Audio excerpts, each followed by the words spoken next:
Was filed on March 22nd, 2024. Applicant's reason for the application is the southern portion of the alley was already vacated. Applicant owns all surrounding land. This right-of-way was created by subdivision plat and acquisition. The existing right-of-way is approximately 4,875 square feet, and this is within the Tampa Heights overlay.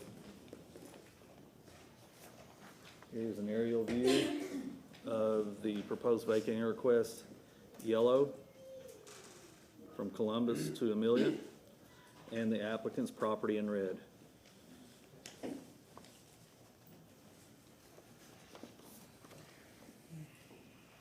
This is the plat in which the alleyway was dedicated. In red is what is existing of the alley. Green was part of the acquisition to extend the alley in the past.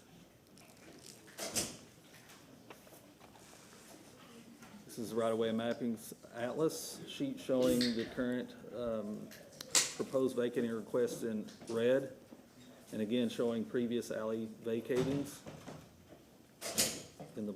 in the plat itself. There we go. Marty, we see it.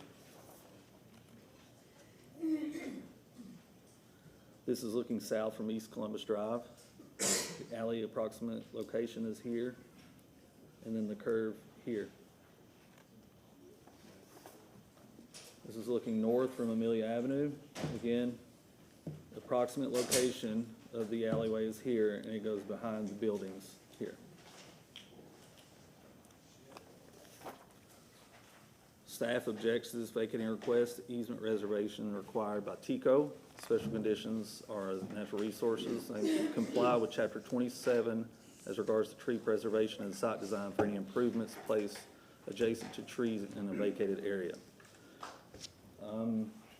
That one objection from staff is from urban design, and that's due to the fact that it's a Tampa Heights overlay district, and alleys are encouraged to be used for design standards. I'm available if you have any questions. Any questions? Thank you. No. Thank you very much, sir. Who's next? Good evening, Council. My name is Tyler Hudson. My address is 400 North Ashley Drive.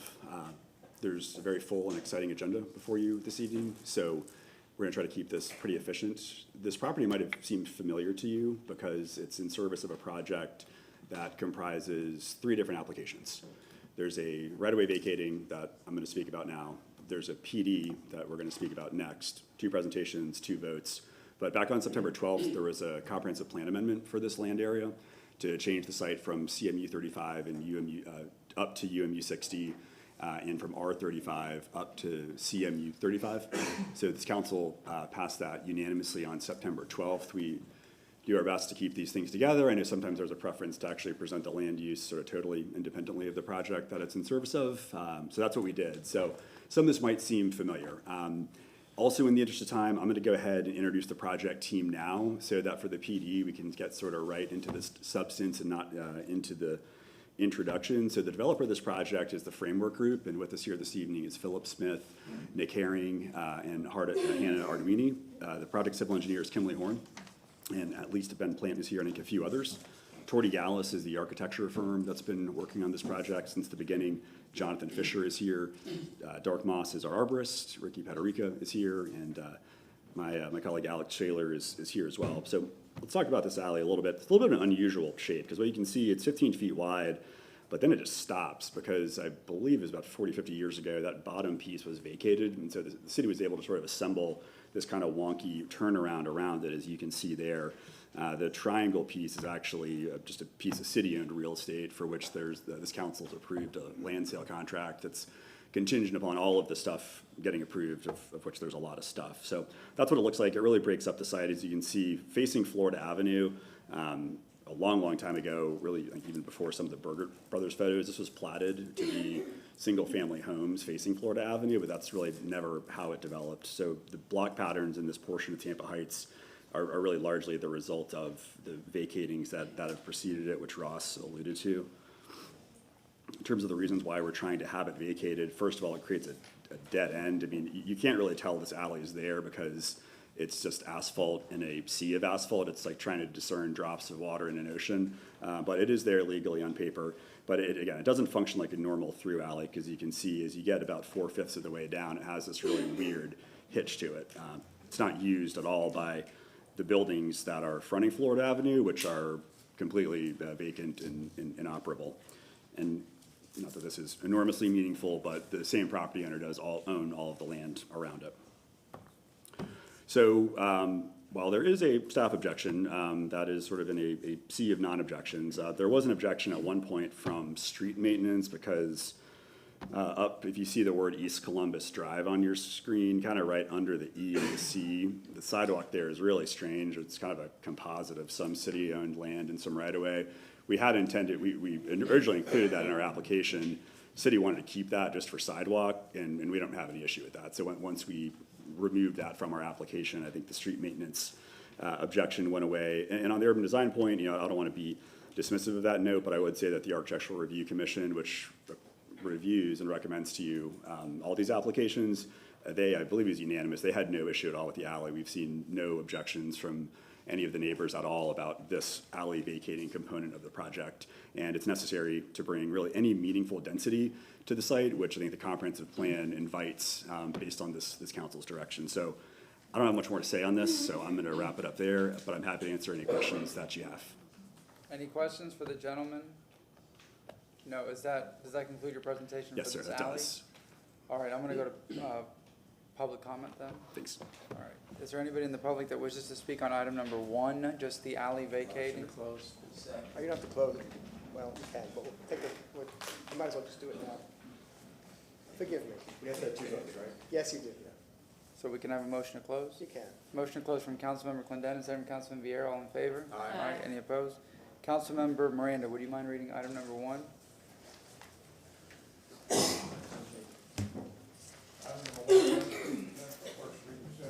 Ordinance in the city of Tampa, Florida, vacating, closing, discontinuing, and abandoning that alleyway, right-of-way located north of Amelia Avenue, south of Columbus Drive, east of Florida Avenue, and west of Morgan Street, within the plat of Neve Block subdivision of Tampa, Florida, Hillsborough County, Florida, as more fully described in section 2 thereof, subject to certain covenants, conditions, and restrictions as more particularly set forth within. Second. Providing for enforcement and penalties for violating, providing for definition, interpretation, and repealing conflict, providing for severability, providing an effective date. We have a motion and a second. All in favor? Aye. Any opposed? All right, for the ones going forward, they're quasi judicial. So if you're going to speak on items 3, well, any of the items this evening, please stand, raise your right hand, and we'll swear you in. I'm sorry? Oh, I'm sorry. She's going to read that real quick. What? Second reading and adoption will be held on December 5th, 2024 at 10 a.m. in City Council Chambers, 315 Kennedy Boulevard, 3rd floor, Tampa, Florida, 33602. Thank you very much. All right, let's swear everybody in that's going to speak.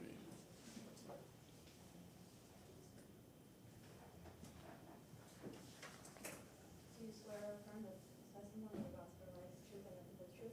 Yes. Great, let's go with item number 3. Yes, sir, go ahead.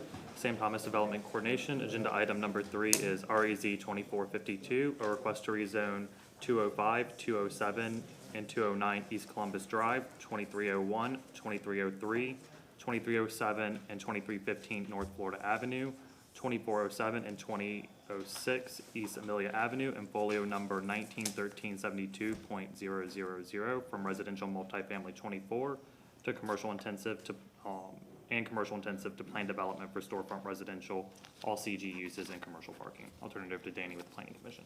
Thank you. Yes, sir.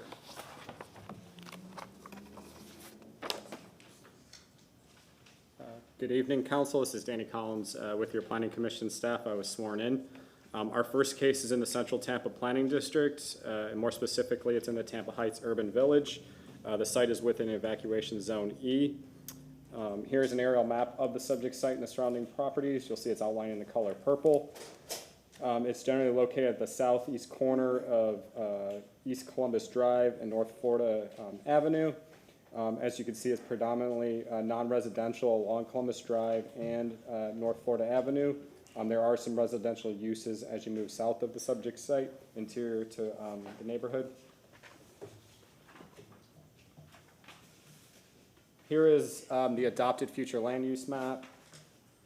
As you can see, portions of the subject site, well, this is the old adopted map, but this site is currently recognized under the UMU 60 future land use category.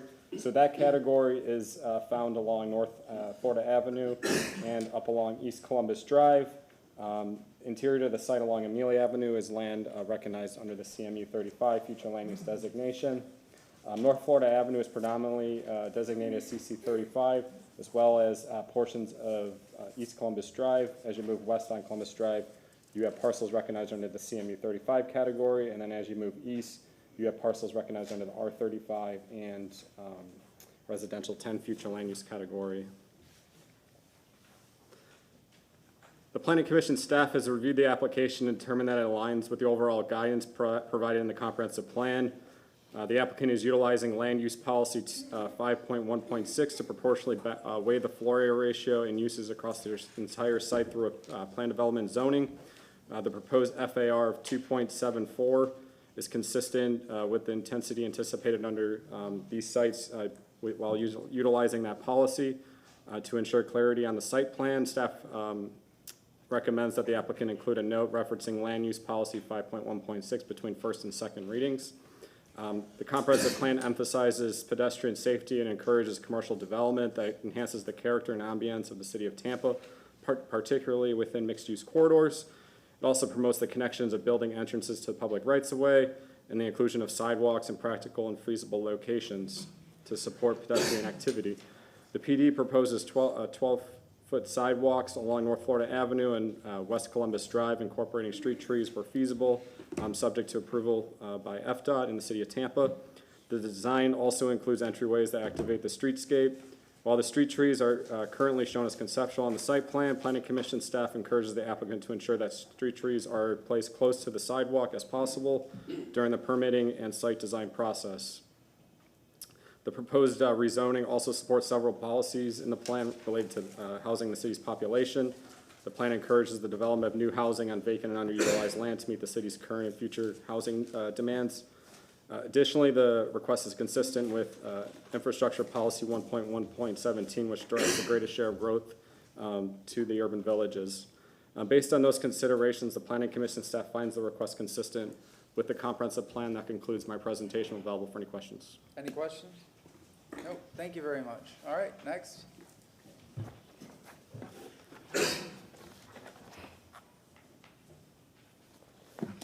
Sam Thomas, Development Coordination. We'll start with our aerial map per usual.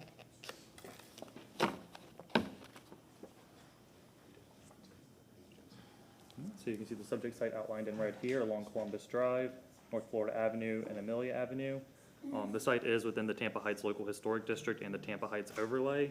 There are 3 local historic landmarks within the vicinity of the subject. You have, let's see here, this is Zion Lutheran Church here, now known as the Redeemer City Church, Hillsborough High School, which is now known as D.W. Waters Career Center, and then the St. James House of Prayer located here.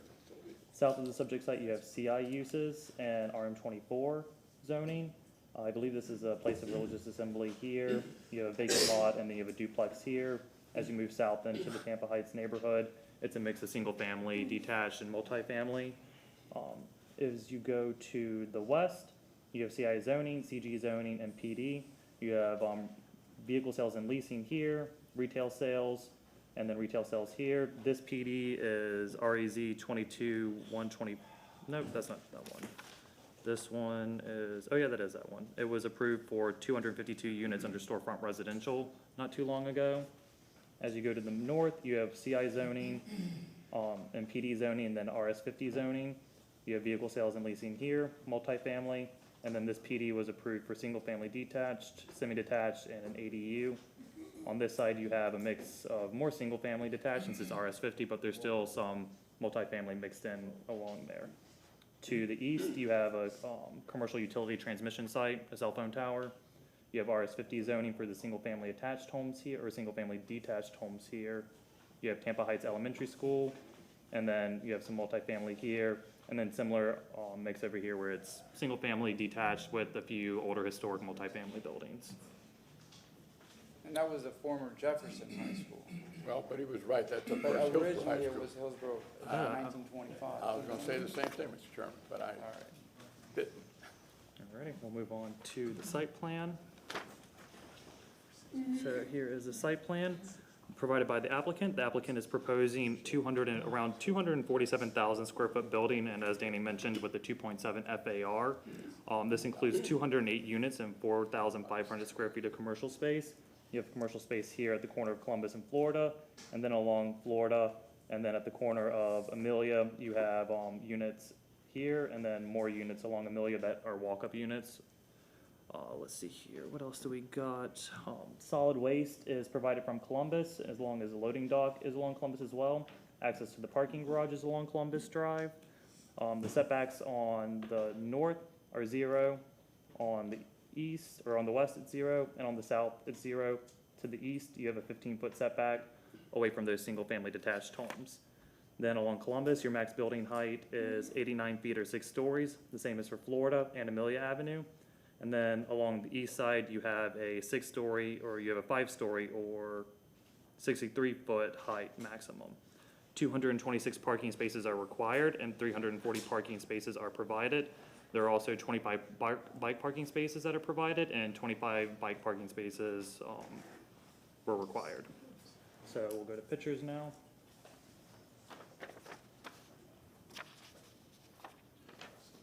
Or elevations. So these are the elevations provided by the applicant. So this is looking south from Amelia. This is looking east from single-family homes. This is the north elevation from Columbus, and this is the west elevation from Florida Avenue.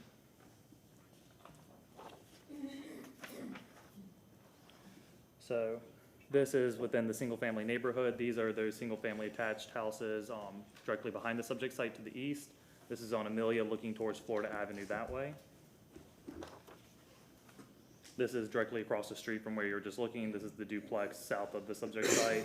So the subject site starts about right there, and there's that vacant lot I mentioned earlier. We're moving further west now towards Florida Avenue. This is the subject site here. This is directly across the street from the subject site, looking south towards downtown. This is looking at the subject site. You have Amelia right here, Florida Avenue right there. This is looking east back into the neighborhood from where we were just coming from. This is looking south along Florida Avenue. You have the Metropolitan Ministries there. This is looking north along Florida Avenue towards the intersection with Columbus. This is the subject site here. This is looking east into the Tampa Heights neighborhood, and this is the subject site. And that's the alley that was vacated. This is moving, let's see here, farther north on Florida Avenue. These are some of the contributing structures there, and then that's the intersection of Columbus.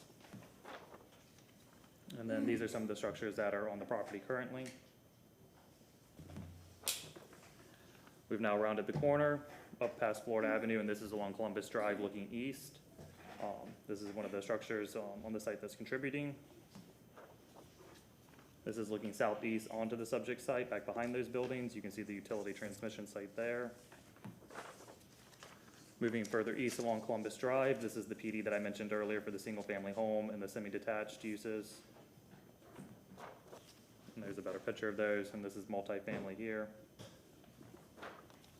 Moving a bit farther east, this is the end of the subject site. That's the utility transmission tower there. And this is looking back the direction we came west along Columbus Drive. And then this is Tampa Heights Elementary School. And then here's a view, another view of the single-family detached homes to the east of the subject site on Morgan Street. Sorry, I know that was a lot of pictures, but it was a big site. So here's a site plan for you all again. Development Review and Compliance staff have found the request inconsistent. See the findings from Development Coordination, Natural Resources, Transportation, and the Architectural Review and Historic Preservation. The loss of two contributing structures combined with the proposal's lack of effort to incorporate the ARC conditions of approval, no proposed type 1 street trees, and the proposed height adjacent to the single-family detached homes indicates that the project does not fully address or adequately mitigate the potential impacts while falling short of creating a truly urban mixed-use environment that promotes walkability. Notwithstanding staff's finding of inconsistency, should it be the pleasure of council to approve the waivers as identified in the staff report of the application, modifications to the site plan as shown on the revised revision sheet must be completed between first and second reading. These revisions will not resolve the issues of all the inconsistency findings. I do have a revised revision sheet to provide for you all, and I would like to remind council that the staff findings are based on the last submitted site plan. I would like to turn it over to Dennis Fernandez with the Architectural Review and Historic Preservation to go over their staff's findings and the ARC recommendations of approval, or ARC recommendations. And I have any question, I'm available for any questions if you have any. Any questions? No, Mr. Fernandez?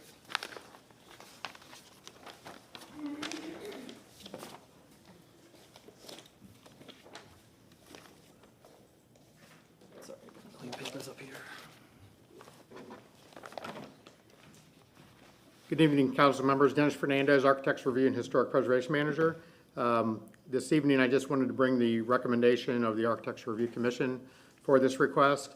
I want to just summarize that the Architects Review Commission felt that a project was possible and encouraged in this particular location, which has really been a challenging area for not only the Tampa Heights Historic District, but the Florida Avenue Corridor.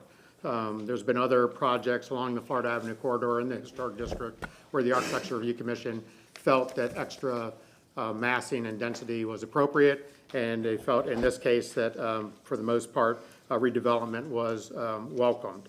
However, this particular redevelopment was conditioned by several points that the Architecture Review Commission made in its motion, and I do want to remind the council that there are two contributing structures on the site that were approved for demolition in coordination with this project. Also, the comp plan amendment was recommended to be approved, and the alley vacating was recommended to be approved. So I think you can see that there was a willingness to collaborate with the developer within certain parameters. I kind of marked up the site plan a little bit to try to explain some of the recommendations that the board made at its July 10th, 2024 public hearing.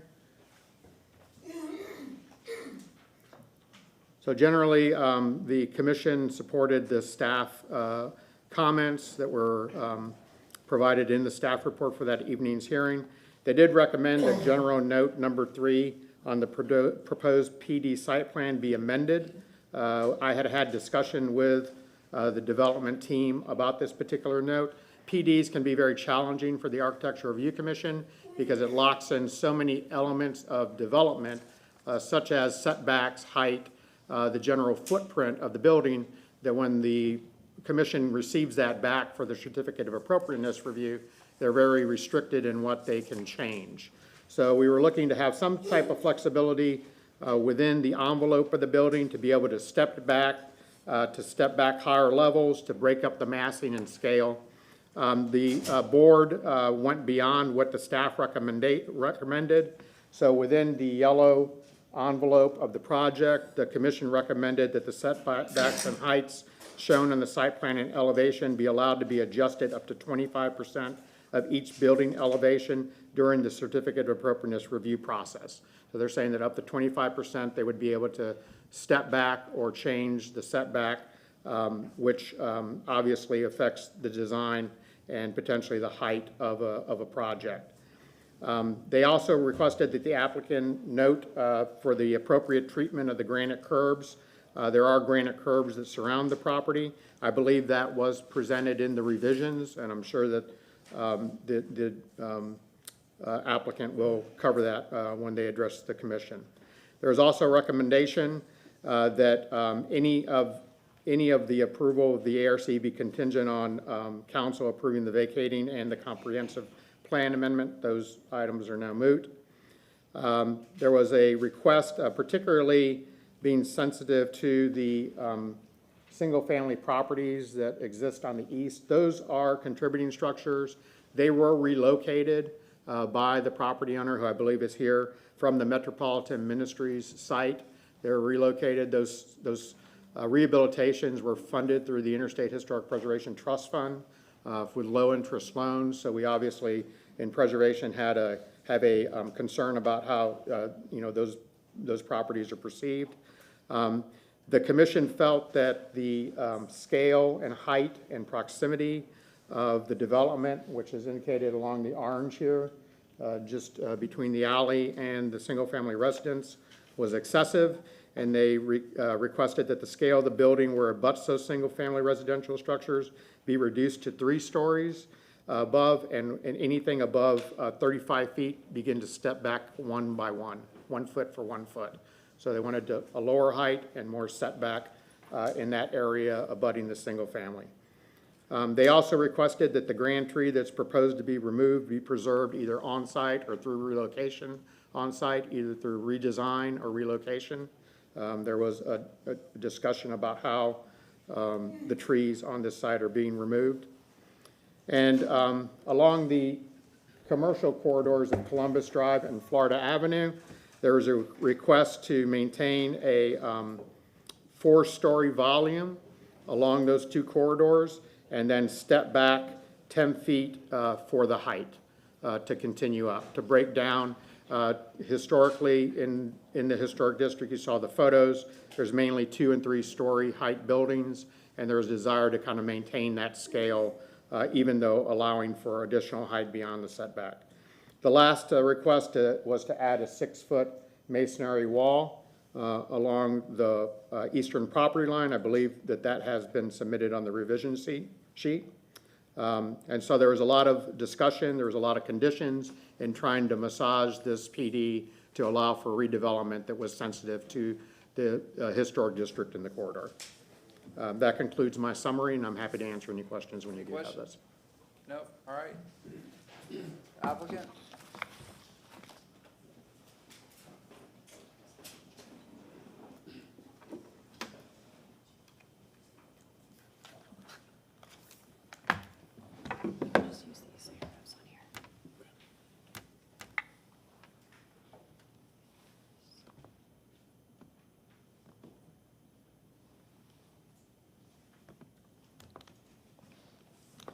Good evening, members of City Council. My name is Nick Herring. I'm Executive Vice President with the Framework Group.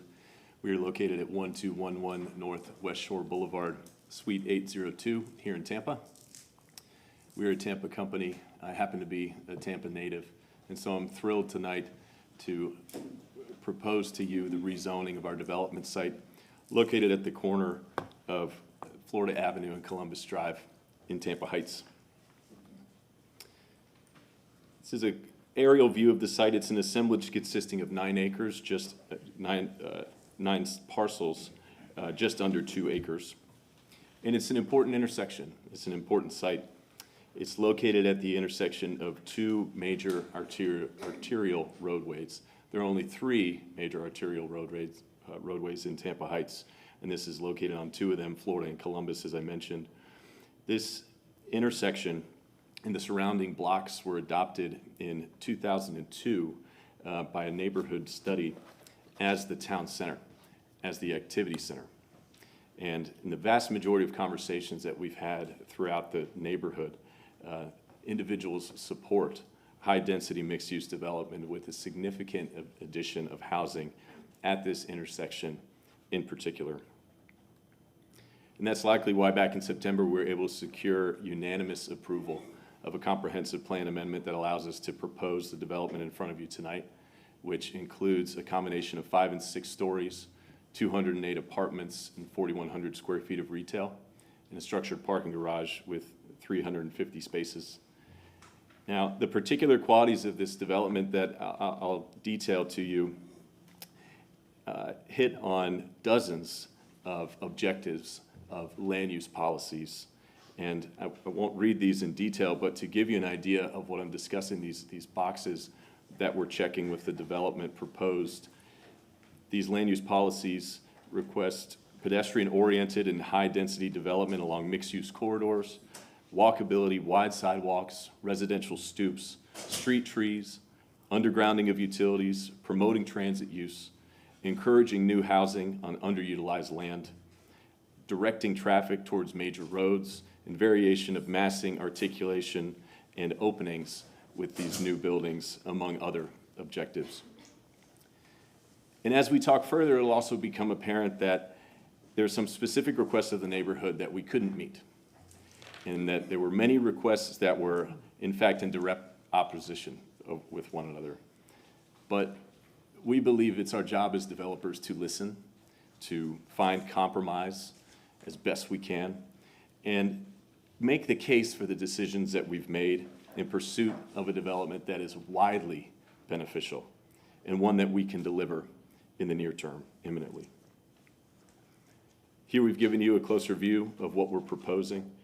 We're proposing our main access drive and internal loading service access on Columbus. We are greatly enhancing the streetscape and the walkability around our perimeter, starting with 12-foot sidewalks, streetscape, the addition of a plaza, the addition of an arcade. These are on Florida Avenue and Columbus Drives. Additionally, ground floor retail on our two major corners, really our only exterior corners, the corner of Florida Avenue and Columbus Drive, as well as Florida and Amelia. And speaking of Amelia, here we focused on creating residential compatibility. Amelia is along the southern edge of our site. We open our courtyards southward. We are proposing walk-up units, urban stoops. We are also transitioning towards the single family to our east with a step down in the building height from 6 stories to 5. We're also establishing a 15-foot unobstructed landscape buffer or a setback, and that's a minimum. In many locations, like where this number 6 is shown, we're as far back as 20 feet from the property line. Additionally, we've committed to installing the 6-foot opaque masonry concrete block wall that was requested by the DRC. To explain a little bit about how we got here, every one of Frameworks developments is centered on a big idea. It's a brand identity or a background story. We start by asking what is special about a neighborhood today and in its past, and what can we draw from for inspiration to make our new building special and meaningful. Tampa Heights was really Tampa's first prominent residential suburb. And from the 1890s to the 1920s, the Heights was the place where the majority of cities' social and business leaders made their homes. And they were very nice homes. A 1900 Tampa Tribune article showcased Tampa's best homes, and 70% of them were in the Heights. 70% of those homes in the year 1900 were in the Heights. Back then, residents of the Heights could stroll tree-lined streets and board streetcars to get to downtown Tampa or to Ybor. And then the advent of the automobile established Florida and other avenues as commercial arteries into and out of Tampa and into and out of downtown. And it was in 1909 that Dr. Edward Dynas Neve, the namesake of the Neve block, he was a dentist and a watchmaker. He developed our particular block from a single-story farmhouse into what he called a community center. And that included clothing stores, a grocery store, pharmacy, an ice cream shop, an ice cream factory, and even a sausage-making factory. And many of these buildings had residential flats above, although likely not the sausage factory. So we take these origin stories and we spin them together into a big idea, the big idea that I mentioned. You see it coming together here. It's loaded with inspiration images, some historic, some contemporary. It's coming together as a vibe and a feeling, and of course a color palette across the bottom. And in the design that we've proposed, you'll see those 1920s and 1930s era mercantile architecture styles that characterize the buildings that once stood on this block. And we're making key architectural moves such as arched windows and openings to our arcade, the use of masonry, and the use of masonry details like banding and coining, heavy cornice accents, and parapet ornamentation too. And we've managed to incorporate those into a high-density building that belongs in this location. But we break that massing up with a tiered building design, courtyards, and deep building resources as well. Recesses, excuse me. Our community outreach has been extensive and far-reaching. We've been at it for nearly a year, dating back to December of 2023. We've focused discussions, of course, with the Tampa Heights Civic Association. You'll see all the various land use committee hearings, general meetings, board meetings that we've attended listed here. And it doesn't count all of the countless emails and phone conversations we've had with different board members. And of course, we've discussed our plans with a multitude of community stakeholders one-on-one. We knocked on doors, we handed out flyers, we had conversations. And as I mentioned at the top, well, we weren't always able to say yes to the feedback that we received. Some of the requests were in opposition, they were mutually exclusive, others were infeasible. We did our best to listen and find middle grounds. And what we're proposing here is a development that represents great compromise and one that we can commit to making a reality in the near term. So let's get into some of those details. We were asked to create more neighborhood retail. And in response, we added retail at the corner of Florida and Amelia. We demised and we modified our retail on Florida and Columbus, what we had already proposed, to accommodate those neighborhood users that individuals had expressed interest in. Is it as much as everyone wants? No, it's not. But the major challenge that we have is that we have a limited gross square footage to work with, and we need residential apartments to make this work. 208 apartments, as we've proposed here, is barely viable. You don't see a lot of apartments of this size because it's very difficult to make the numbers work. The cost that it takes to run one of these properties makes it borderline infeasible. I'll mention too that we started this endeavor in our discussions with the neighborhood with a single storefront at the corner of Florida and Columbus. And now both possible corners feature retail, as I mentioned. We've modified it, we demised it, and so we stretched and we accommodated what we could in response to the feedback.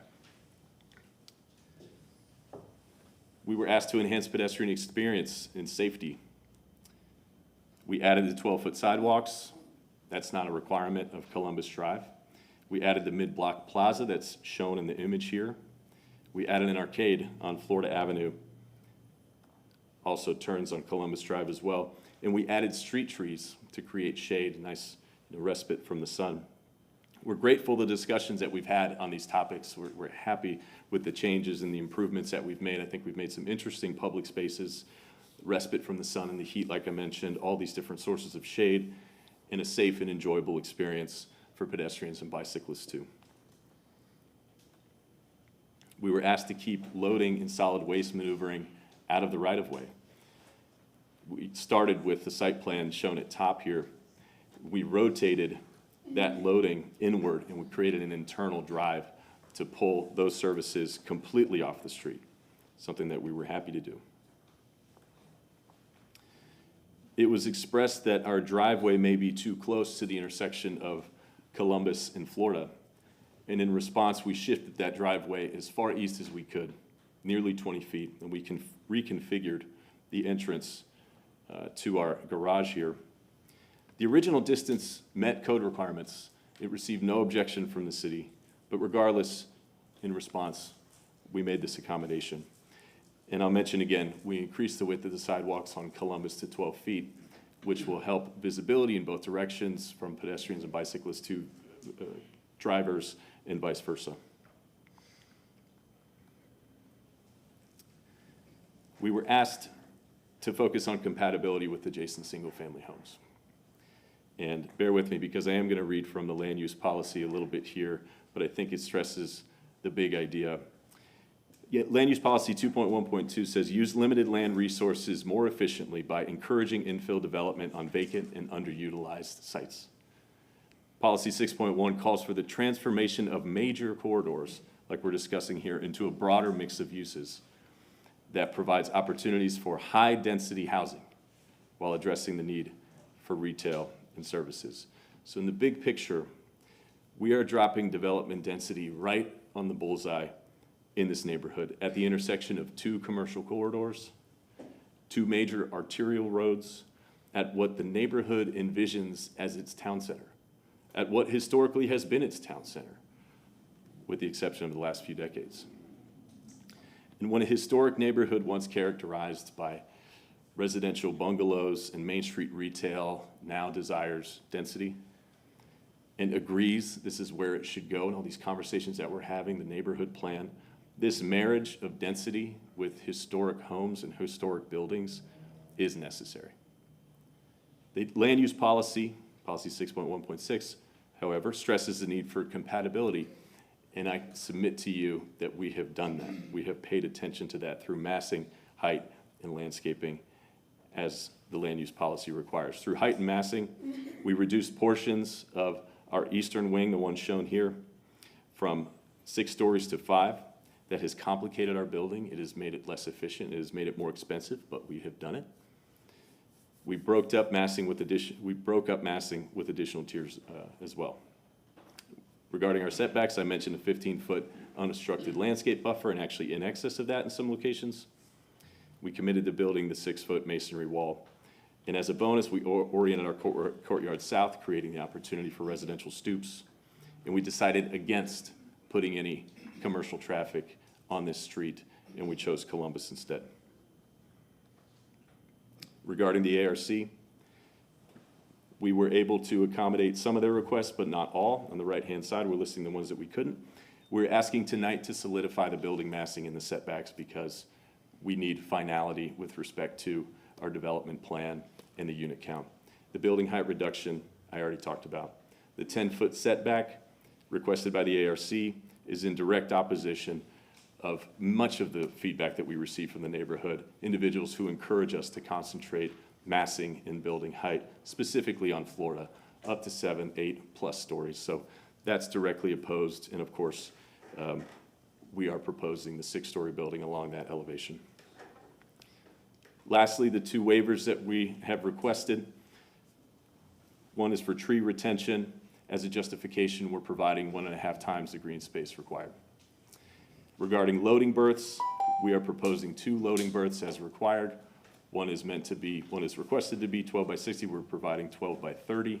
This is common of urban multifamily developments of this size. And again, it's off the right of way. So I thank you for hearing me out, and we look forward to further discussion on this topic. Thank you. Thank you very much. Yes, ma'am, Councilmember Rickard. Thank you for the presentation. There are 2 points that concern me most of all, especially when you start talking about viability, making the numbers. Like, I understand your stack, you've got to make it work. But what I don't understand in that is that if I'm correct and I didn't get the exact number, you're required to have 200 some odd parking spaces, and you have considerably more than that. I know that the cost of an individual parking space for structured parking is like $50,000 a space. So in respect to that, you're kind of doing it to yourself when you're adding too much parking, and you have too much parking. And if you believe you need that much parking, that's something that I completely don't understand. If you are struggling with making this work financially, but yet you're adding what is the most expensive part of building this. Can you explain why you have so much more parking? Sure. So we have a development portfolio consisting of thousands of units across the state, 1,500 or so here in Tampa. Our experience tells us that we need to create basically a scientific calculation of how many parking spaces we have for a studio, for a 1-bedroom, 2 and 3. We run those numbers. That gets us to 340 parking spaces for the apartments. That's a 1.63 parking ratio, and you're absolutely right. Parking is expensive. We don't want to build it if we don't have to, but we feel that we have to, based on our experience, based on the location, the bedroom, bathroom count, the tenant profile. We also don't want to create issues for the surrounding neighborhood. We also don't want to underpark this and have residents park wherever they want. So we're trying to avoid that too. I'll say, on the subject of feasibility, as you mentioned, the scientific sort of approach, the calculation of spaces per bedroom. You know, this is what is expected of us when it comes to discussions with investors, with a lender, and we can't propose something that is an outlier. You know, 1 space per unit, or on the other side, 2.5 spaces per unit. It has to make logical sense. And our experience tells us that this makes logical sense. And it's not going to be an issue with our leasing performance, it's not going to be an issue with our retention, and it's going to be functional. And if in the future we don't need these spaces, we'll find alternatives if we have to. You know, parking for other businesses around the neighborhood, things of that nature. But for now, given our experience, this is what's required. And secondly, how often do you traverse Florida Avenue around 5 p.m.? Not all that frequently, personally. Well, if you did, if you haven't traversed that, Florida Avenue at Columbus at 5 p.m. is absolutely gridlocked. And I'm very concerned about a ingress and egress, even 100 feet past that. I mean, it's gridlocked now with nothing there.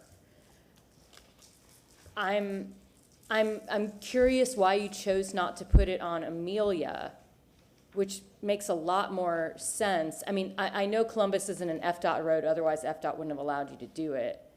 But I have a real hard time with that. And it's not the ingress that I'm having the difficulty with, because turning off into the section the extra space you have makes perfect sense. It's people trying to get out at a rush hour time. Mm-hmm. Okay. Well, the decision to orient, first it's our parking garage that's pushed north, and then the vehicular ingress egress on Columbus. You know, it started with the building planning process, the site planning process. And I've talked about viability, but a major driver of that in site planning these buildings is how do we make them most efficient? We make them most efficient by introducing what we call double loaded corridors, where you have a single corridor serving apartments on either side. So, you know, we start with the desire to incorporate those, and of course those create courtyards, and it was most advantageous, most desirable in our view to open those southward. Another benefit of that, as I mentioned, is that we promote that residential feel on Amelia with the urban stoops, with the open courtyards and the tiered building design. So it keeps, you know, both vehicular traffic off of Amelia, and it gives us the character that we're looking for there. Yeah, we've had so many of these come to us, and I'll be honest, most of them build upon others, especially because I know there's a development very close by that did a lot of this with less parking and all sorts of stuff. I'm disappointed with this overall. Yeah. Thank you very much. Any other questions? Nope. I'm going to open it up to public comment. If I saw a few people walk in a few minutes ago, if you are going to speak and you walked in after I swear everybody in, can you please stand real quick and raise your right hand and we'll swear you in? Let me see if I saw everybody. Anybody else walk in? There's a third. There you go.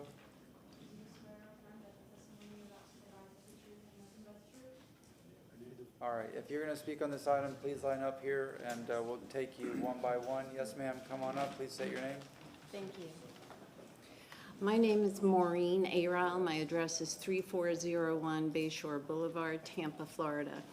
Good evening, council members. I have been in front of you several times in the past. I have 4 addresses, 1 block north, and I go through Florida and Columbus frequently. I'll get back to that. But anyway, my addresses are 2740, 42, 44, 46. And I'm here to speak not just for myself, but also for my tenants who have been hoping and praying for some sort of residential development in this particular corner. Currently, the only landmarks that we have to share with clients of the tenants is the rainbow-colored downtown motel and the church next door that got damaged from the shootout 1 year ago when the police killed some sort of criminal. Anyway, I bring this up because this is a challenging area. We enthusiastically support this development and feel it is courageous, to say the least. As storefronts that have no parking in front of them because we're right on Florida Avenue, this will be a game changer. We have the potential for pedestrians, which we have never had unless they're stumbling out of the motel. We can't wait for highly functioning neighbors who can come in and support our businesses. Lucky Cat Yoga, which many of you may know, happened to be having a yoga class when the shootout occurred last year, and the police went in through the back and vacated all the yoga students for their safety. I mean, this is a challenging area. These are crazy times, and anything that's going to bring residents to our corner is something that we support. That's really all I have to say. Thank you. Thank you very much. Mr. Fernandez, come on up, please state your name. Good evening, Council. My name is Rick Fernandez, President of the Tampa Heights Civic Association. Good to see you all. I'm here to speak on your agenda item 3, Res 2452. Our board's position expressing conditional support for the rezoning is set out in our email, which was sent out to you folks on November the 8th. I incorporate that email fully by reference here, and I do have a copy of it if anyone would care to have it as part of the record. We see this as a good project by Framework that could be made better for the benefit of the surrounding community. Full support, if you review the letter, is contingent on 4 changes to the PD plan, 2 of which have already been discussed by Council Hurtek. The first, parking should not be above the code minimum. Second, the garage ramp should be further from the intersection of Columbus and Florida. We have suggested placement on Amelia to the south. Fourth, more commercial use should be included on the ground floor. And fourth, the developer should set aside 10% of units for affordable workforce housing, especially whereas here, CBD periphery density bonuses are awarded.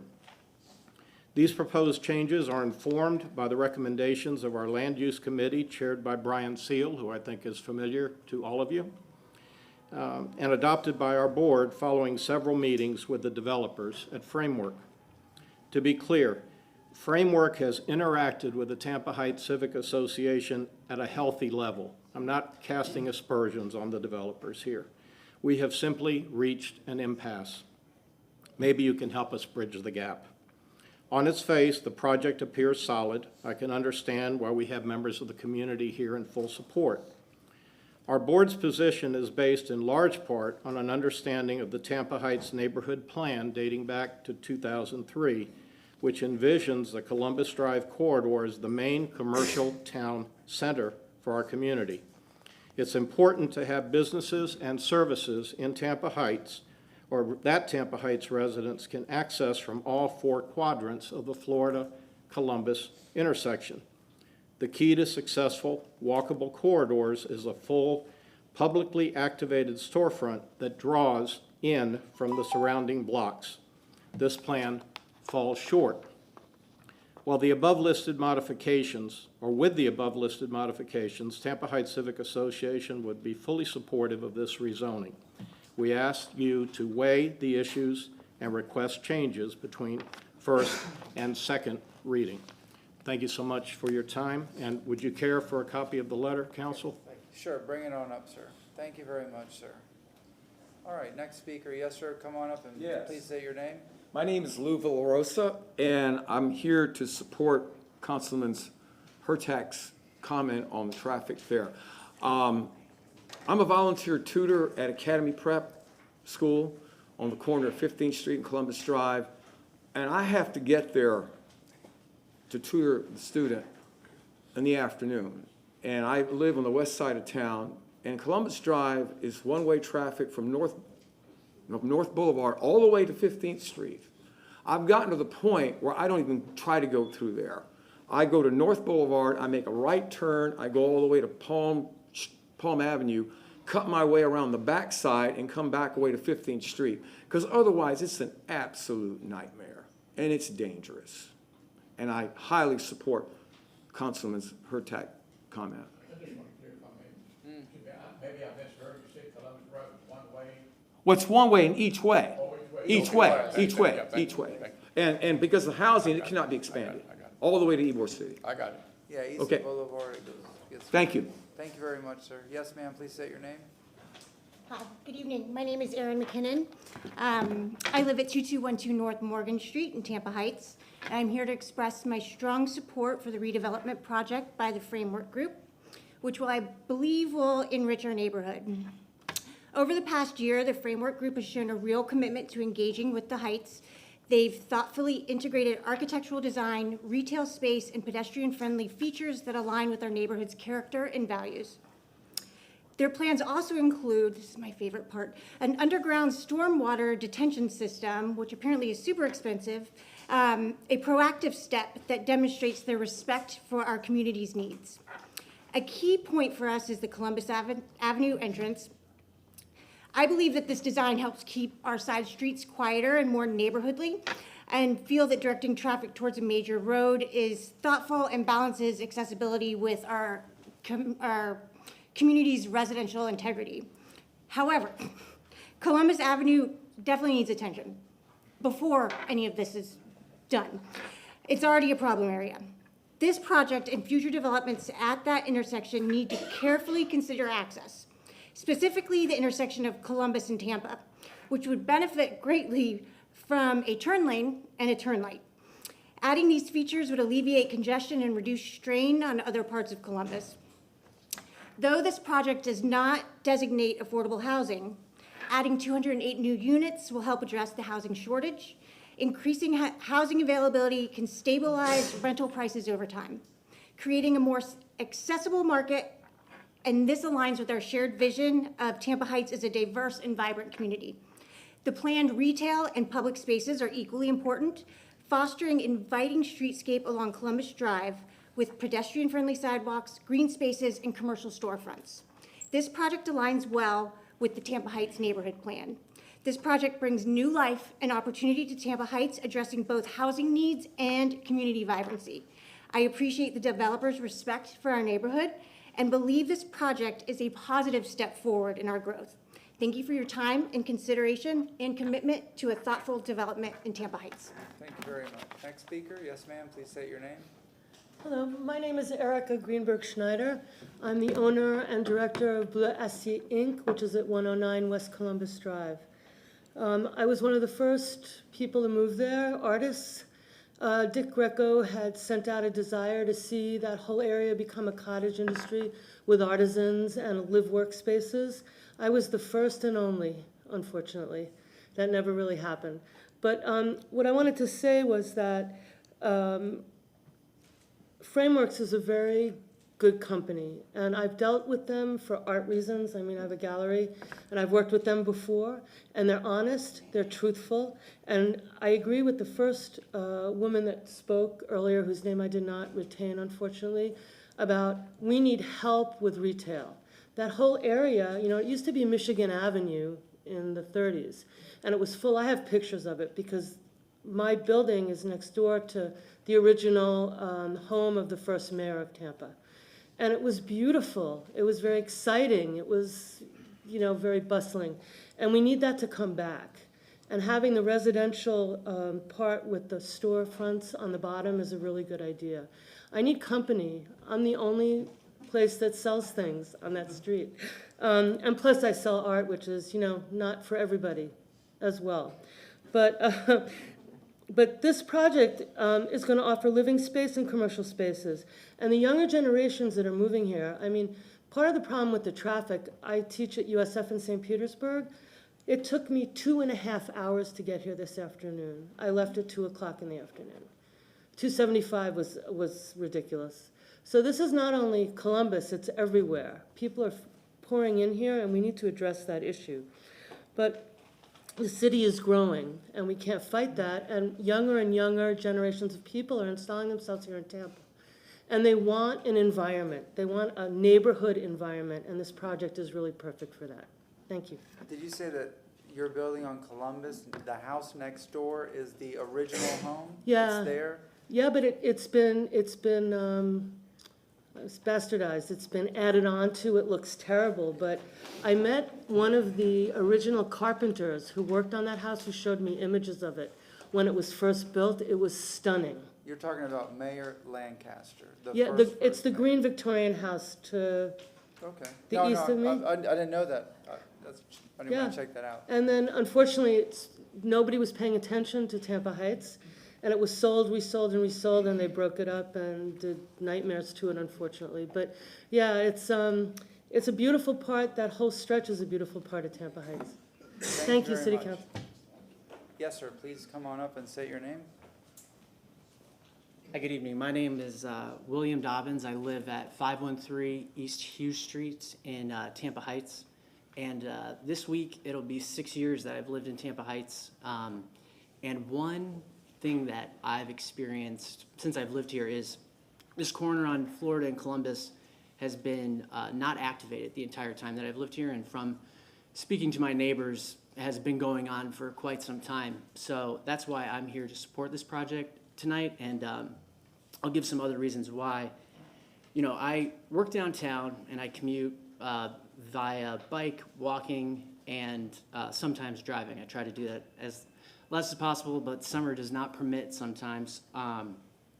So, you know, walking my dog in the neighborhood, I generally avoid this area because one, that this project is going to address are the narrow sidewalks. It's not very comfortable with speeding traffic coming by with a dog, let alone if you pass someone else on the sidewalk. It's, you know, a vacant lot, so it's covered in broken glass. I don't particularly like to walk there myself. So one thing I am looking forward to is the activation of this corner and, you know, making it a utility for our neighborhood. You know, one thing that was touched on in the presentation was the fact that at first there was no ground floor retail, and that was a concession they made in their communication with the neighborhood, which I generally appreciated.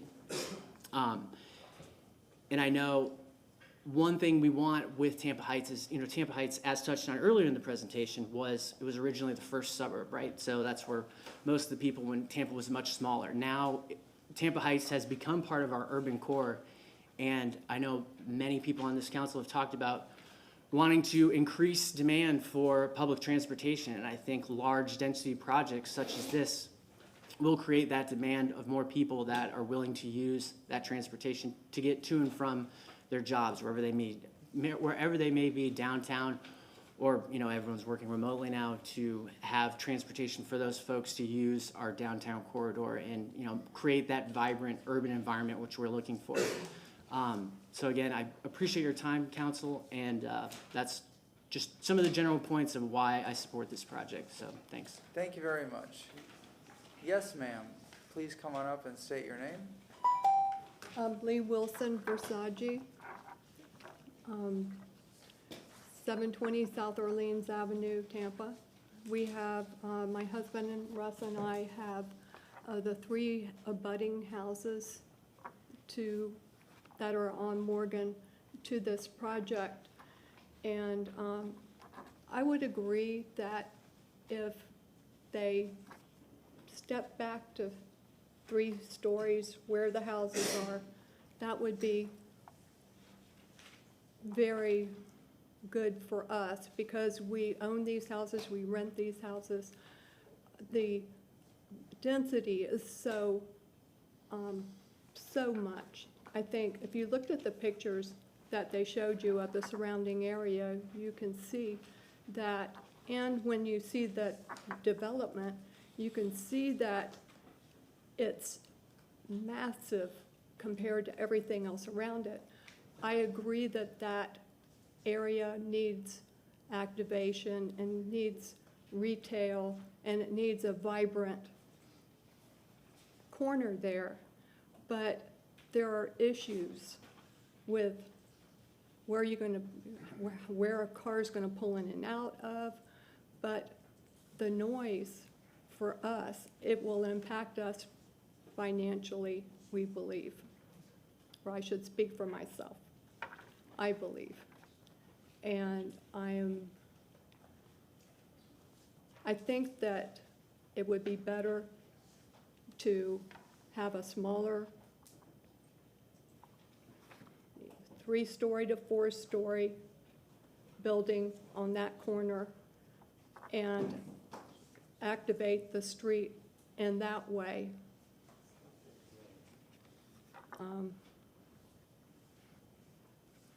don't think I have anything further to add, except for I will show you just really quick.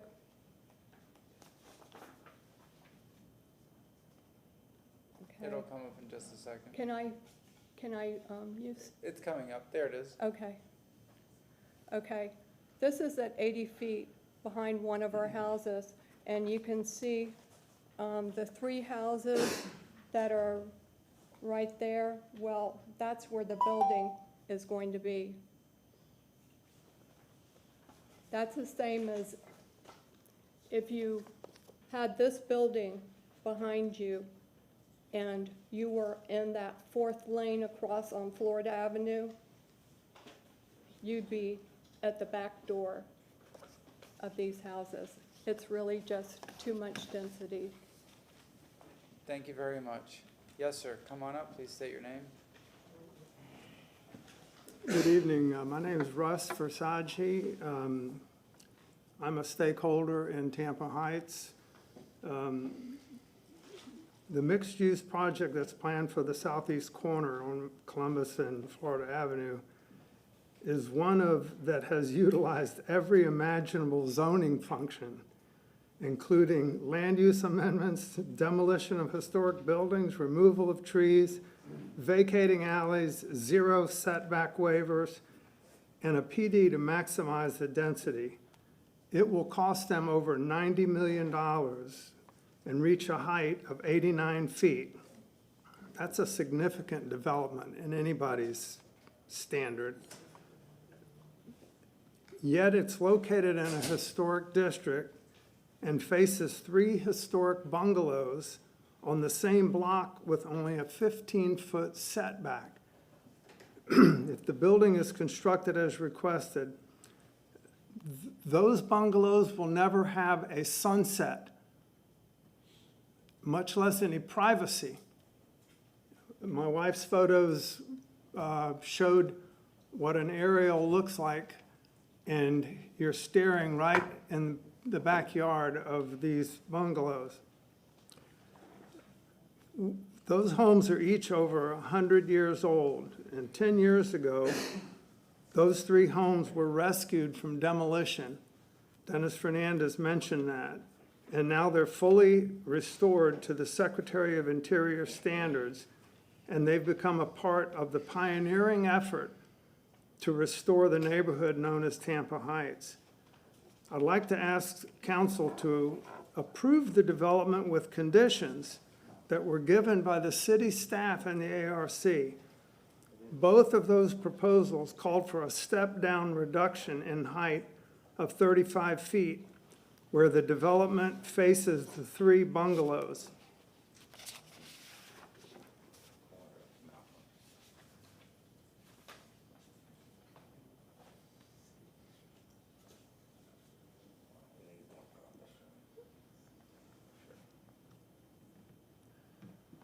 These are the 3 bungalows, and these are the buildings that will be looking down on it. And those buildings, if they meet a 35-foot step down, it will probably take 10 of those residential units away. But I'm suggesting that that is a good compromise. They can put the other 10 units elsewhere, or just go to the seller of the land and say, we can only pay this much for your land. And that happens every day in the development world. either fish or cut bait when it comes to that. So I appreciate very you much hearing so. me out. Thank you. Thank you. Anybody else? All right, we go to rebuttal now. I just had a couple of comments and things that were brought up. First, it's a beautiful project. Thank you for, believing in the community, because that parcel, as you see, it's empty parking lot, some historic structures. There's been a lot of changes to it, but it's a very busy intersection. So thank you for considering Tampa Heights in your investment. However, a couple of things were brought up. Councilmember Hurtak brought up the gridlock. I take Florida Avenue to Columbus to get out of here every time I leave. Sometimes I take Kennedy, not that it's any easier, but I live north, and that intersection is incredibly busy. It may not be when we get out of here at 2 in the morning tonight, at this rate, but during the day, in the mornings, it's very, very busy. Florida Avenue is a one-way, multiple lanes going north, but Columbus Drive is a narrow, east and west, and it is very, very busy. Once you go east of North Boulevard, as the gentleman mentioned, it gets backed up. That's one thing. The entranceway to the ingress and egress on Columbus Drive, I see it as very difficult for most of the daytime to get in and out of there because of the intersection, how narrow it is.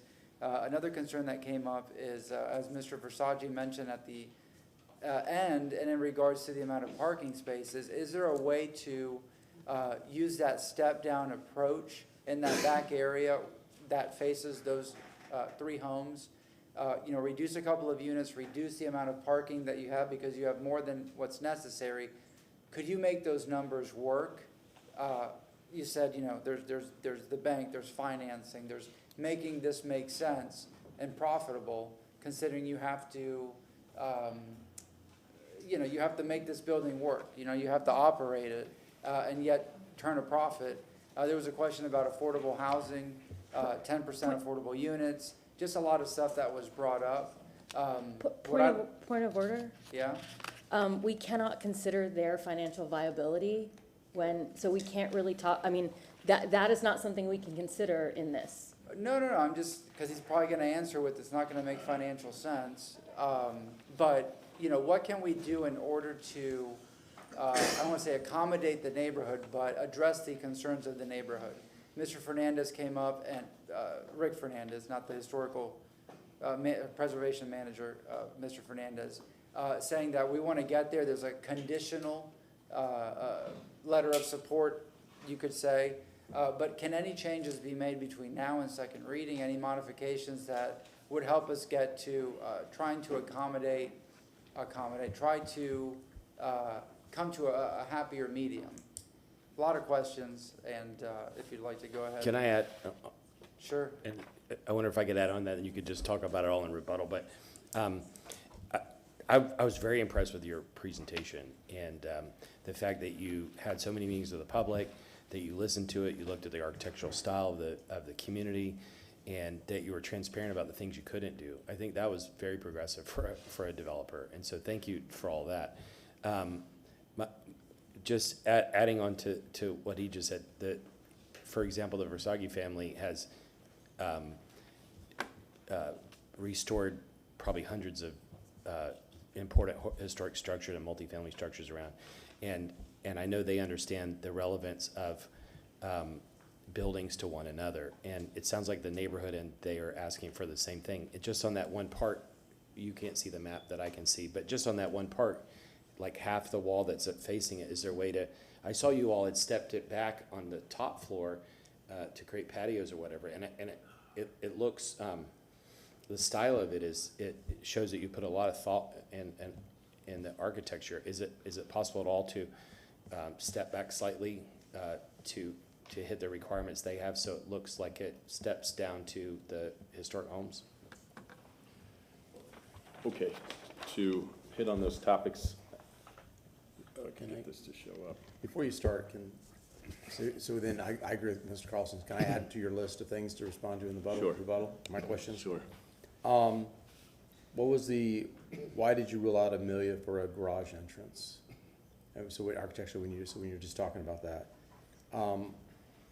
Because this has been discussed quite often about this corner and the lack of retail, because you only have the two corners, right? The relatively small spaces, so the lack of retail. And then I just want to clarify, you've undergrounded utilities, so just on this project? That's the proposal, correct. Okay, good, okay, very good.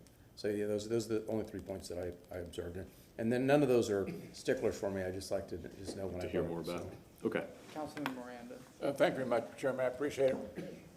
I agree with what's been said on both sides. However, in my mind, I'm calculating Florida Avenue does have a lot of traffic. And it goes all the way north to as far as you can go. You can go out of city limits on Florida Avenue.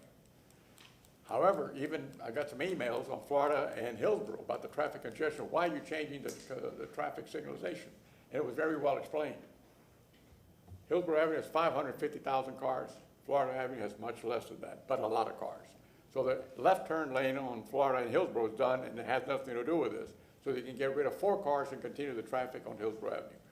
On your area, on Florida and Columbus, Florida and Columbus, you go 1 block west, it's Tampa Street, and there's a big development coming there. So it's got to be the same amount of traffic on Tampa Street as there is on Florida Avenue, because people are what? Habitual. They go and come every way the same day, every day. That's a natural thing. The traffic bad? Yes. That building, I've known for I don't know how many years, but I guarantee you that building's over 80 or 90 years old. When I was a kid, 1956 to 59, we went to Jefferson High School. We walked all the way from Ybor City, past this building every single day. And it hasn't changed. It was, I was going to say a bad word there, but not bad word. It was incomparable to what I even used to in Ybor City. It was bonsai or something that sold vinyl on the floor, and it had some things, and it was either retail and wholesale combined. Across the street, there was a bicycle shop, and the 2 buildings to the south, I don't think were there. I think they were added on sometime after 1960. I don't remember them being there, but I'm going back, way back. So why have more parking? I'm always in favor of more parking. People join something, and you got kids, 15, 16-year-olds, what do you think they're gonna do when they're a couple of years older? They ain't gonna ride the bus. They don't see a bus. Then we talk about transit, and you wanna have transit where there's population. So if you don't have population, how are you gonna get the bus? I don't know.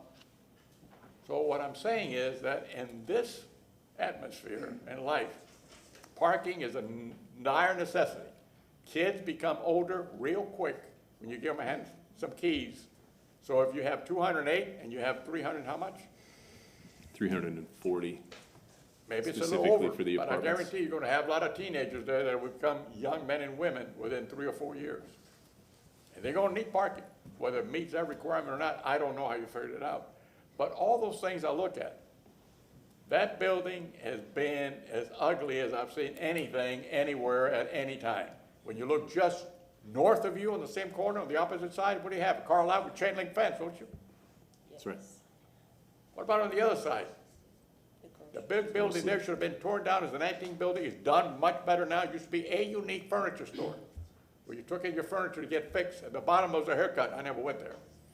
But what I'm saying is all these things, I remember. Now you follow that avenue, Columbus Drive, on the same north side, guess what you can have there? Car repairs. It's gotten much better. I passed by the other day, unknown that it was coming by, and I noticed some buildings are really nice and painted, and someone's living there now. But that's what you have, an auto repair shop. What do you have behind your place? An auto repair shop, body shop, am I correct? That's right. And I don't know anything, but I see with my eyes, and I try to memorize everywhere I go what I see. I remember that 60 years ago and 70 years ago, and it has not changed. It was boarded up for a long time. The windows were boarded up. They were painted a different color. All that stuff was there. What was the neighborhood then? The neighborhood wants something done, but I think there's compromise between yourself and the neighborhood from what I read in the body language and stuff that I heard. I don't think you're far apart, but I'm not one to negotiate. It's up to you to negotiate with the neighborhood. Thank you very much, Mr. Chairman. Councilmember Henderson. Thank you so much. As the district representative, I want to say Frameworks, first of all, thank you for your presentation. We have been waiting, and you have come. And But I've also taken a look at, the staff report as well as what the community has to say. And while I appreciate the project, I don't believe that we're quite there yet in terms of just some of the things, maybe not all, but some. For me specifically, you have more parking than you need and no affordable housing. And that continues to contribute to the gentrification of Tampa Heights for me. I don't know if that's a personal statement per se, but if you're taking it in consideration of choosing parking over affordable housing, I feel like you should defer and pick affordable housing as a set aside. And then the retail space, I added it up. Is it only 3 units of retail space totaling 5,745 square feet? 3 storefronts, 3 4,500. storefronts, yeah. 4,500 square feet, that's right. At the onset, in my mind, I envisioned that there would be at least 10 businesses there, little tiny shops that we could choose from. I don't know if 3, taking into consideration, what they possibly will be at 3,000 square feet being the largest, or 3,100 square feet, and then 2 smaller ones. I don't know if they would necessarily contribute to it being walkable for the Tampa Heights community, depending on, what those businesses are going to be. But I hope that between first and second reading, there can be more compromise. At this point, I actually do want to support it. I'm more in favor of it than not supporting it. But I would like to see more compromise with the community in terms of the things that they outlined. And anytime Business Fernandez comes before us, he's always prepared. So hopefully you can get there even from that perspective as well. Thank you. Councilmember Hurtak. Thank you, and I appreciate, Marty asked me something, sorry. I'm sorry, it got me off track, but I agree with Councilwoman Henderson also about the retail. I can't help but think about that frontage that's gonna face Columbus, and Cass Street. Cass Street at Tampa, right across from Caffeine, it is ugly as sin.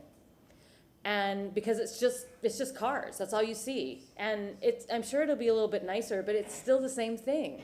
You just have an ingress and egress on where people are going to walk. And it just makes so much more sense to have Amelia be your space that people come in and out of. It's just, and then I didn't mention the step down. I'm glad community members did, because yes, that is also a huge issue.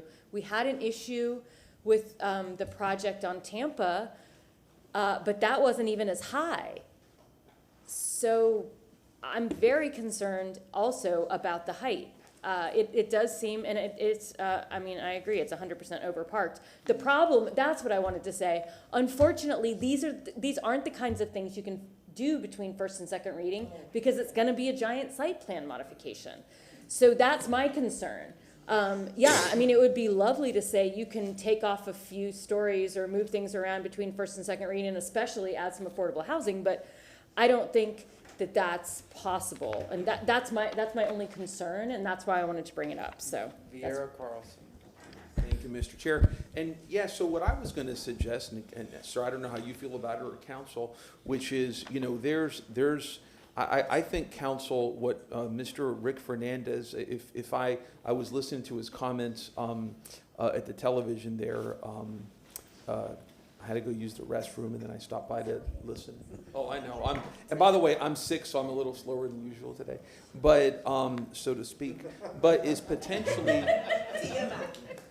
well, but is to potentially, sir, maybe can we, Mr. Chairman or council, maybe allow this gentleman to go outside, reassess, if you wish to do, any changes or anything that you may want to do, so that maybe you don't have to think on the stump, so to speak.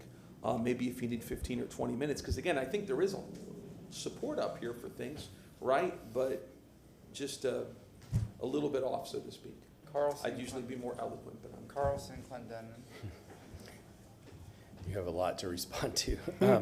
I just wanted to let you know, we all have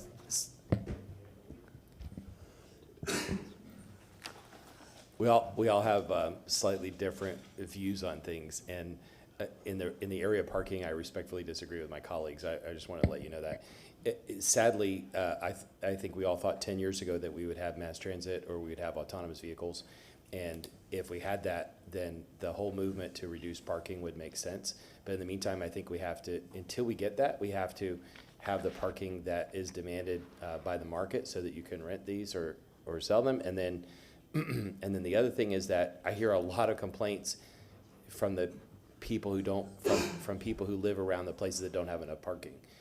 That neighbors don't like them taking up all the parking. They don't like fighting with them for parking, especially if any of the retail ends up being primarily delivery. People have problems with it. One of the concepts we've added to the comprehensive plan is transit-ready development. And if there's a place that DOT or HART could put a cutout to put a bus stop or something eventually, then it would, nearby even, then that would. Streetcar. But anyway, I just to say, I think for now, until we get transit or until we get autonomous vehicles, we have to have the amount of parking that a building needs. Otherwise, the parking is going to spill in the streets. Thank you. Linda.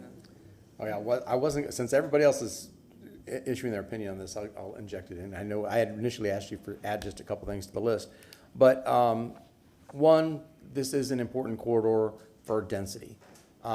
If God is willing and I'm able to do, we're able to accomplish this before we leave this term, we'll have a streetcar running in front of this development. So this is transit-oriented development. We're not going to have less density at this. For people that are talking about density, we're not going to have less density here. This is a transportation corridor. This is an area that, as far as development of the city of Tampa, it's important, not just for the neighborhood, but for the entire city of Tampa. The height doesn't bother me at all, especially along Florida. I mean, it doesn't bother me at all. It wouldn't bother me if it was higher on Florida.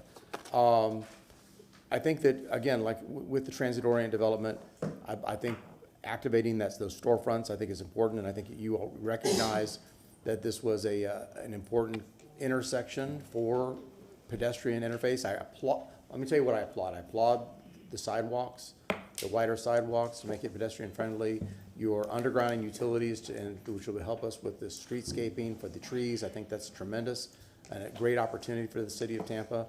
The parking, I agree with Councilman Carlson. I'm not investing a penny into this project, and I'm not a banker, so I'm just going to assume that you're not going to want to build something and pay for something that's not being utilized. So I'm going to say that you guys understand the market a lot better than any one of the 7 of us sitting up here about what's required to be able to rent these units, and I'll go with what the market dictates on this particular project. If we were further along in providing, a transit car-free environment for the entire city of Tampa, I may have a different opinion, but where we are right now, I'm okay. I understand you're overparked, but especially if you add more retail, maybe you're right-size parked. My biggest, again, and this is not going to dictate how I vote, but I would like just to know why you chose not to do the Amelia garage entrance, and again, the lack of retail. I mean, I see, if you flip that building, you put those courtyards along Columbus, I could see a great restaurant there with a courtyard. So it's like, again, and I'm not here designing, I'm not even going to pretend that I'm going to design that project from a dais in 15 minutes. It's something you've spent years doing, but there you go. Councilmember Henderson, and then we'll go to the. Attorney Wells, I want you to stop me if this is not an appropriate question. But I'm thinking, and this just occurred to me, that the additional parking, is it possible that the 3,100 square feet retail space is going to be a bar or something where there's going to be more parking needed because there's going to be a lot more patrons supporting that? Is that something you know in advance, and then we end up having a problem because people are complaining about noise that we don't know about yet? Is that like a bad question to ask? it could be a separate hearing, I think. Yeah, I know, but I'm trying to figure, you said that you understand based on, your business model, why you have this additional parking. And I'm just curious if it's because the retail space on the bottom level is going to be a social space that requires people to be able to park and they not spill into the neighborhood, or to avoid that to some degree. I'm just asking in advance, just in case 5 years from now we come back and we having this conversation about a bar and crowdedness. Can I ask that, Attorney Wells? Is it okay? Is it? Yeah, yes. he's coming up. Okay, thank you. Yes, if I may. So they are asking for all commercial general uses. So a bar may not be known at what they're gonna do right now, but they could come back in front of you and ask for an alcoholic beverage approval in the future. So a bar is allowed in commercial general uses. And It should be parked for it already, because if it's commercial space, Mr. Thomas, is that correct? Yes, and if I may, I can provide some additional clarifications on what can be made between first and second reading and what would require this to go back to DRC and then have another first reading. Things such as height, that can be modified between first and second reading. We would have to add it to the revision sheet.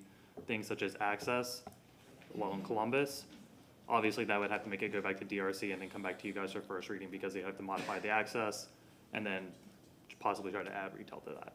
So there are some minor things that can be changed between first and second reading, but, you know, even if it can't be changed between first and second reading, there's always the option to go back to DRC and then come back for another first reading. Thank you very much. Rebuttal. If I may, I think I'll make it easy for tonight out of respect for everyone's time and a long agenda that you're facing. We'll go ahead and request a continuance, and we will return in front of you with more of a rebuttal and more details. Okay. Councilmember Villar, Councilmember Rickard. I was gonna offer to make the motion. Yeah, I was just gonna ask what date is available. Staff is prepared to give us open. Oh, okay. Yeah. Council, I've asked staff to come prepared for open dates for tonight based on the length of the agenda, so we could, if there's this situation should arise, you'd be prepared to know when you have an open date. Staff? Open available dates, that would work with the petitioner? We could do December. Is December enough time to be able to accomplish what they want? December's fine, yeah, with the applicant. Kate Wells, Legal Department, if I may, if the purpose for the continuance is to look at revising the site plan, then I don't know that a December 12th hearing makes sense. What I heard was the purpose of the continuance was to work on rebuttal and provide additional information. So I guess the applicant needs to share with you what the purpose of the continuance is so we can identify an appropriate date. Yeah, can you clarify the purpose of this continuance? I mean, December is right around the corner. So.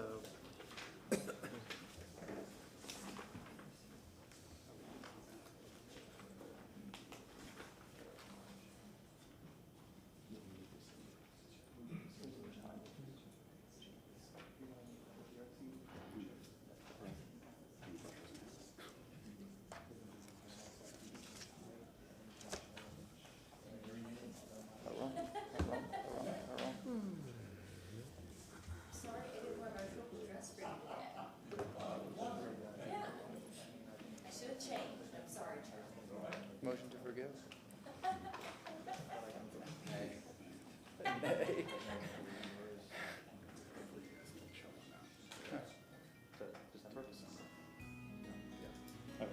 December. Yeah, there will not be enough time for another DRC, so these will just be changes that could be done between first and second reading. But, they're changes that, we can look into other changes that won't trigger other reviewers and see if we can find other changes that can be made aside from height that won't cause us to go back to another DRC. And when you say December, is that December 12th? Yes, sir. Is there space December 12th? Yes. Okay, all right, can I get a motion to continue to December 12th? 5:01 PM, 315 East Kennedy Boulevard, 3rd floor, Tampa, Florida, 33602. Motion and a second, all in favor? Aye. Thank you very much. Thank you.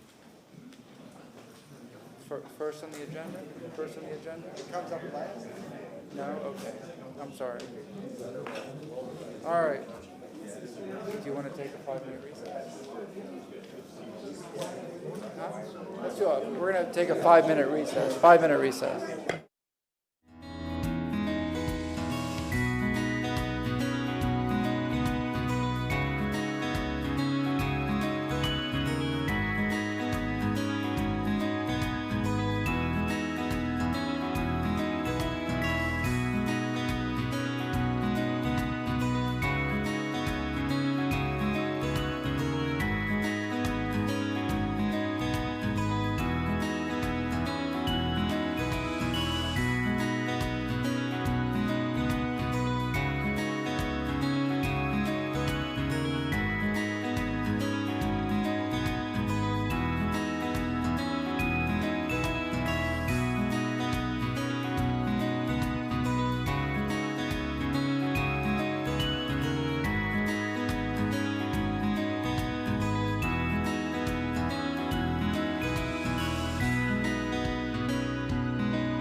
Welcome back to Tampa City Council. I'd like to call this meeting to order. Roll call, please.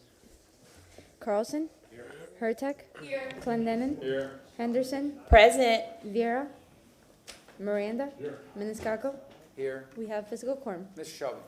Yes, Mr. Chairman, members of City Council and public, Martin Shelby, City Council Attorney, just a couple of matters that I want to bring to Council's attention.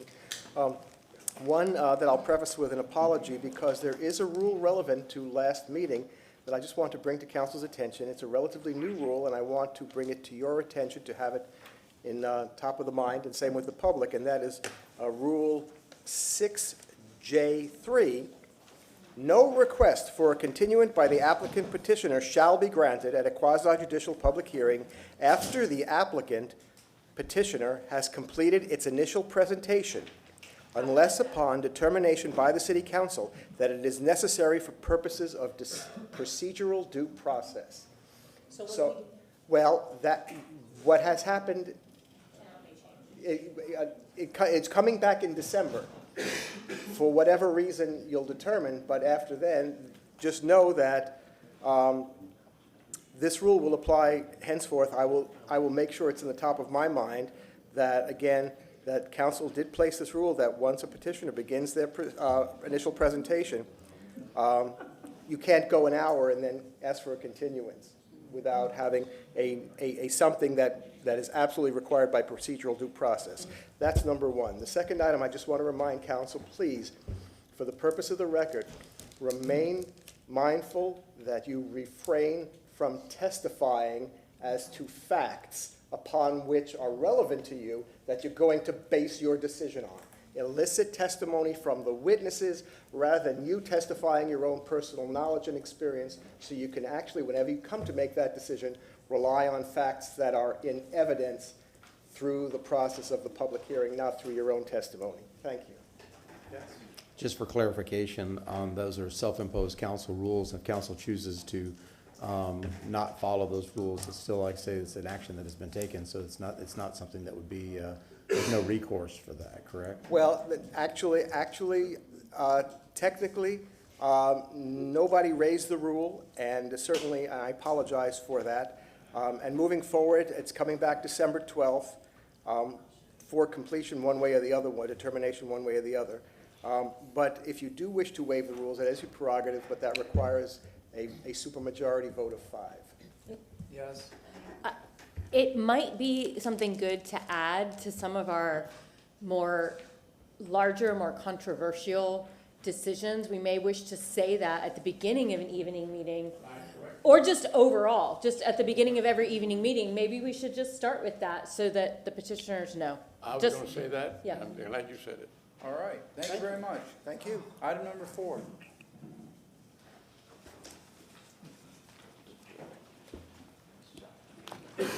Good evening, Stephanie Pope, Development Coordination.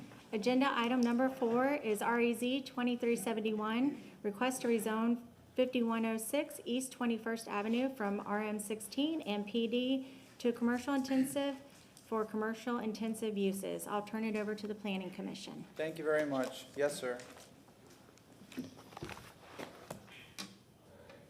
Good evening, Danny Collins with your Planning Commission staff. I was sworn in. Our next case is in the Central Tampa Planning District, more specifically in the East Tampa Urban Village. This is an aerial map of the subject site and the surrounding properties. You'll see the subject site. It's just north of Interstate 4 and to the east of North 50th Street. The surrounding development patterns predominantly commercial intensive uses. There are some industrial uses as well in the area. Just south of the interstate, we have a single-family neighborhood. Here is the adopted future land use map. The subject site, including parcels to the north, south, and west of the site, are recognized under the the community commercial 35 category. To the south of the interstate, we have a residential 10 neighborhood. One block to the west of the site, we have some light industrial uses.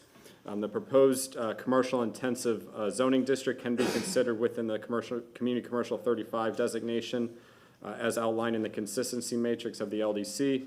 The surrounding area contains a mixture of uses, including light and heavy commercial, as well as some light industrial uses. The site is located to the west of Interstate 4 with properties to the north, south, and west zoned CI.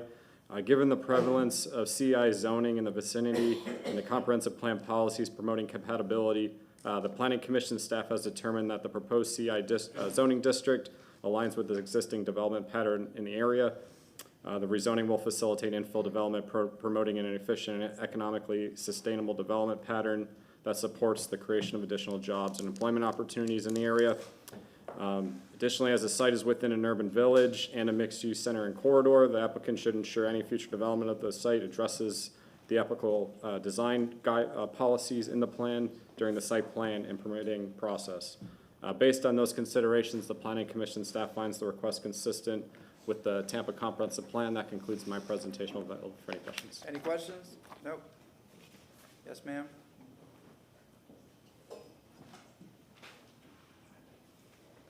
Stephanie Pope, Development Coordination.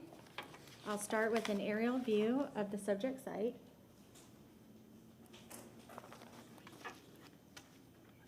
You can see the subject site outlined in red on the northeast side of North 21st Avenue in the general vicinity north of Interstate 4 and east of North 50th Street.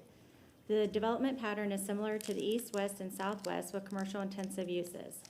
North of the site is Zone PD in 1999, file number Z99-12 with an existing vehicle sales use.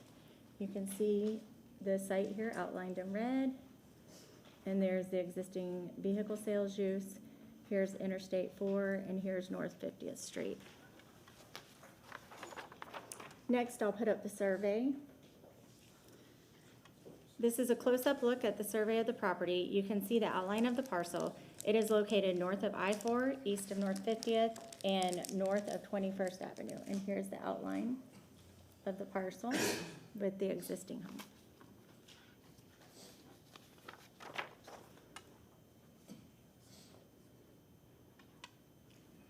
Given the mix of uses in the immediate area surrounding the subject block, the requested CI zoning provides an appropriate transition from the current residential use that is surrounded by commercial intensive uses to the south, east, and west, and the commercial and industrial uses located further west and south. The uses allowed in the CI zoning designation are consistent with the existing uses surrounding the site and the built environment. The site is located in the East Tampa overlay and must comply with the code at the time of permitting. Since this is a Euclidean zoning, there is no site plan or elevations. And next, I'll show you photos of the site. This is a photo of the site, and you can see the house right here. This is a photo looking east, and it's where the 21st dead ends right there. This is a photo looking south at Interstate 4 and the existing hotel. This is a photo looking west. And this is a photo northeast of the site. There is a rehabilitation center that abuts the vehicle use.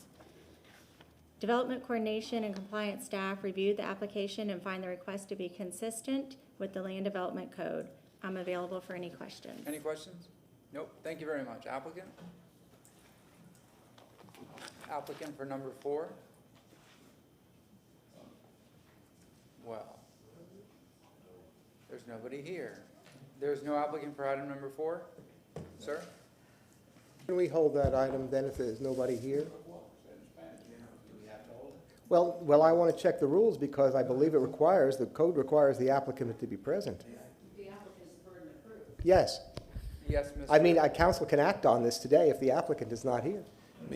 And if I may, Councilman Vieira. I just wanted, just in case, si alguien aquí habla solamente español, es para el número 4 para 516 East 21 Avenue.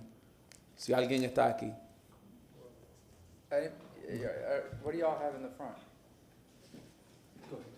Marconi Street. Marconi Street. Oh, okay, all right, that's not good. All right. Mr. Chairman, why don't we hold this and see where we can stand on this, and we'll get back to you on this. All right, we're gonna hold number 4. And there's nobody registered online, correct? No, not for this. Okay, item number 5.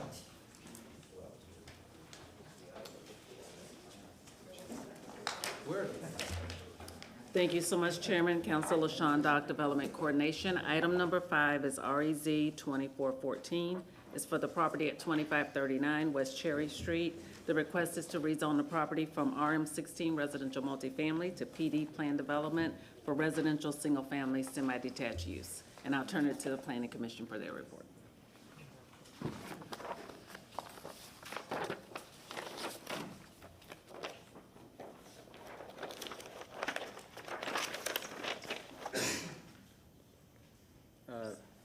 This is Danny Collins again with your Planning Commission staff. I was sworn in. Our next case is in the Central Tampa Planning District, specifically in the West Tampa Urban Village.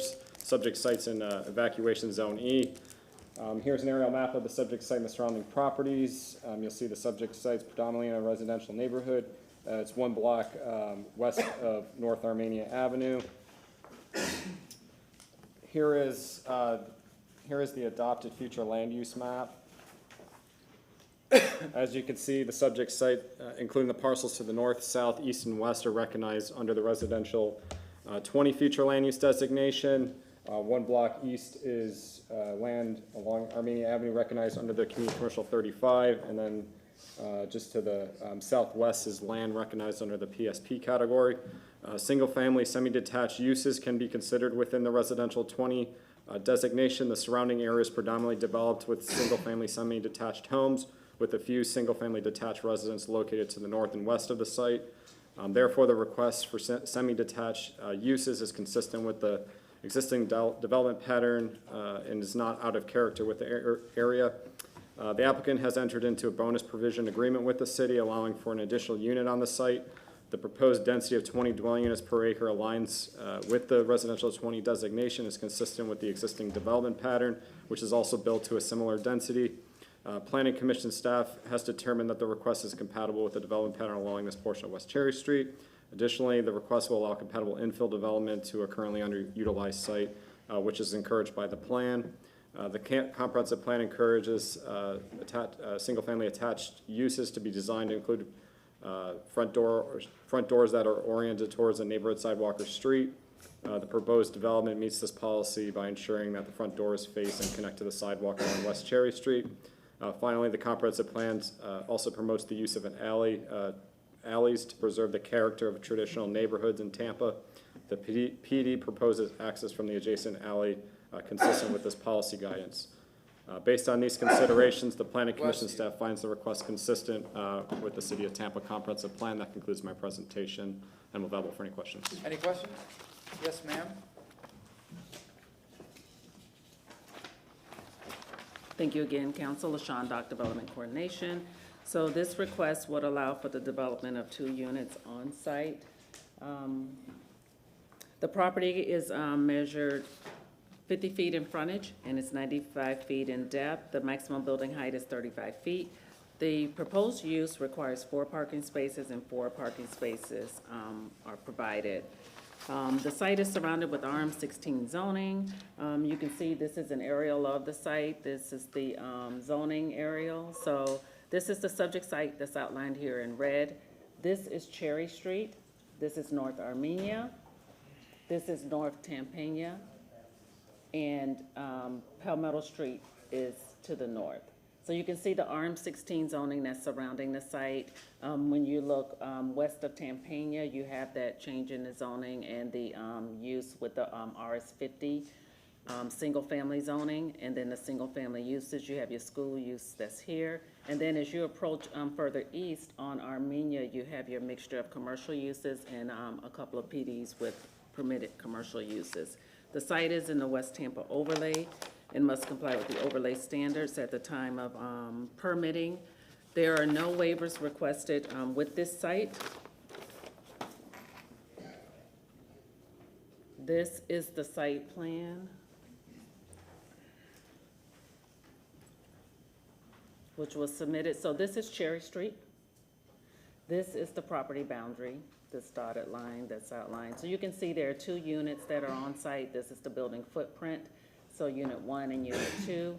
Vehicles will access the site from the alley, which is encouraged in the overlay. And then each unit has a 2-car enclosed garage. These units also, you'll see they have walkways which connect to the sidewalk which is along Cherry Street. And there is a covered entry, which I'll show you in the elevations that were submitted. So the top elevation is the east elevation. This is the south elevation, so this is from the alley. This is the west elevation, and then this bottom one is the north elevation, and this is where you can see the covered entry and the porches for each unit that has been incorporated into the design.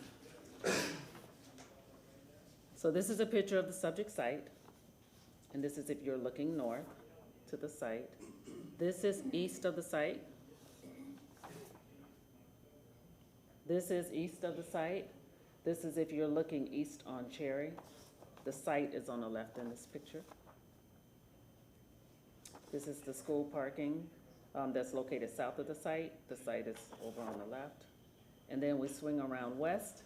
This is west of the site at the northwest corner of Cherry and Tampania. And then this is west of the site at the corner. The Development Review Committee staff has reviewed the request, finds the request consistent. There are site plan modifications to be made between first and second reading. And that concludes staff's presentation. I'm available if you have any questions. Any questions? Thank you very much. Applicant, Thank you. come on up, sir. Please state your name. Good evening. My name's Alex Rios. I would just like a couple moments with staff, if that's permissible. I just want to confirm the case. Okay, go ahead, sir.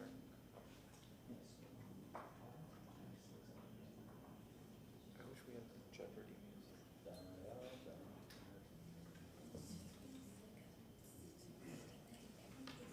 Yeah, nothing is right.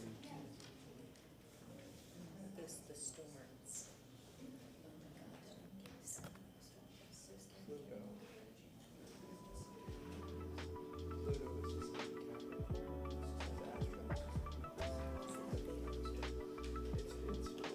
It's weakening. You do? I bought this.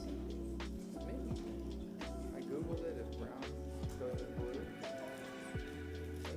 I've got something different. Are you ready, sir? Yes. Go ahead, sir. Actually, my paperwork.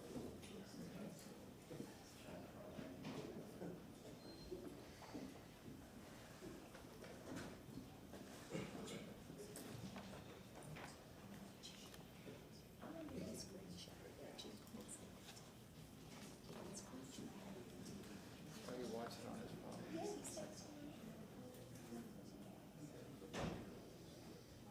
We want you to. She's telling me how much she loves me. Okay, good evening. All right, go ahead, sir. My name State is your Alex Rios with Rios Architecture. This project proposes rezoning from RS50 to PD for 2 single-family semi-detached homes. With respect to the design, the project is within the West Tampa overlay. The overlay has design requirements such as BTL, built two-line front setback, side setbacks, as well as encouraging rear parking. Let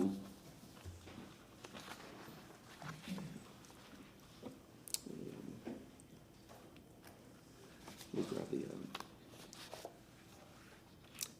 the proposed design complies with the BTL setbacks. It utilizes the rear parking for 2 parking spaces and proposes a modest scale design, 3 stories, all of which is under the 35-foot height restriction. We are pleased to present a design that is compatible with the West Tampa overlay, as well as the staff's unanimously consistent finding. Thank you. Any questions for the applicant? Is there anybody in the public that wishes to speak on item number 5? We have a motion closed from Councilmember Condenza and Councilmember second from Councilman Bureau in favor. Aye. Councilmember Hurtak. I just always like to say that I really appreciate developers who just look at the rules and stay in them. And you're consistently one who does that. And so I just want to, again, say thank you for doing that, that just following the rules is doable. So I just wanted to say that. Thank you. Thank you. Councilman Vera, would you mind reading item number 5? Yes, sir. I move an ordinance being presented for, Substitute. oh, wait, no, the ordinance yep, and and then then the the substitute substitute, yes, sir. resolution. I move an ordinance being presented for first reading consideration. An ordinance rezoning property in the general vicinity of 2539 West Cherry Street in the city of Tampa, Florida, more particularly described in section 1, from zoning district classification RM16 residential multifamily to PD plan development residential single-family semi-detached, providing an effective date. Do we have a motion? Do we have a second? Second, Councilmember Clendenin. All in favor? Aye. Any And- opposed? Please read it, ma'am. Second reading and adoption will be held on December 5th, 2024 at 10 a.m. in City Council Chambers, 315 Kennedy Boulevard, 3rd floor, Tampa, Florida, 33602. All right, and the substitute resolution is not to be adopted until after second reading and adoption of the ordinance, correct? If you can, Mr. Yes? Chairman, I don't want to mess this up, but I want to make sure it's correct. Madam Clerk? Madam Clerk, I just want to make sure we're doing this clearly, so when it comes back for second reading, can they make the motion now to accept the substitution, so it'll just show up as the resolution for adoption on second reading? Okay, can we just have a motion to accept the substitute without moving it until second reading? We have a motion, this is for second reading. Motion from Councilmember Clendenin, second from Councilmember Henderson. All in favor? Aye. Any opposed? Thank you. Very much. Item number 4 is an applicant here for item number 4? The applicant is not here. Ms. Wells and I were able to contact him, and he said that he would be okay with the continuance to January. Item number 4 is not here, so he would like a continuance to January. Yes, ma'am? This item was originally scheduled on October 10th, and he did not realize that the case was automatically continued to this evening. Okay. So that's All right. that's the good cause shown. I believe that is required by the code to continue an item like this rather than withdrawing it for a failure to appear. What is the available date for January 16th? We have plenty of availability to January 16th, so we don't have any continuances to that date yet. What's the lightest agenda? Motion to continue to January January 16th. 16th? Date, time, and place. All right, we're gonna, 15 East Kennedy Boulevard. 3rd floor, Tampa, Florida, 33602, 5:01 PM, January 16th. Huh? Could we? What was the question? Councilmember 20 Clendenin, days need to be waived. second Councilmember Hurtak, all in favor? Aye, so item number 4 has been continued. Okay, is the applicant for item number 6 here? Okay, Alex Shaler is here in the crowd. No, the way this agenda is going, we just gotta triple check. Item number 6, yes, sir, go ahead. All right, St. Thomas Development Coordination, agenda item number 6 is REZ 2442, a request to rezone 2004 and 2014 Davis Street and folio number 199257.0100 from commercial intensive to planned development for residential single-family attached. I'll turn it over to Danny with the Planning Commission.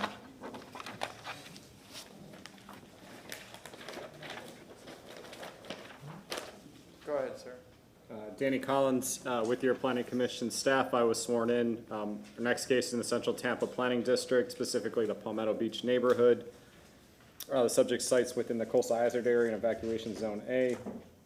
As you can see, the subject site is located at the northeast corner of South 20th Street and Davis Street.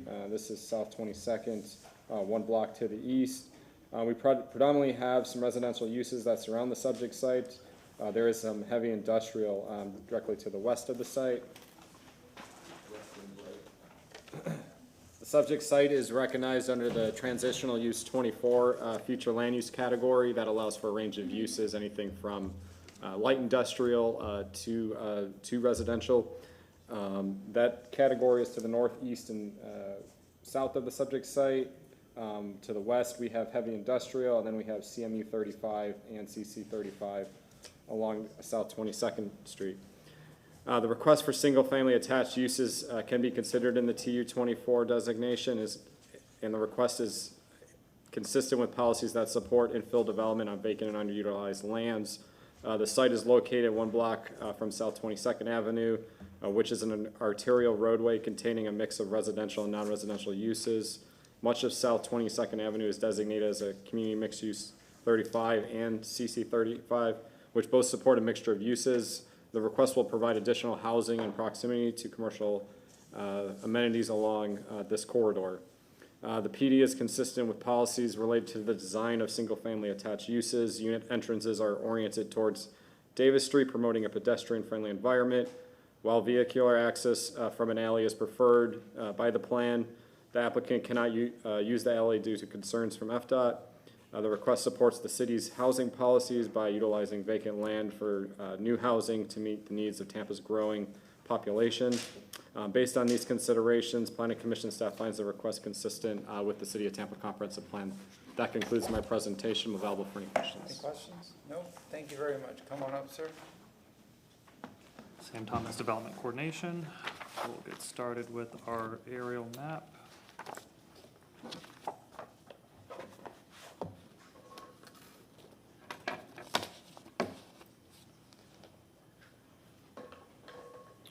So you can see the subject site outlined here in red on South 20th Street and Davis Street. To the north of the subject site, you do have a planned development that came before you all not too long ago. That was for single-family attached units, I believe about 5 units. This one's a bit older. That's also for single-family attached units. To the north and to the south, and kind of in the general area, you have a mix of like CI uses along South 22nd Street or 20th Street. Along 22nd Street, it's more of CG uses. You have the RM16 zoning district running all along through here. And then once you get on the other side of 22nd Street, it's RS50 zoning. In this general area, it's a mix of single-family detached homes, but also older multifamily homes like duplexes and two-family uses like that. So quite a lot of different uses in the area. And then obviously as you move west, you get into the Port Tampa Bay, where you have all those heavy industrial uses. So we'll go into the site plan now provided by the applicant. So the applicant is proposing 10 single-family attached units. You have 2 buildings with 5 units each. You have the front doors oriented towards Davis Street, and then you also have vehicular access from Davis Street. There's a 2-car enclosed garage, and then 2 cars can also fit in driveway for each one. So you have a total of 40 parking spaces being provided, and 23 parking spaces are required. The applicant is proposing a maximum building height of 42 feet or 3 stories. And the applicant is also preserving, it's kind of hard to see, but there's 3, I think 1, 2, 3, 4 oak trees in the rear that the applicant is preserving. But I would like to note that, as you know probably from the previous rezonings to the north, there is an alley north of the subject site. The applicant worked extensively with staff to redesign their project for when they originally came in to do alley access and load it from the alley to provide that better street treatment and save some more trees along the front of the property. They resubmitted their site plan after they redid it, went back to another DRC. FDOT showed up for this DRC when they didn't show up for the first one, and then said that they objected to the applicant accessing the site from the alley from 20th Street. So that kind of threw some major complications into this, and that is why we're with this plan now. But I did just want to add some context that the applicant did try to use the alley, but it became extra complicated with FDOT's involvement. I'll go ahead and show some pictures of the site, or the elevations of the development. Let's see here. So this is your north elevation, this is your south on Davis Street, your east elevation, and your west elevation. So here's some pictures.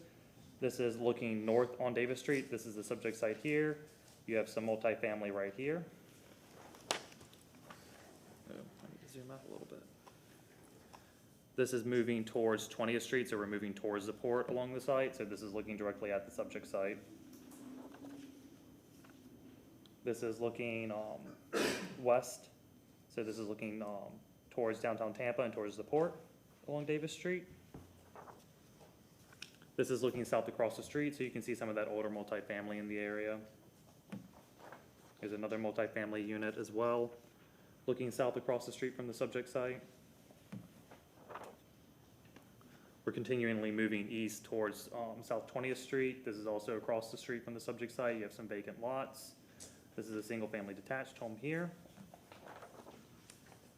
We're now looking back north at the site. This is South 20th Street here. This is looking east along Davis, back in towards Palmetto Beach. This is looking north along 20th Street, so you have the port over here. And then you can see that alley that runs along the north of the site. This is looking south on 20th Street. Another view looking north on 20th Street. The subject site ends right here, and that's the entrance of the alley from 20th Street. That's a view looking down the alley. This is where that other development that was approved not too long ago with the single family attached. And here's a view looking west from the alley, so the subject site is here, and then the other previously approved development would be there. Development compliance staff reviewed the application and find the request consistent. Should it be the pleasure of council to approve the application and the waivers, modifications to the site plan as shown on the revised revision sheet must be completed between first and second reading. And I do have some copies of that revised revision sheet for you all. Councilmember. I just had a question. Why aren't they going to, I mean, are they gonna try to close the alley then? Like if FDOT won't let you use it, what's the point? So it's very complicated. FDOT doesn't own the alley, the city of Tampa owns the alley. Yeah. So FDOT cannot, and this is my understanding from speaking with FDOT, FDOT cannot force the city of Tampa to close the alley. But on FDOT's portion of where they own that roadway, if they wanted to put something there, they could. I think it would be more so along the lines that when the applicant applied for a permit and they went to go improve the alley, FDOT would deny their access to 20th Street. Yes, and so I guess well, maybe this is a question for the applicant, then why they didn't also want to vacate the alley so that they could have the extra space, but I'll ask. So. Thank you very much. All right, applicant, come on up, please say your name.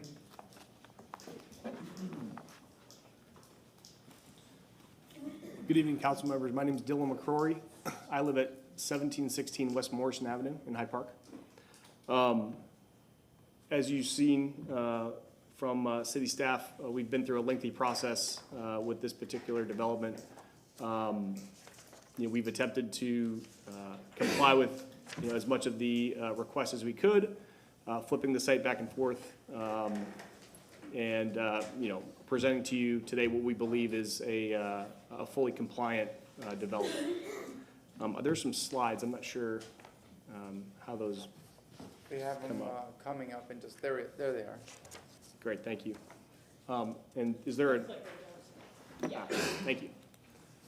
So as you've seen, the site map is at the corner of 20th Street and Davis Street. It's approximately 0.7 acres. This is a rendering of the drawings that you've seen coming from the front. This is the, I believe looking at it from the, I guess what would be the southwest corner of Davis and 20th.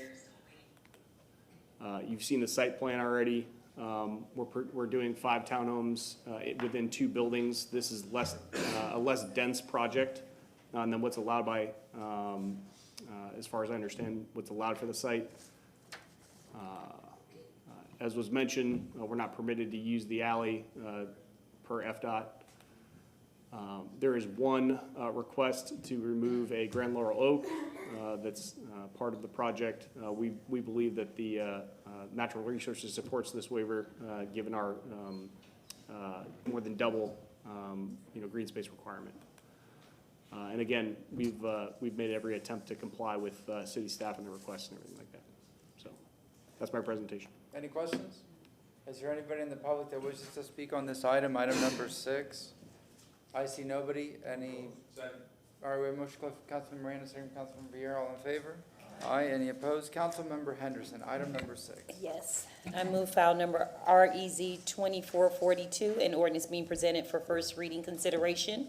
An ordinance rezoning the property in the general vicinity of 2004 and 2014 Davis Street and folio number 199257-0100 in the city of Tampa, Florida, and more particularly described in section 1 from zoning district classifications CI commercial intensive to PD planned development residential single family attached, providing an effective date. We have motion from Councilmember Henderson, second Councilmember Miranda. All in favor? Aye. Aye. Any opposed? And the revision sheet. And the revision sheet. Very good. Go ahead and read the vote. Second reading and adoption will be held on December 5th, 2024. Well, read the vote. Yeah, no, you're. Roll call. Yeah, unanimous, 7-0. Motion passes unanimously. Second reading and adoption will be held on December 5th, 2024, at 10 a.m. in City Council Chambers, 315 Kennedy Boulevard, 3rd floor, Tampa, Florida, 33602. Thank you very much, sir. Thank you very much. Mr. Garcia, were you sworn in? Are you going to speak tonight or no? I haven't been sworn in, I am gonna speak. You are? You have been sworn in? Yeah. Okay. Oh, you have not? Anybody else not been sworn in? All right, let's swear you in, because I know you walked in a little bit later, so.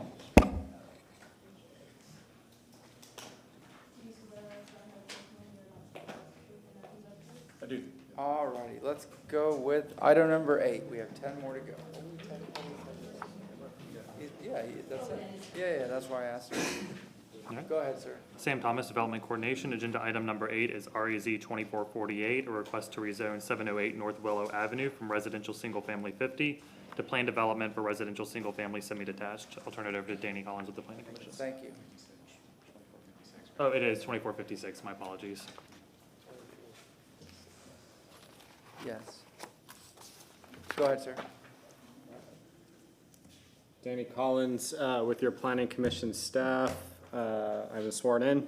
Our next case in the Central Tampa Planning District, it's within the West Tampa Urban Village, and it's within Evacuation Zone B.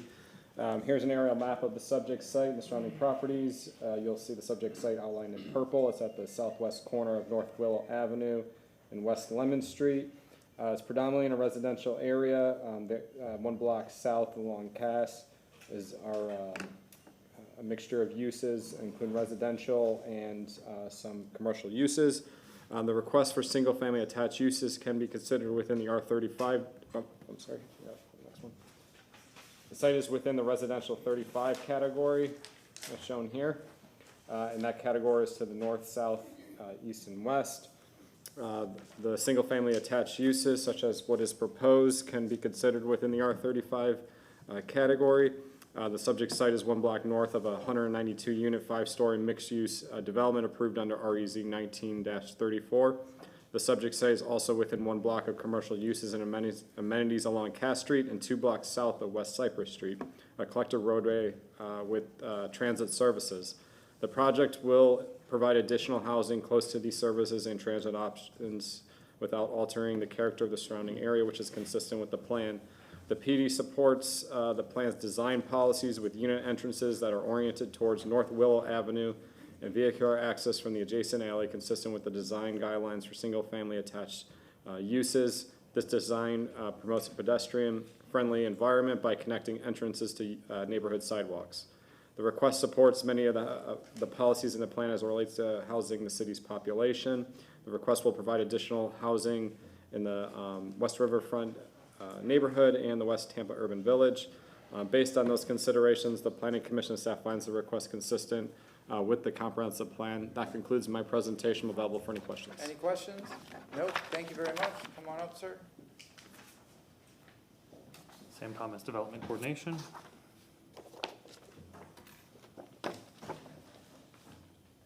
Here is your aerial map. You see the subject site outlined in red on West Lemon and North Willow Avenue. The general development pattern in the area has kind of changed very drastically over the past 10 years. There's been a lot of redevelopment. Just to the north of the subject site, catty corner from it, is a PD that some of you may remember. It's approved for 3 single-family attached units. As Danny was mentioning, when you go to the south along Cass Street, you have some major redevelopments for some large apartment complexes here and here, and then another one here. You have some commercial intensive uses here. And then as you move into the neighborhood, you have a mixture of single-family detached. I would say it's probably predominantly single-family detached, but there are some older multifamily uses still mixed in within this RS50.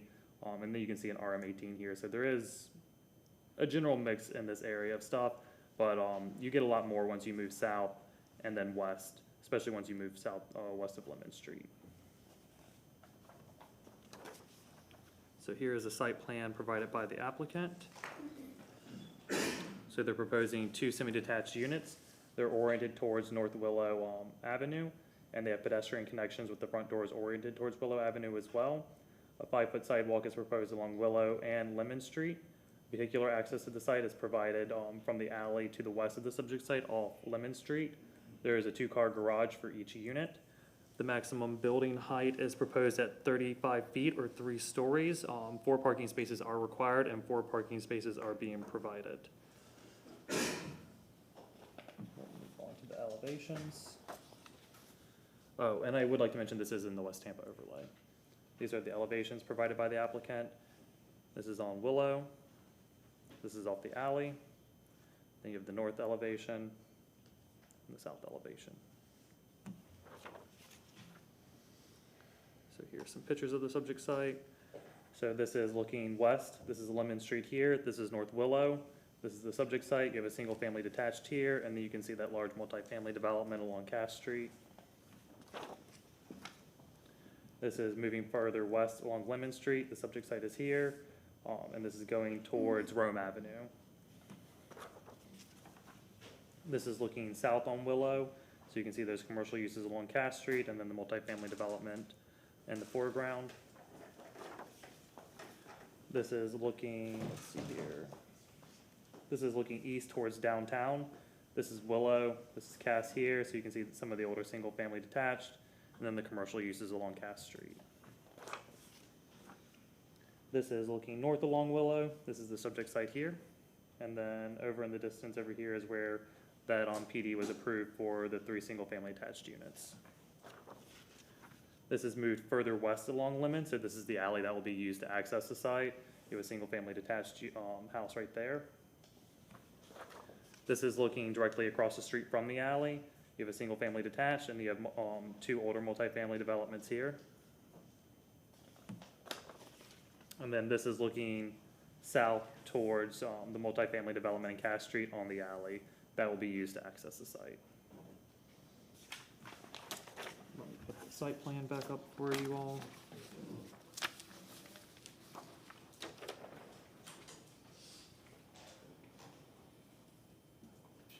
Development Coordination and Compliance staff reviewed the application and find the request consistent. The development proposes an appropriate infill in an area with a variety of housing types. Should it be the pleasure of council to approve the application, modifications to the site plan as shown on the submitted revision sheet must be completed between first and second reading. I'm available for any questions. Any questions? Thank you very much. Applicant, come on up, please state your name.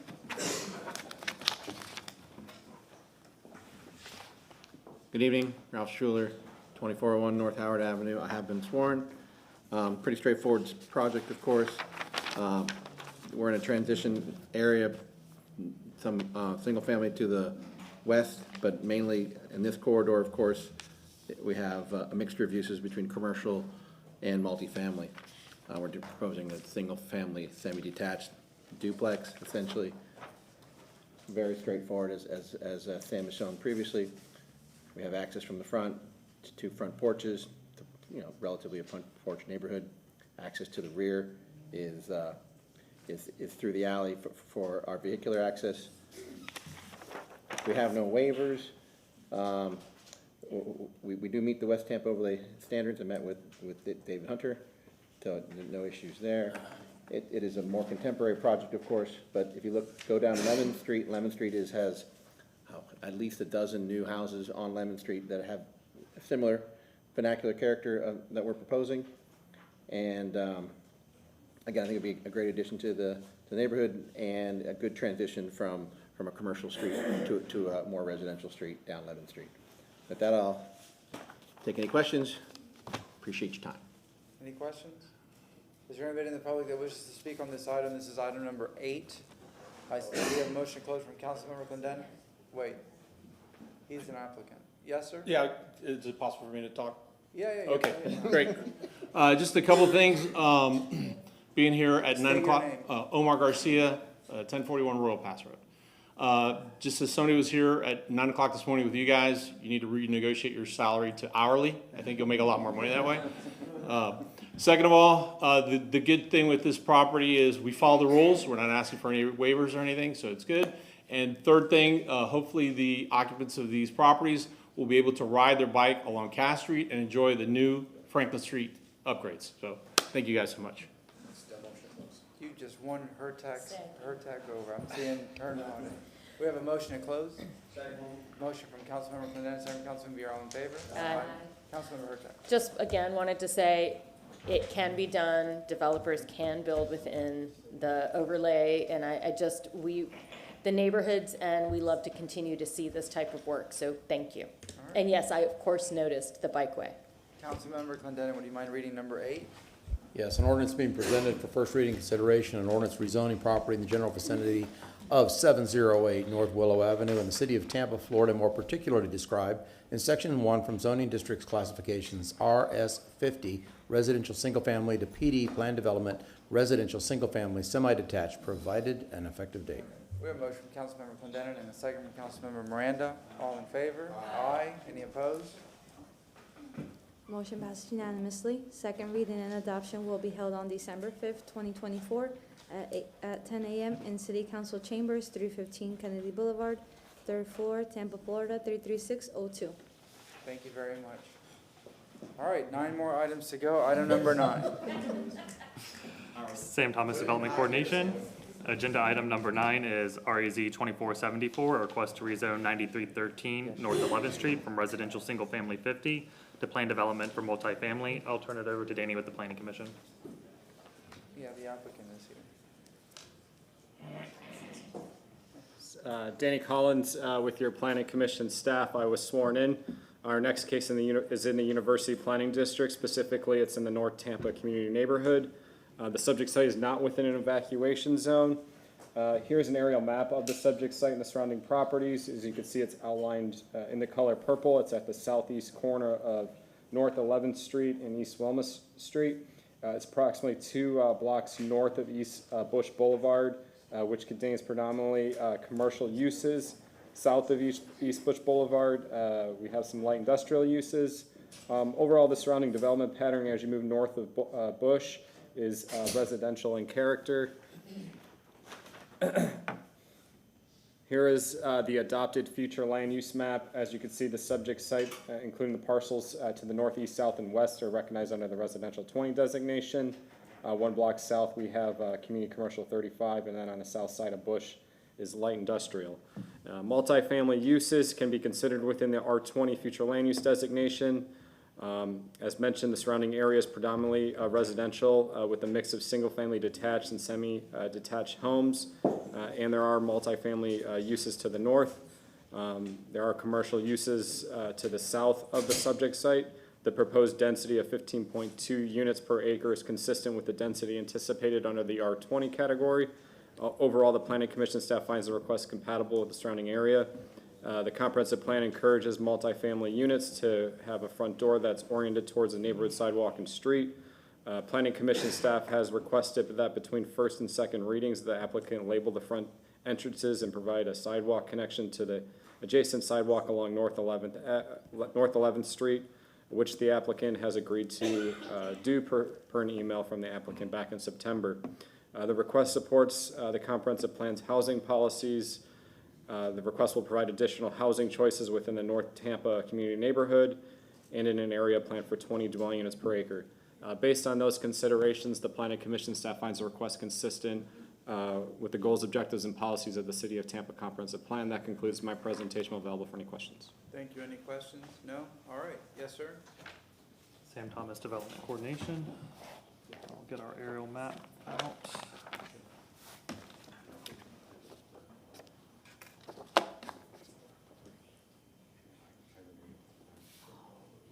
Alrighty. So you can see the subject site outlined in red here along Wilma and North 11th Street. As Danny mentioned, you have a lot of commercial uses along Bush Boulevard on the north side. On the south side, you have IG zoning. This is CI zoning here. And then along Nebraska Avenue, you also have CI zoning. While this area all around here is zoned RS50, is extremely deceptive. When I went out and walked the area, there is significantly more multifamily or duplexes than there is single-family detached. By far, it was actually very surprising how many duplexes there were in this neighborhood. And then as you move this way, there was actually some recent rezoning we had on the other side of Wilma Street that was for multifamily, and then where there's some of that other multifamily, low-income multifamily development or affordable housing development. So we'll go ahead and go to the site plan. This is the site plan submitted by the applicant. So it is a single structure building with multifamily units. There's 5 units on the first floor, and there's 5 units on the second floor.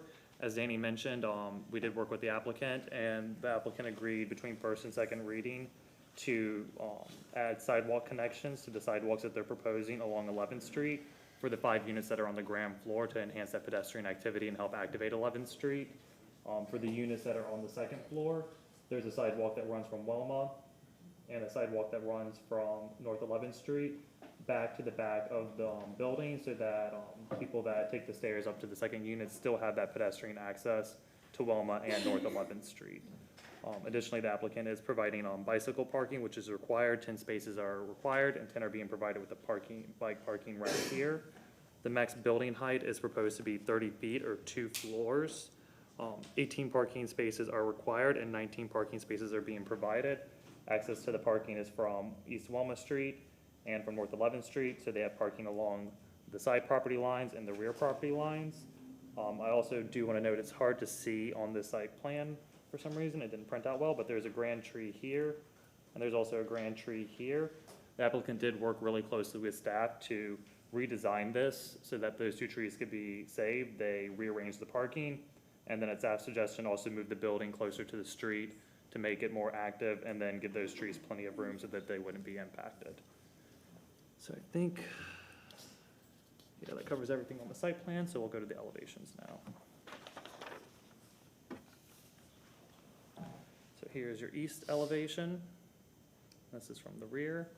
This is your west elevation along North 11th Street, and then your north and south side elevations. So I'll go to some pictures now for us.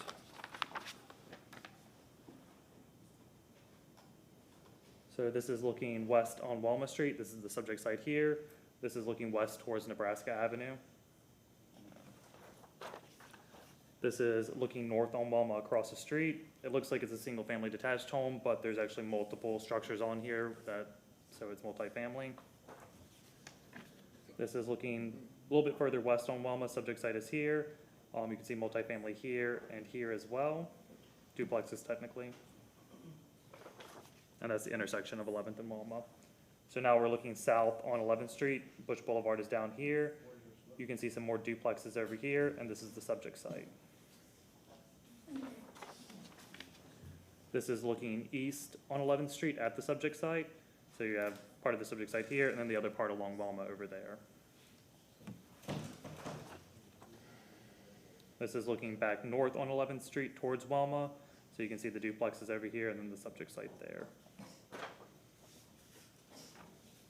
This is a little bit better view farther south. The subject site is just right back there, and then you can see Bush Boulevard just to the south with those commercial uses. This is the multifamily across the street from Wilma that I showed you before that looked like single family. You can kind of see the amount of structures that are on that site for the multifamily units. And then this is a better view looking west on Wilma, just on the other side of the subject site, so you can see that new affordable housing on the other side of Nebraska. So I'll throw the site plan back up for us.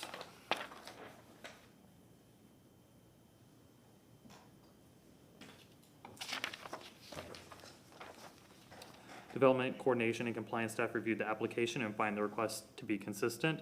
The applicant has collaborated with the staff to propose a development that is compatible with the surrounding area, providing much needed missing middle housing, while also adhering to appropriate setbacks and buffers to mitigate any potential impacts. Should it be the pleasure of council to approve the application, modifications to the site plan as shown on the revision sheet must be completed between first and second reading. I'm available for any questions. Any questions? No? Thank you very much. Applicant, please come on up and state your name.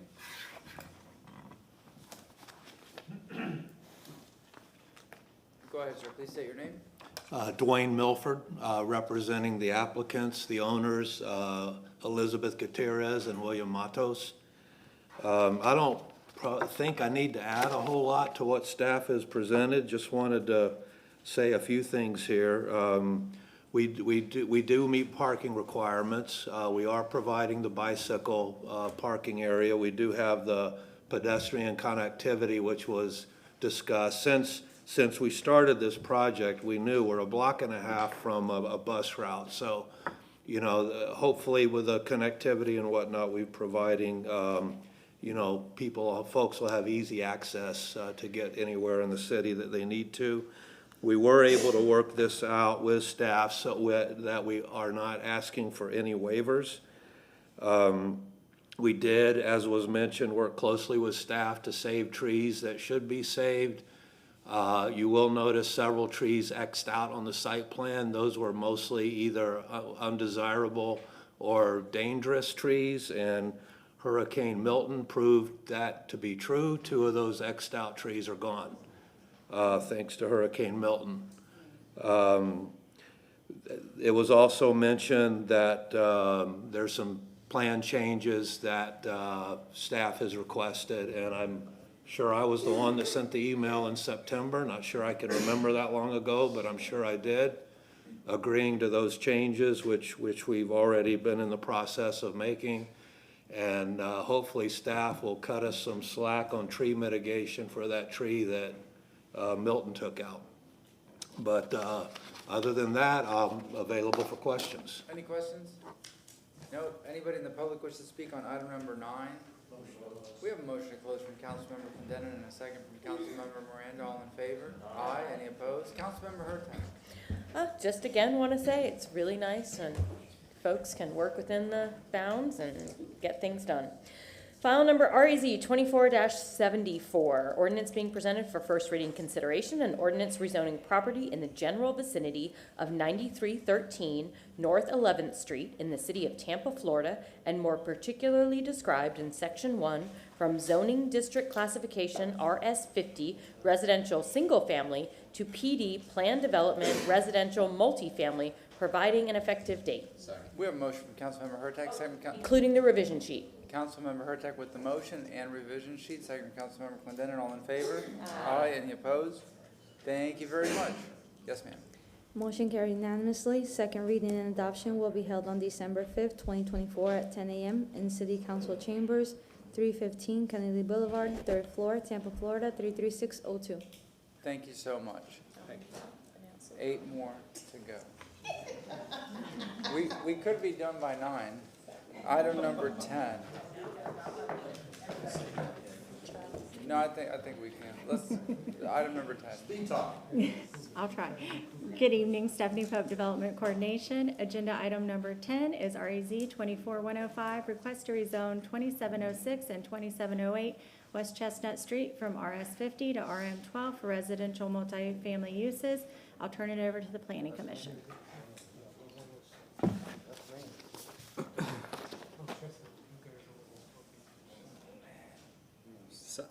Danny Collins with your Planning Commission staff. I was sworn in. Our next case is also in the Central Tampa Planning District. It's within the West Tampa Urban Village. It is within Evacuation Zone E. This is the subject site here. It's on this about mid-block of West Chestnut Street, just to the west of North Tampania Avenue. The surrounding development patterns predominantly residential. This is a fire station. And then this is West Tampa Elementary School.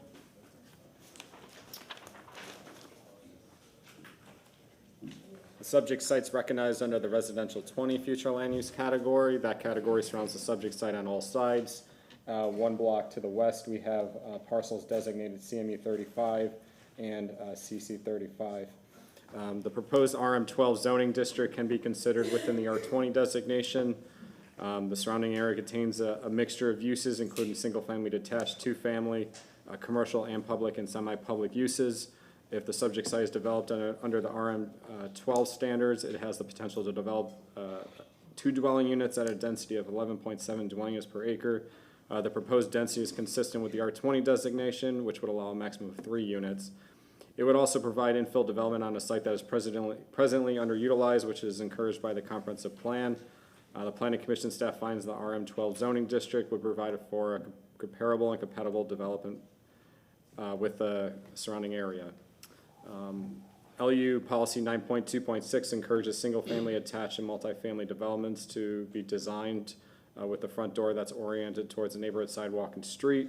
Since this is a Euclidean zoning district, the applicant should address this policy and all applicable plan policies at the time of permitting. Based on these considerations, the Planning Commission staff finds the request consistent with the City of Tampa Comprehensive Plan, and that concludes my presentation. Any questions? Councilman Miranda, did you live across the street? All right, next up.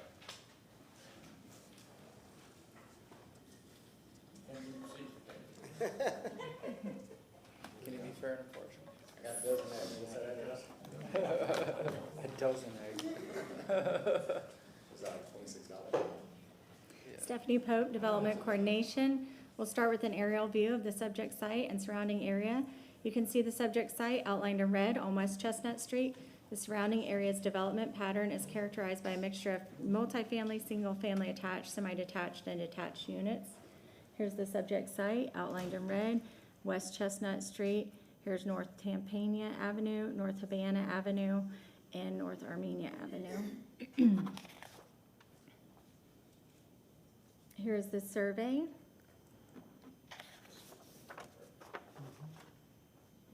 And then here is a close-up view of the survey. This is a close-up look at the survey of the property. You can see the outline of the parcel. It is located south of West Chestnut Street, west of North Tampania Avenue, east of North Havana Avenue, and north of West Union. You can also see the existing home on the site to be demolished.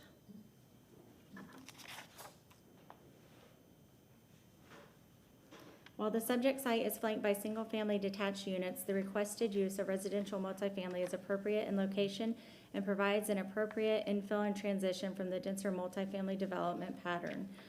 The site is in the West Tampa overlay and must comply with code at the time of permitting. Just to clarify, although a maximum of 3 units is allowed by right in the R20 land use, the requested zoning of RM12 will allow for a maximum of 2 units. Since this is a Euclidean zoning, there is no site plan or elevations. Show some photos of this site. This is looking at the subject site. This is looking west of the subject site. This is looking north of the subject site. Looking east. And then this is the alley that is just south of the subject site. Development Coordination and Compliance staff reviewed the application and find the request to be consistent with the Land Development Code. I'm available for any questions. Any questions? Thank you. All right. Anything else? All right, if not, applicant? Come on up, sir, please state your name. Jerry Alonzo. Go ahead, sir. I think everything was explained. The only thing I have is a picture of what I build. It's gonna be a single-story duplex, beautiful. It's gonna really improve the area. I want to see you. Yeah, let's see Okay. the picture, yeah.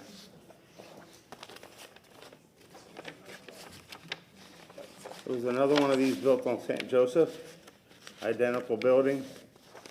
Another one on 10th and 47th.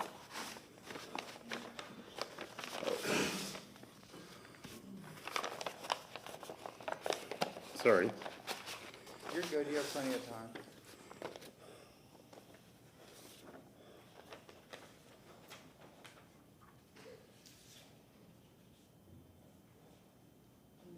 Very nice. 8-foot doors, impact windows. All the newest. It's another photo here. This is the one that was on 47th. Very nice. It's a way nice building inside too. All right, anything else, sir? That's it. All right, is there anybody in the public that wishes to speak on item number 10? We have motion closed from Councilmember Clendenin, second from Councilmember Miranda, all in favor? Aye. Item 10, I believe, is Councilmember Carlson. Thank you. Move file number REZ 24-105, ordinance being presented for first reading consideration, ordinance rezoning property in the general vicinity of 2706 and 2708 West Chestnut Street in the city of Tampa, Florida, and more particularly described in section 1 from zoning district classification RS50 residential single family to RM12 residential multifamily providing effective date.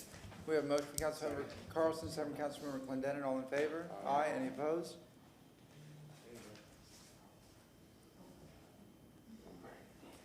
Motion carries unanimously. Second reading and adoption will be held on December 5th, 2024, at 10 a.m. in City Council Chambers, 315 Kennedy Boulevard, 3rd floor, Tampa, Florida, 33602.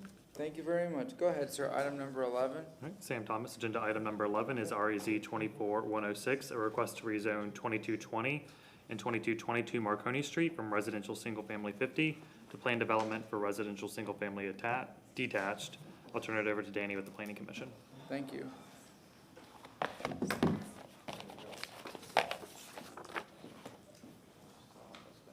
Danny Collins, with your Planning Commission staff. I was sworn in. Our next case is also in the Central Tampa Planning District, more specifically in the Palmetto Beach neighborhood. Here is the subject site. It's outlined in purple. It's just to the west of North 24th and Marconi Street. The surrounding area is predominantly residential in character.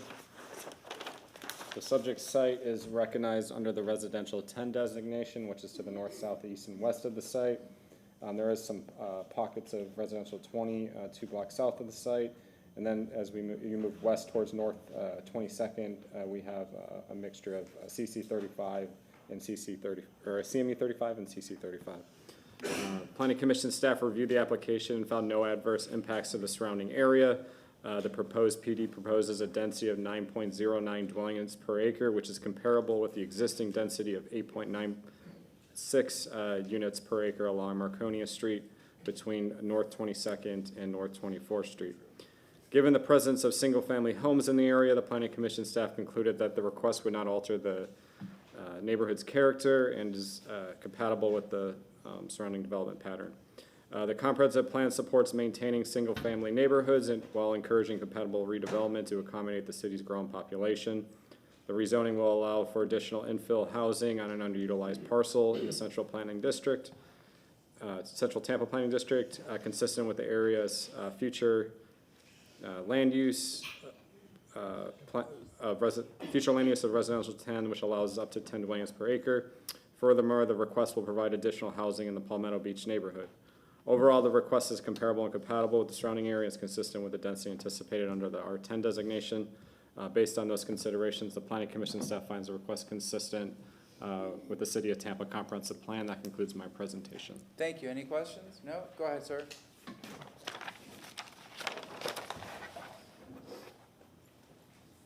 Sam Thomas, Development Coordination.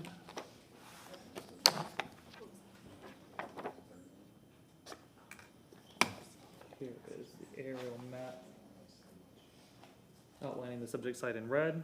You can see it outlined in red here on Marconi Street. So we're over in Palmetto Beach, so you have quite a mixture of housing in this area. It's single family detached, duplex, or single family semi-detached, duplexes, older multifamily developments. So while there is a lot of RS50, it is quite a mix. And then you go one block south and you have RM16 zoning district. Further south, you have the park and the bay and an elementary school as well. As you go to the east, you have 22nd Street where you have the CG uses, and then a little bit farther over you have the port, and then to the north, there's IKEA that I'm sure we're all familiar with. So here is the site plan provided by the applicant. The applicant is proposing 2 single-family detached units. One of these units is already an existing home, and they are proposing to build a new single-family detached unit. The reason why this is a PD in front of you is because this lot was originally platted in 1894 as 50 by 95. So to be able to develop a home in an RS50 zoning district, you have to have 5,000 square feet. It doesn't meet the 5,000 square foot minimum. So their only option was to develop through a PD, unfortunately. The applicant is proposing a 5-foot sidewalk on Marconi Avenue. Each house has a driveway and a 2-car garage, so 4 parking spots are required and 4 are being provided. The maximum building height is 35 feet, and then additionally there is a grand tree on site that the applicant is preserving. So I'll show some elevations provided by the applicant now. So these are the elevations of the proposed new home, and then here are pictures of the existing home on the site. So I'll show you some pictures from around the area now. So this is looking north on Marconi Street. This is the vacant lot, You can see the grand tree there, and this is the existing home on the subject site. This is looking south across the street from the subject site. This is looking east on Marconi Avenue. This is the subject site here. And the grand tree is being retained, correct? Yes, sir. Okay. And this is looking a little bit farther east. You can see the grand tree in the corner right there. So it will not be impacted, and the protective radius is being provided. So here's a better look at the vacant portion of the site. And then this is standing on the vacant portion of the site. The grand tree is right here. And now we're looking west towards downtown. And then this is further past the subject site, looking further east into Palmetto Beach on Marconi Street. And then this is looking across the street. You can see some multifamily here, and then single family detached there. So I'll throw the site plan back up. Development Coordination and Compliance staff reviewed the application and find it consistent. Should it be the pleasure of council to approve the application, further modifications to the site plan as shown on the submitted revision sheet must be completed between first and second reading. I'm available for any questions. Councilmember Hartnett. I noticed on the existing single-family residence, the raised air conditioner. And due to the flooding in the area, I was wondering if this house is going to have to be elevated. They will, I don't want to get too much into permitting because more Okay, on the so that's planning, but Okay, they do have to meet base flood elevation when they do go to permitting. okay, thank you. Anything else? Thank you very much, sir. Mr. Alonso, or whomever, item number 11. Go ahead, sir. Hello, my name is Michael Cosentino. I'm Mr. Alonso's architect. Go ahead. Anything you wish to add? No, I think we've complied diligently throughout the whole process to make sure that the site plan and everything else met criteria. So that's it. They went over everything very diligently. Thank you very much. No, Is there thank anybody you. in the public that wishes to speak on item 11? We have motion closed from Councilmember Clendenin, second from Councilman Vieira. All in favor? Aye. Any opposed? Councilmember Miranda, item number 11.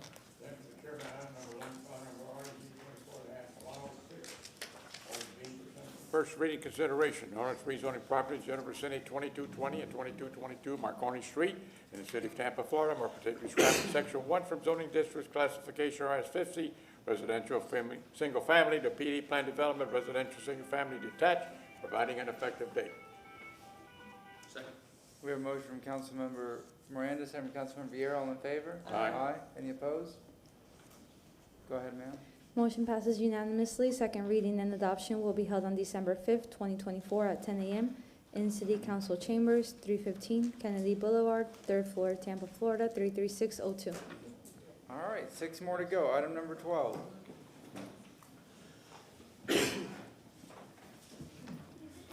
Good evening, Stephanie Pope, Development Coordination. Agenda item number 12 is REZ 2426, request to rezone 2704 West Palmetto Street from residential single-family 50 to PD for residential single-family semi-detached uses. I'll turn it over to the Planning Commission. Thank you very much. Yes, ma'am. Jennifer Malone with the Planning Commission. I have not been sworn in. I apologize. Oh, no, the marriage. All right, we'll let this one slide. Please raise your right hand and we'll swear you in. Is anybody else going to be speak that was not sworn in? I didn't see anybody new besides Ms. Malone. Go ahead. Yes.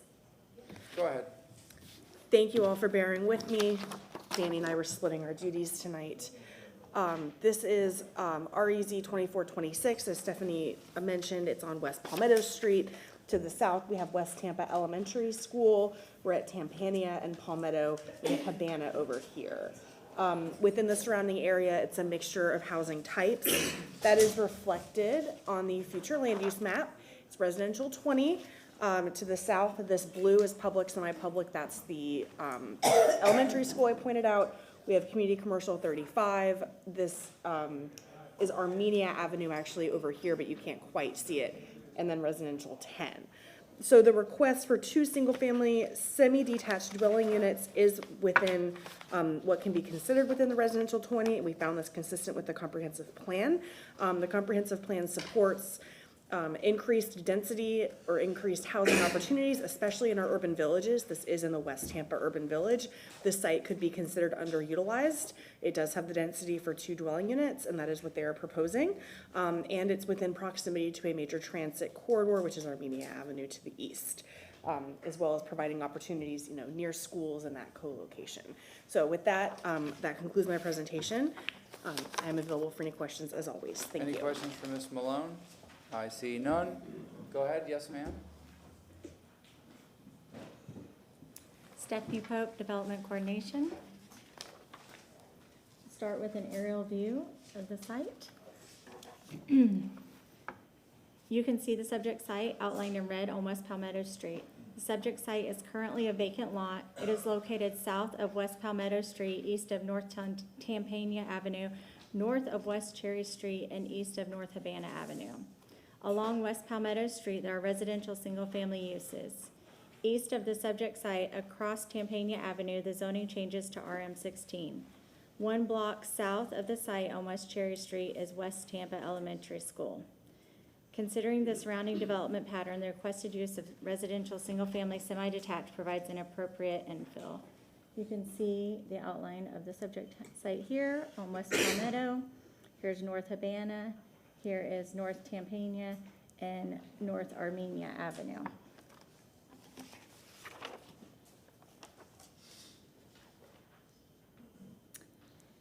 Here is the site plan provided by the applicant. The applicant is proposing 2 residential single-family semi-detached units. The front doors are oriented to West Palmetto Street, and each has a driveway connecting to the adjacent 14-foot alley in the rear. Walkways connect the front door to the existing 5-foot concrete sidewalk along West Palmetto Street. The maximum allowable 2 units are being built by obtaining a bonus provision agreement. 4 parking spaces are required and 4 parking spaces are being provided, 2 in each unit's enclosed garage. The max proposed building height is 35 feet. There are no new waivers requested as part of this application. And here you can see the 2 units, the 2 garages with the 2 spaces for the cars, and here is the access to the alley, and then the walkways up to the existing 5-foot concrete sidewalk along West Palmetto. Here are the elevations. This is the west elevation. This is the north elevation. And here we have the east elevation and the south elevation, and you can see the garages here. Next, I'll show photos of the site. Here's a photo of the subject site. This is looking north of the site. This is looking north across the street of the site. This is looking west. This is looking east. This is looking south of the site. And then here's a photo of West Tampa Elementary School that is just south of the site. Development Coordination and Compliance staff review the application and find the request to be consistent with the Land Development Code. There are no waivers with this request. If City Council approves the application, the modifications to the site plan will be submitted and the revised revision sheet must be completed between first and second reading. I'm available for any questions. Any questions? Thank you very much. Mr. Rios, come on up, sir. Please state your name. Good evening, Council. Alex Rios with Rios Architecture. This project proposes a rezoning from RS50 to PD for 2 single-family semi-detached townhomes. With respect to this design, the project is located within the West Tampa overlay. The proposed site plan demonstrates compliance with block averaging.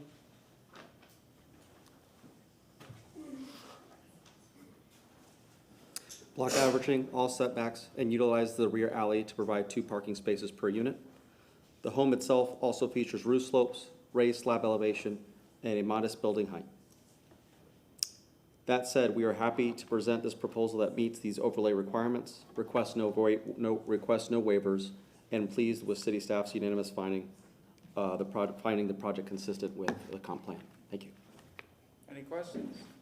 All right, is there anybody in the public that wishes to speak on item number 12? Yes. Come on up, sir, please say your name.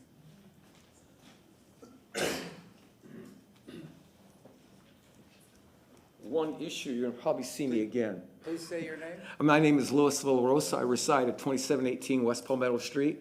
You will see me again.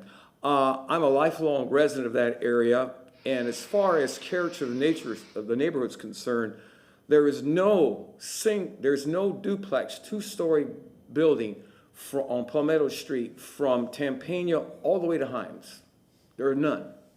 There are none on Cherry Street all the way to Himes. There are none on Beach Street all the way to Himes. So it's out of character with the neighborhood. Those are single-family, single-story houses with great lawns, low density. We want to keep the density low in that neighborhood. So even though there may be some technicality that it allows, it is out of character with the neighborhood. And another thing, that alley behind there it's been abandoned for years. It's very difficult to traverse it. I have to maintain my portion of it because I live on that alleyway. And I don't take my car up and down that alleyway. I access from the front. The city no longer maintains it because there's no utilities provided through there. Trash pickup is in the front now. The telephone companies don't run their lines there anymore. And as you can see, there's a lot of rezoning going in there. I'm really concerned about traffic density too. People don't use public transportation as they should. I'm as guilty of that as anybody else is. So I'm a little concerned. You're seeing it here, you're seeing it there. There's another request coming up that is even worse from a traffic density in a similar area, but I'll reserve my comments till that point. Thank you. Where do you live? What was your I live on 2718 West Palmetto Street. Okay, so you're on the same. I'm on the same block, Okay. right. Thank you very much, sir. Okay, thank you. Anybody else wish to speak? Sir, do you have any rebuttal?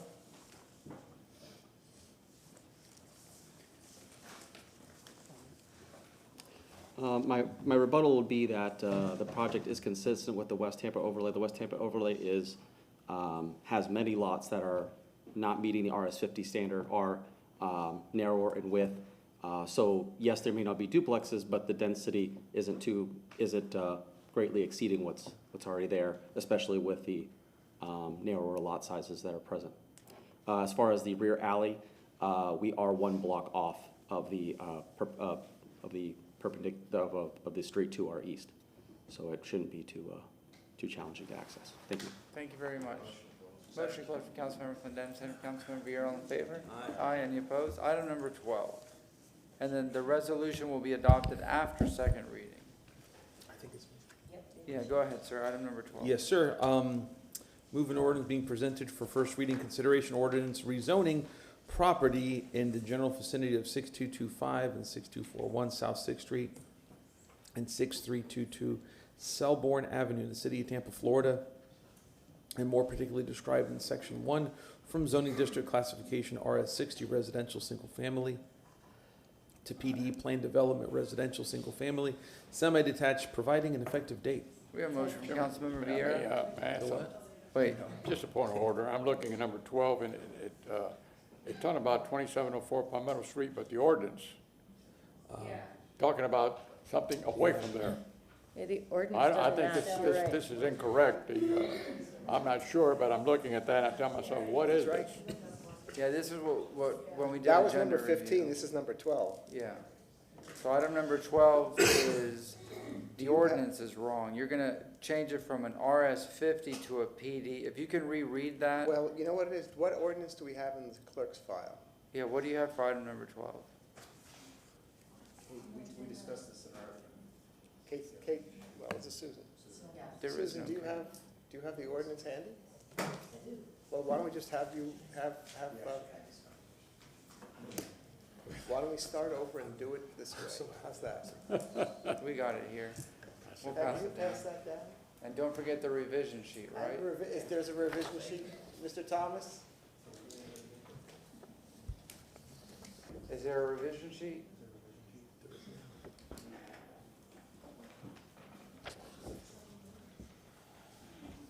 That's it. You have to give that back to me. Ms. Johnson Velez once it's ready. All right. We're just gonna find out. There is a revision sheet, There is- yes. All okay, right, so just include the revision sheet, and then here is the correct Correct one. title. There we go. Yeah, Thank and you. thank you, Councilman Miranda.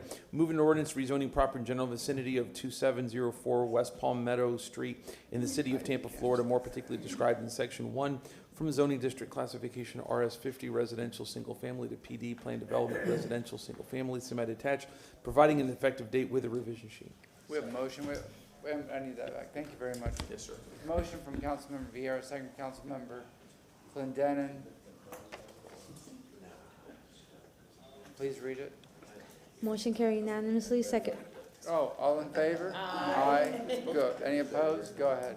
motion carries unanimously. Second reading and adoption will be held on December 5th, 2024 at 10 a.m. in City Council Chambers, 315 Kennedy Boulevard, 3rd floor, Tampa, Florida, 33602. And the, huh? No, we don't move it until after second reading. All right. Go ahead, item number 13. All right, St. Thomas Development Coordination, agenda item number 13 is REZ 2462, a request to rezone 1606 and 1608 North MacDill Avenue and folio number 180542.000 from residential single family to plan development for residential single family attached. I'll turn it over to Jennifer with the Planning Commission. All right, thank you very much. Yes, Ms. Malone. Jennifer Malone with your Planning Commission. We are in the West Tampa Urban Village again, just north of Interstate 275 near McFarland Park. And the McFarland Park Elementary School is also within the vicinity to the north. The subject site is really borders the McFarland Park, the actual park. The future land use is residential 10. We also have green for the park, that's recreational open space. The blue is public, semi-public, that's the elementary school. But residential 10 is the predominant future land use category in the neighborhood. Typically, single-family detached. However, the plan does allow for some considerations to promote different housing types within this future land use category. The policies seek to allow single-family attached in the residential 10 if we find that it's on the periphery of a neighborhood or if it would provide an appropriate transition. So based on that policy direction, Planning Commission staff reviewed the policies, allowing for a diversity of housing types in this future land use and where it's located, and we felt that it met those based on being at the corner of an arterial and just north of Interstate 275, because North MacDill Avenue is an arterial. So that's why you're seeing a slightly different housing type within this future land use designation, but we did review it for compatibility with their surrounding area and against that policy. We did find that it would provide additional housing opportunities in proximity to commercial services and amenities along North MacDill Avenue, and I apologize. As well as within the West Tampa Urban Village, since we always are looking for increased housing opportunities there. So with that, it's consistent with the comprehensive plan, and I'm available for any questions. Thank you. Any questions? Thank you very much. Next. St. Thomas Development Coordination.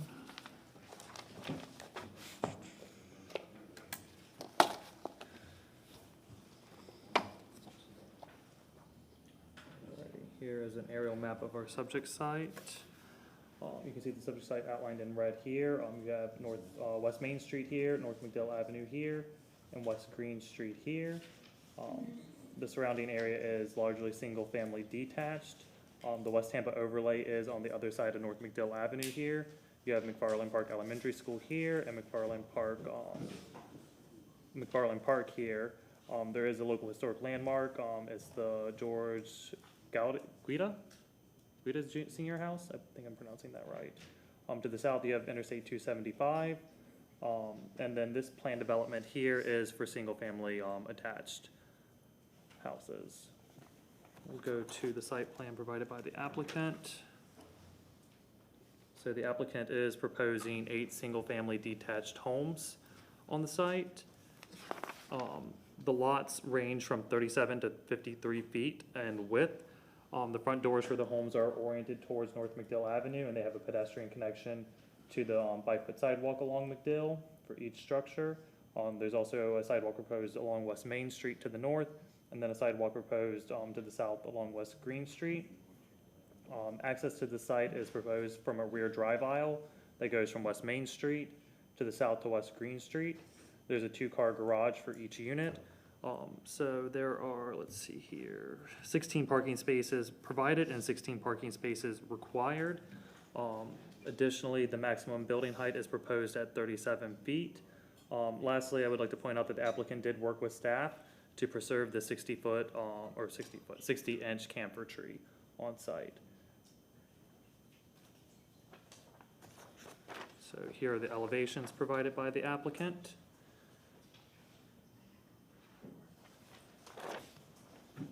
So we'll go to some pictures of the subject site. So this is looking west at the subject site from MacDill Avenue. This is Main Street here, so you can see some of the single-family detached homes on Main Street. They just demolished it. This is looking south along MacDill Avenue. This is the subject site here. You can see some of those single-family detached houses across the street, and then 275 in the foreground. This is along West Green Street. This is the large camphor, the 60-inch camphor that's being preserved. This is looking north on Green Street. This is the subject site here. And there's the grand tree again. This is looking north. This is the backside of the seats of the subject site. So we've gone farther down Green Street to the west.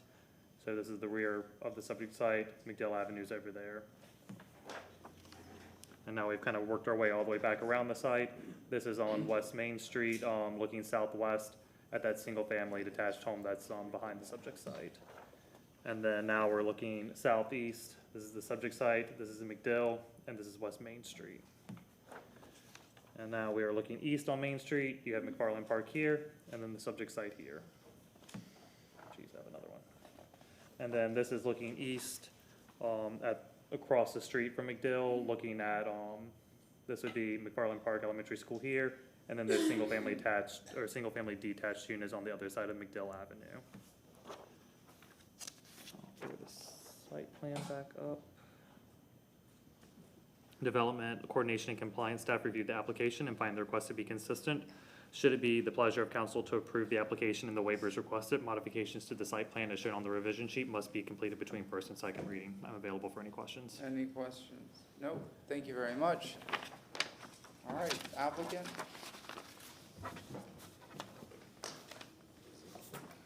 You're global engineering as well? No.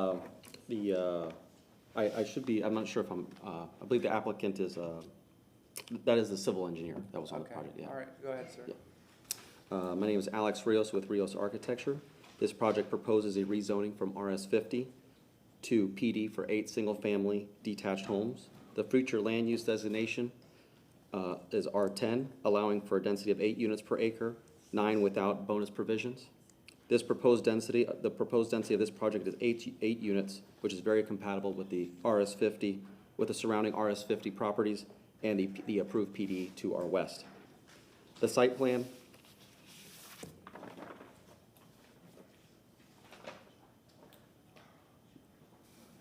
proposes a stormwater retention area and 2-way rear drive aisle at the back of the property to serve and access the single-family units.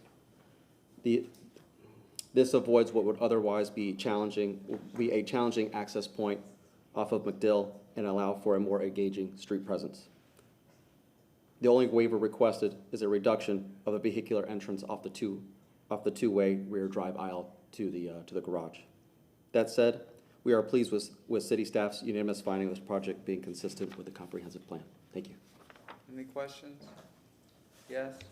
I just want to say, this is really a creative use of this property with your forward-facing development and being able to do what you're doing there. So I think it's really going to be a nice-looking project for that area. Thank you. Anybody in the public wish to speak on this item?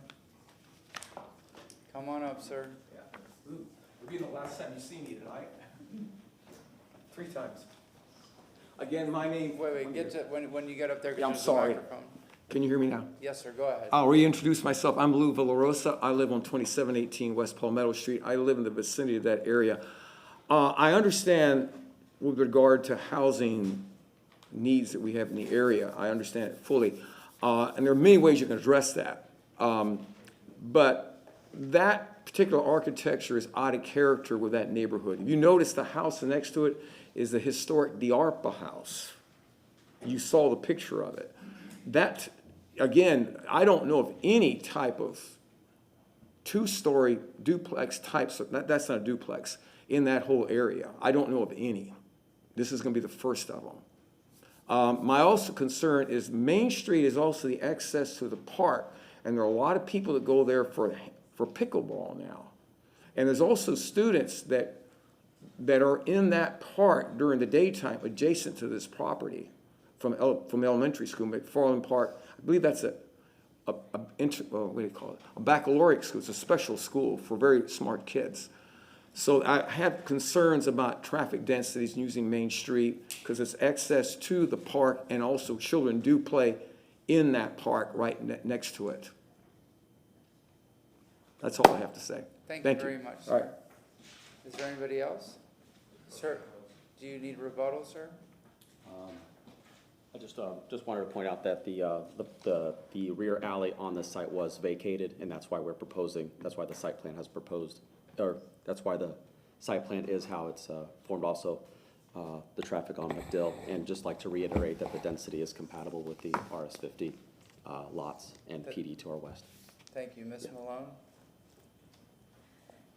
I have a correction for the record. It was brought to my attention that the use is single-family detached. I was up here before you, and it's in our report. Because the lots are so small on the PD, we misinterpreted it, and we thought those were attached units. They are detached. Residential 10 supports single-family detached. Okay. This is well within the density as well with the acre site for 8 units. Yes, I apologize for that, but I needed to correct the record. Thank you. We have a motion close to Councilmember Clendenin, second Councilman Vieira. All in favor? Aye. Any opposed? Councilmember Henderson, would you mind reading 13? I move file number REC 2462, an ordinance being presented for first reading consideration, an ordinance rezoning the property in the general vicinity of 1606 and 1608 North MacDill Avenue and folio number 180542000 in the city of Tampa, Florida, and more particularly described in section 1 from zoning district classifications RS, do I say 10 or 50? 50, residential single-family 2 plan development, PD plan development, residential single-family detached, providing an effective date. We have a gentle second from Councilman Vieira. All in favor? Wait, yes, ma'am. In the description for the public hearing, it says RS 60 to PD, and in the ordinance, it says RS 50 to PD. St. Thomas Development Coordination, it's RS50. Okay, I just wanted to make sure, you said RS 50, I just because I saw the Okay. numbers. All in favor? Aye. Aye. Any opposed?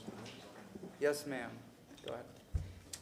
Motion passed unanimously. Second reading and adoption will be held on December 5th, 2024 at 10 a.m. in City Council Chambers, 315 Kennedy Boulevard, 3rd floor, Tampa, Florida, 33602. Thank you very much. All right, St. Thomas Development Coordination, agenda item number 15 is REZ 2471, a request to rezone 4901 and 4903 South Quincy Street from commercial general to planned development for single-family attached. I'll turn it over to Jennifer with the Planning Commission. Thank you.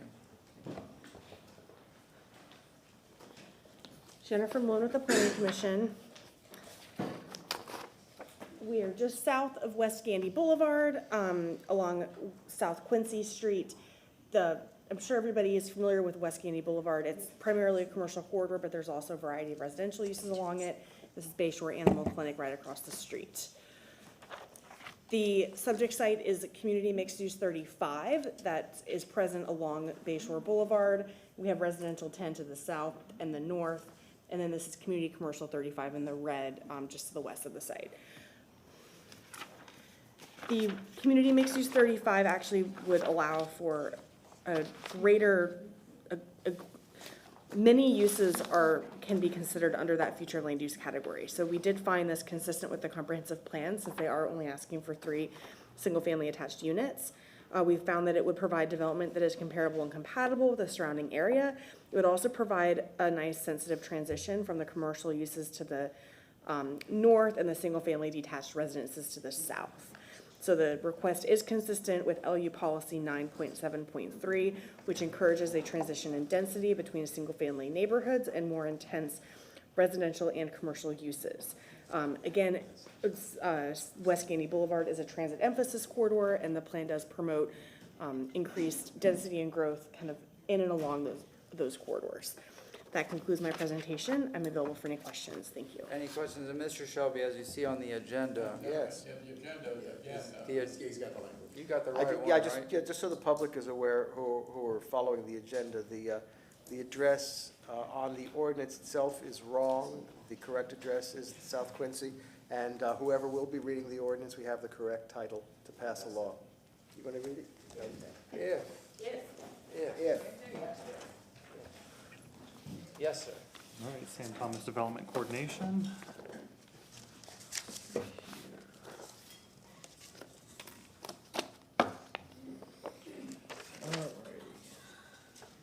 we have our subject site outlined in red on South Quincy Avenue here, just south of Gandy Boulevard. There are commercial uses along Gandy Boulevard, but there are a significant amount of single-family attached and multifamily uses along Gandy Boulevard. You have an approved PD here for single-family attached. There's single-family attached here. There's some more here.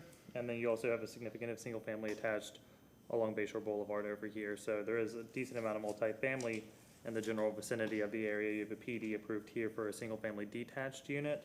And then directly north of the subject site is commercial. And then you have medical uses here, or veterinary medical uses here right across the street from the subject site. Then it quickly transitions into RS 75 for single-family detached uses. So, let's see here. We'll get into the site plan now. This is a site plan provided by the applicant.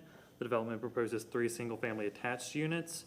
I do want to provide some background on an associated case that's related to this application.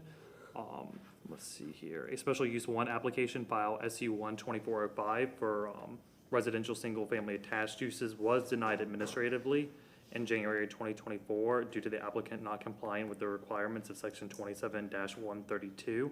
The administrative denial was appealed and upheld by City Council. City Council upheld the administrative denial, citing that the applicant failed to provide competent and substantial evidence that specific criteria in section 27-132 should be waived. The applicant is now applying to rezone the property with this PD request. So, and then I also would like to note that the section 27-132 does not apply to this PD rezoning application. So that's just a quick summary on the background of this case. So you can see that the 3 units are oriented towards South Quincy Street. Each unit has a 2-car garage. So let's see here. There are 7 parking spaces required and 12 are being provided. You have 2 in each of the garages. And then the driveway is able to accommodate 2 parking spaces as well. The applicant is proposing a 5-foot sidewalk along Quincy. And then additionally, the maximum building height is 35 feet. I'll show you the elevations now proposed. Sorry.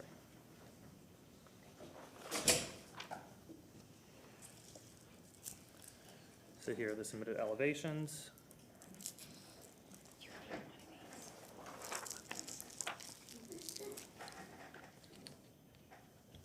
This is the rear elevation. And then here are your 2 side elevations.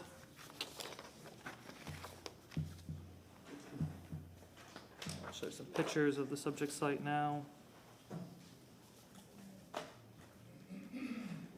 So this is along Quincy. This is looking west directly at the subject site. So you have a old commercial building on the subject site and then what looks like to be a single-family detached unit. This is looking south along Quincy. You can see that transition quickly happens from the commercial uses to the single-family detached uses to the south along Quincy. This is looking north along Quincy. You can see the commercial uses just to the north of the subject site here and here as well. This is looking east across Quincy at the veterinarian clinic. And this is a little bit farther north on Quincy. You can see the start of the restaurant that's along Gandy Boulevard there. And then here's another view looking south at the existing structures on the subject site and then the single-family homes to the south. And then here's a different angle from the commercial uses across, so you can see the single-family detached that borders on the veterinarian clinic on the other side. So I'll throw the site plan back up. One thing that I did forget to point out earlier, the applicant did design the site so that they're not impacting this cluster of trees along the northern property line, so that they all have their protective radius and won't be impacted. I did want to point that out. Development review and compliance staff reviewed the application and find the request to be consistent. Should it be the pleasure of council to approve the application, modifications to the site plan as shown on the submitted revision sheet must be completed between first and second reading. I'm available for any questions. Any questions? Thank you very much. Yes, sir, please state your name.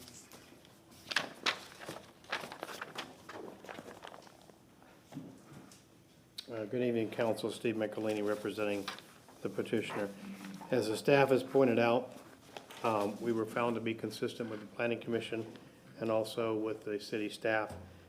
By right, we could build 5 units. We're proposing 3 units so that we can be assured of meeting the tree and landscape code, as well as providing enhanced drainage requirements. So we're exceeding what's required by the city, trying to be sensitive to the recent issues regarding flooding. There are no waivers being requested. We shifted the building southward in order to protect the trees to the north. And we're providing the parking that's required for each of the units with 2 enclosed garage covered units each. The north, east, and west are all CG, and the south is RS75. We've also provided 17 feet of setback on the south side, which includes a 10-foot alley as well as an additional 7 feet on our side of the property. We are protecting the tree canopy for meeting the green space requirements. We are compatible with all of the surrounding developments that are shown and developed in the area. I wanted to show you this quickly to show you how we shifted the buildings to accommodate the tree canopy. And then this is the subject property, showing you that the land uses surrounding this are all 35 units to the acre. And this is the commercial property here in Quincy, and we're showing you that the doors and the garages all face Quincy, so they're all front facing. The staff has already shown you the pictures regarding the surrounding uses. We are, as I said, we've been found to be compatible and consistent with the land use code. I have a couple other pictures to show you.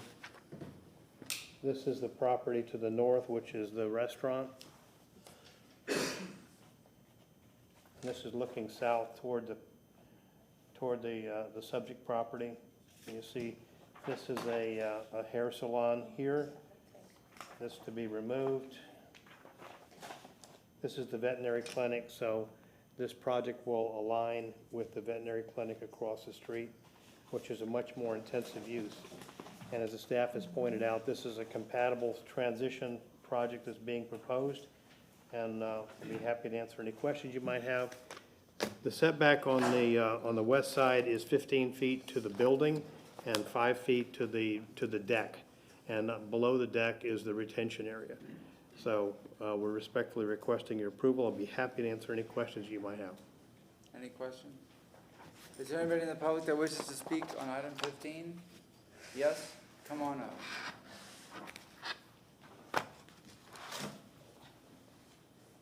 Please state your name. Sandra Martin. I'm a budding property owner. I have a copy of my notes for everyone on this council. Yeah, if you want to give them to Getting the a little attorney. nervous and tired. But I won't read them verbatim, but I will point out the ones that I will speak on. Go ahead. Okay, my name is Sandra Martin. I am the abutting property owner to the west of the property that was never shown during any of the pictures.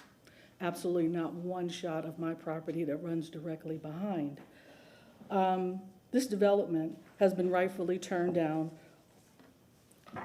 twice, attempting to rezone this non-conforming property to residential.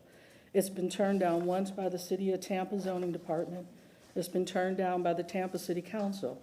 Now the developer is trying to sneak in a new residential rezone via PD zone format. I think this really is absurd.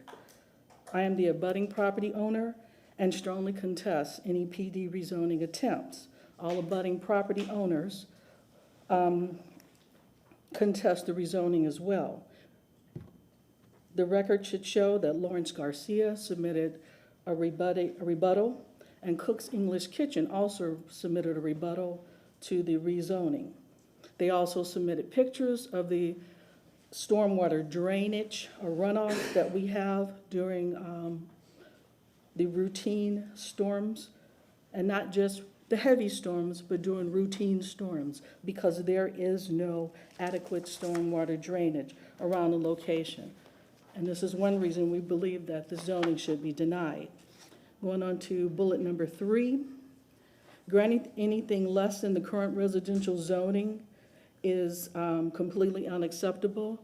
They are requesting that going from a 20-foot setback to a 15 with a massive development, which leaves the permeable area being taken away. So any type of stormwater drainage would go into my property. I live, like I said, we're to the west of the property. Once you start building this particular,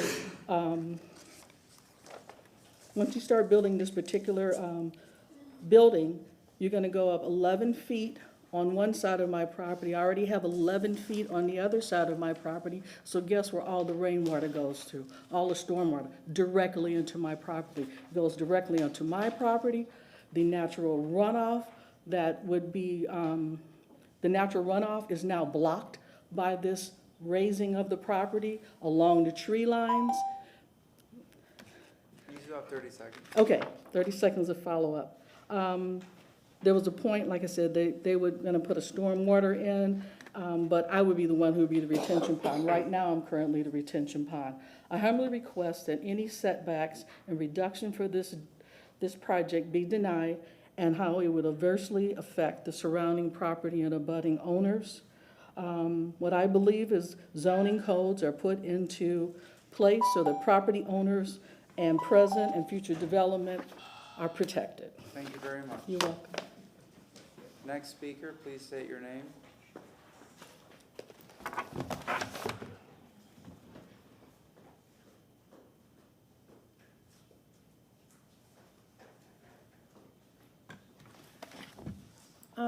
Good evening. My name's Stephanie Pointer. I want to point this out to you. This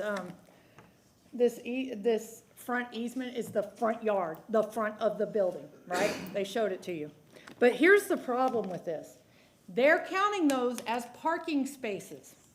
So the front of the house is only going to be 15 feet from the road, and you got a 5-foot sidewalk in there.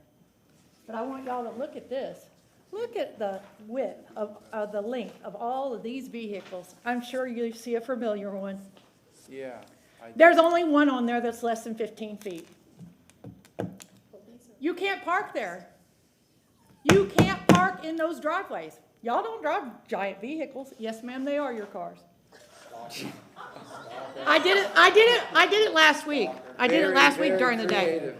Your car parking spaces are labeled. Please give me a break. The other thing I want to point out to you is, okay, so the staff report says that it requires 7 parking spaces. If you can't park in front of your house, it only has 6. Next thing, I need to scroll out. Okay, So the lot size is 7906, and the staff report says that you can't build anything on a 7906 lot because it has to be 10,000 square feet for commercial. Well, guess what? If you do the math, and all these nifty-difty little setbacks, you get about 3,590 square feet that you're gonna subtract from that. But I just confirmed with Mr. Scott that most driveways are 18 feet wide for a two-car driveway. So 18 times 15 is 270. So we're, with our setbacks, we're at 5,126 impermeable spots. So that puts them at 64% impermeable. You're not allowed to do that. It's 50%. That's the rules.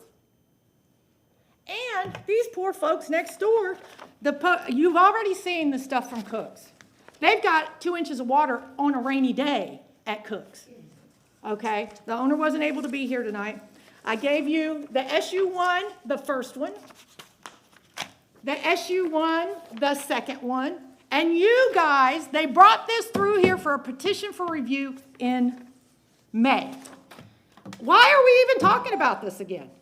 Here we go again. It hadn't even been 6 months, and we are rolling the dice. And you know what? Nothing's changed. If you look in the packet that I gave you, same site plans, same elevations, it's all the same crap. And the staff report tells them to go and label it all. So they just left it unlabeled all 3 times that they applied for it and didn't even bother to put it on there. Give me a break. This is a crappy plan. It was crappy plan once, it was crappy plan twice, and by God, it's a crappy plan the 3rd time.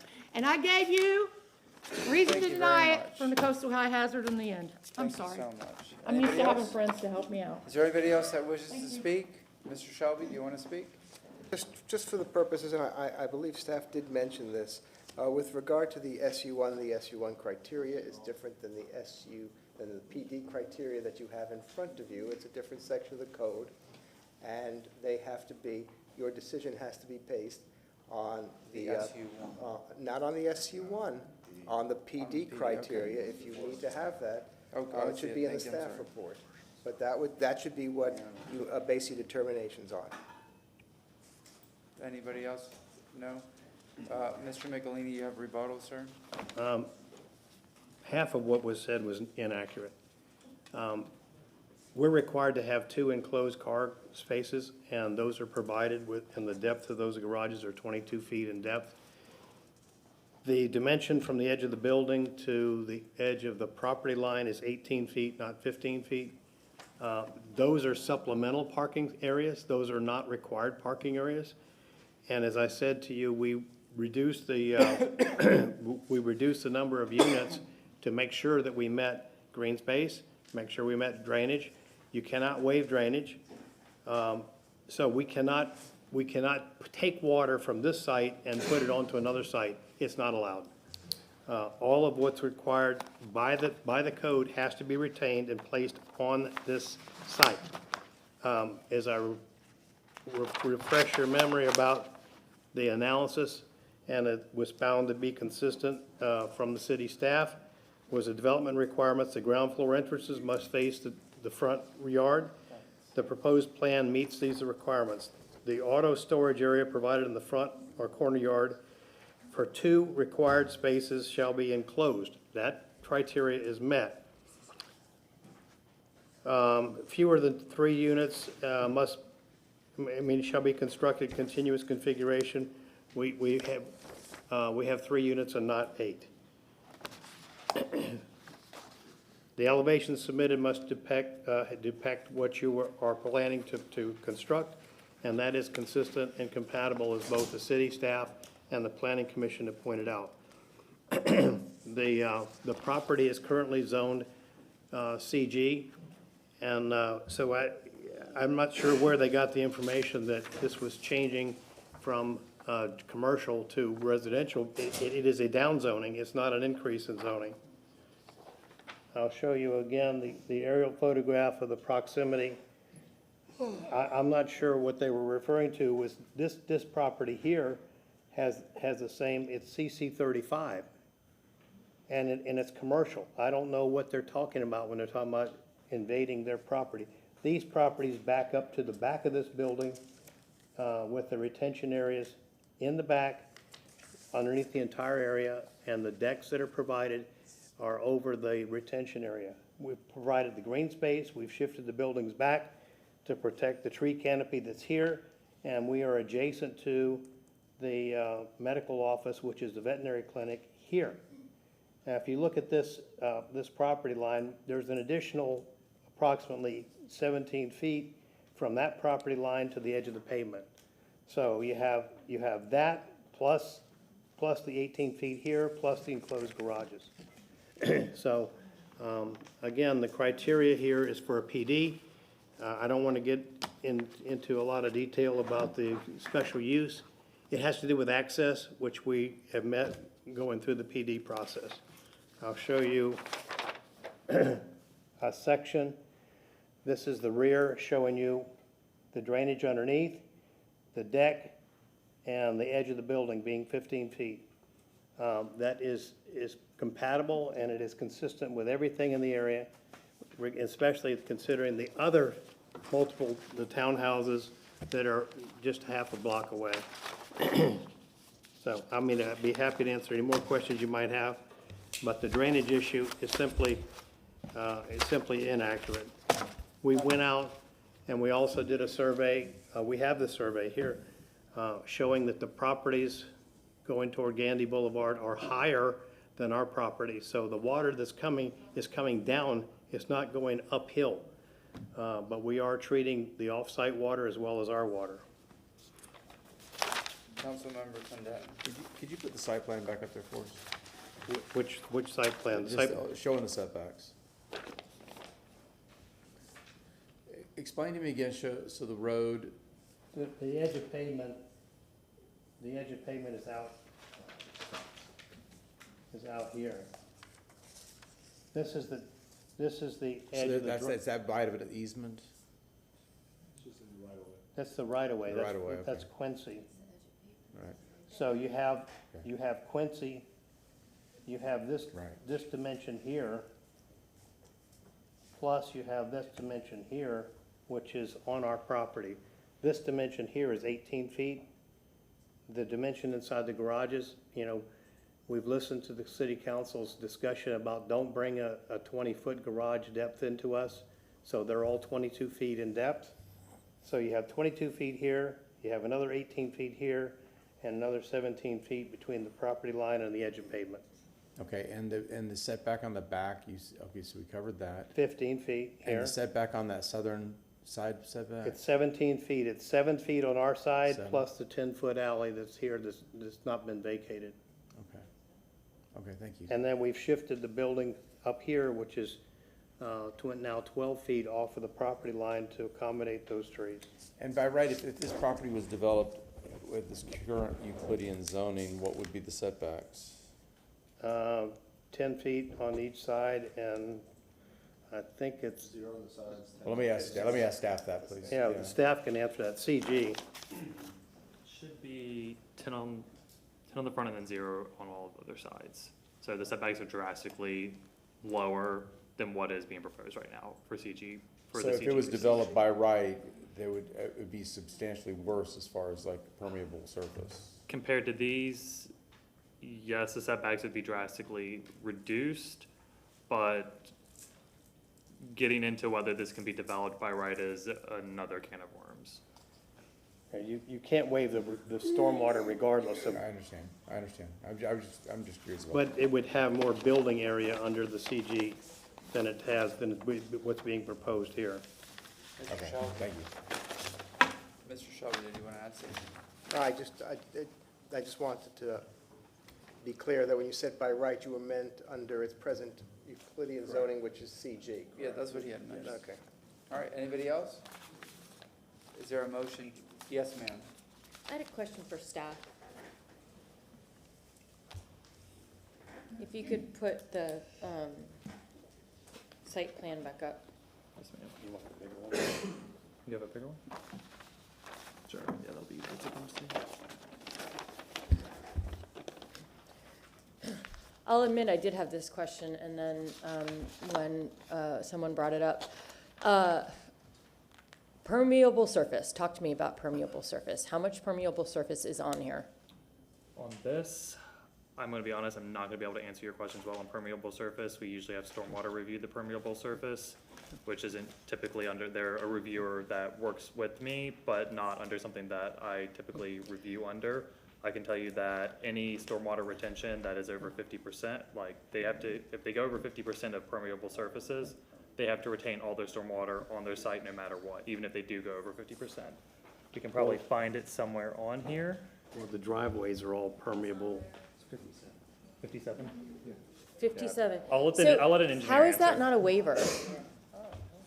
Jonathan, do you know? We're 57. Jonathan, Scott, it's 57%, it's not a waiver. Pervious. So they're not, Pervious. yeah, they're 57% pervious. Oh, okay. Yeah, so they didn't go over the impervious. And I don't, that's not, you can't, that's a technical standard, it Okay. can't be waived. Thank you. Any other questions? Any other questions? No, if not, may I have a motion to close? Motion closed. We have a motion to close from Councilmember Clendenin. Do we have a second? Second from Councilmember Vieira, all in favor? Aye. Aye. Who was the last person to go right? Councilmember Clendenin. Yeah, I'm going to read this and support it, mostly because of, as that question that I asked about the Euclidean zoning, what was currently allowed in this property versus what they're developing now is less intense, and we just discovered that this 57% permeable surfaces. So I'm reading an ordinance rezoning property in the general vicinity of 4901 and 4903 South Quincy Street in the city of Tampa, Florida, more particularly described in section 1 from zoning districts classifications, CG commercial general to PD plan development, residential, single family detached, providing an effective date. Do we have a second? Second from Councilmember Vieira. We have Mr. Shelby, Councilmember Hurtak. No? Councilmember Hurtak, go ahead. I respectfully disagree with you. I don't think this promotes and encourages development where it's appropriate in location, character, and compatibility. So I'm gonna say no. All right. We have a motion and a second. Let's get a roll call vote. Hurtak. No. Clendenin. Yes. Henderson. No. Vieira. Miranda. Carlson. Maniscalco. Yes. Motion passes with Hurtak, Henderson, and Carlson voting no. Second reading and adoption will be held on December 5th, 2024 at 10 a.m. in City Council Chambers, 315 Kennedy Boulevard, 3rd floor, Tampa, Florida, 33602. Thank you, council. Thank you very much. Item number 16. 3 more to go. Thank you, Chairman. Council LaShawn Dock, Development Coordination. Item 16 is REZ 2480. It's for the property at 1007 and 1011 North Armenia Avenue. The request is to rezone the property from RM16 and PD Plan Development for a Business Professional Office to PD Plan Development to allow for a Business Professional Office. And I'll turn it to Planning Commission for their report. Thank you very much.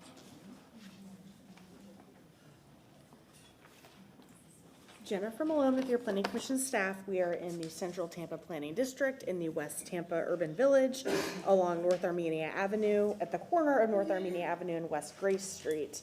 To the south of the subject site are, this is a large multifamily development, and then the further south, it's just out of this frame, is the Glacier Community Center, just to kind of give some perspective. And then to the east, this is the dentist's office, but there's some single-family detached along West Grace Street. And so we definitely see that pattern on the future land use map. The future land use of the site is residential 20 to the south, and then east, especially along, I apologize, North Howard Avenue is community commercial 35, and then there's residential 10 in the surrounding area as well.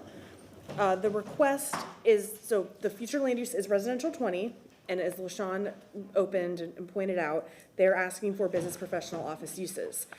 There's a caveat to residential 20, the name says it's residential 20, but it allows for some limited neighborhood serving or office uses if it meets the locational criteria outlined in the comprehensive plan.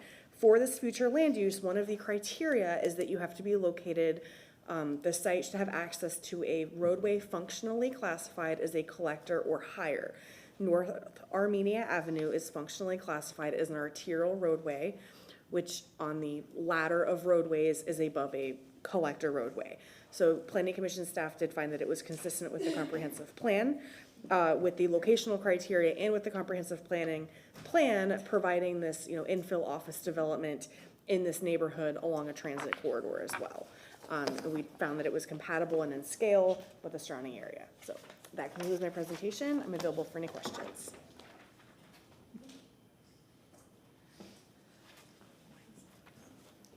Thank you again, Council LaShawn, Doc, Development Coordination. This request would allow for development of a business professional office. So currently, there is a structure on site. The applicant proposes to develop a new structure, which will contain ground floor parking, and I'll show you that momentarily. So the maximum building height is 35 feet. The site contains 9,675 square feet. A total of 16 parking spaces are required and 15 spaces are provided. The applicant has requested a waiver for that difference of the one parking space. The subject site is also located in the West Tampa overlay. It must comply with those standards, and there are 2 waivers requested to those overlay standards, and I'll review with you shortly. This is an aerial map of the property. This is the subject site that is outlined in red. So for orientation, this is North Armenia Avenue, this is North Howard, this is Cypress Street. You can see I-275, that's further north. So the subject site has 2 zonings on the property. You have the PD that's located north, and then on the southern portion of the site contains that residential multifamily zoning. So surrounding the site to the northeast, you have your residential multifamily zoning. West of the subject site, west of Armenia, you have your residential single-family zoning, and then you have your residential multifamily that's further southwest of the site. As you approach Howard Avenue to the east, you have more of your commercial uses and the PDs that allow for the commercial and the more intense uses along that corridor. So this is the site plan that was submitted by the applicant. So on the site itself, let me just zoom out just a little bit. This is Gray Street, and then this is Armenia Avenue.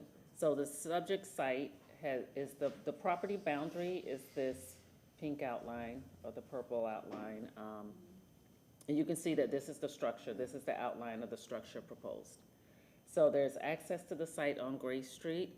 There are 6 surface parking spaces, which are located just north of the building, and then this is the structure, and you'd have ground level parking with the structure above. So the business professional office use would be contained on the 2nd level. So you'd have sidewalks that are provided surrounding the site. On North Armenia Avenue, the sidewalk would be increased to the 6-foot minimum as required by the overlay standard, so that that standard is met. And then I have the elevations of the site.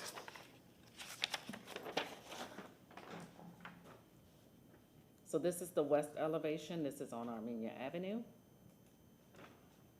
And this is the north elevation.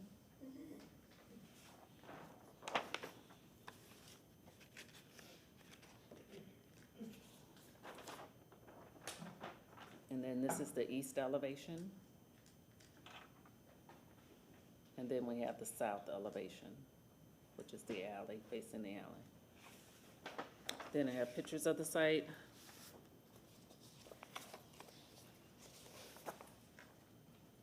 This is the subject site. Then I have another view of the subject site. This is another angle, so you can see both parcels. This is located north of the site. This is another view, north. This is east of the subject site. This is south, and you can see the view looking south. This gives you a clearer view when you're looking south on Armenia. Oh, okay. This is across the street. This is west of the subject site. You have property around here? In another view, this is another property that's west of the subject site.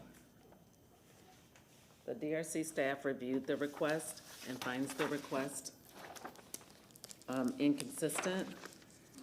And this is due to the findings from transportation related to the parking waiver. There's a waiver request to reduce the parking by 1 space. So notwithstanding staff's finding of inconsistency, if city council approves the application, the modifications to the site plan, which are required to be made between first and second reading, those revisions will help resolve the issues of transportation's finding of inconsistent. Okay, any questions? Mr. Shelby, I believe Councilman. I have to have looking at this, I don't ever recall getting notified, but the trust that I manage does have a property right behind the attorney's office, across the street from it, so it's gotta be, I'm within 80 feet of this building, I think, or 90 feet of this building, the trust house that's owned, and I manage it, so I have to recuse myself, and I'll be turning in the slip tomorrow. Yeah. Yes, sir, Councilman Vieira? Just, it's not a conflict, I'll just say it as a matter, I don't think it'll ever be an issue, but Mrs. Ellie Probasco is the named applicant. Her husband, Joe Probasco, and I work on a lot of city civic issues through the JCC Federation, including some before council. I disclose that, not a conflict, but just.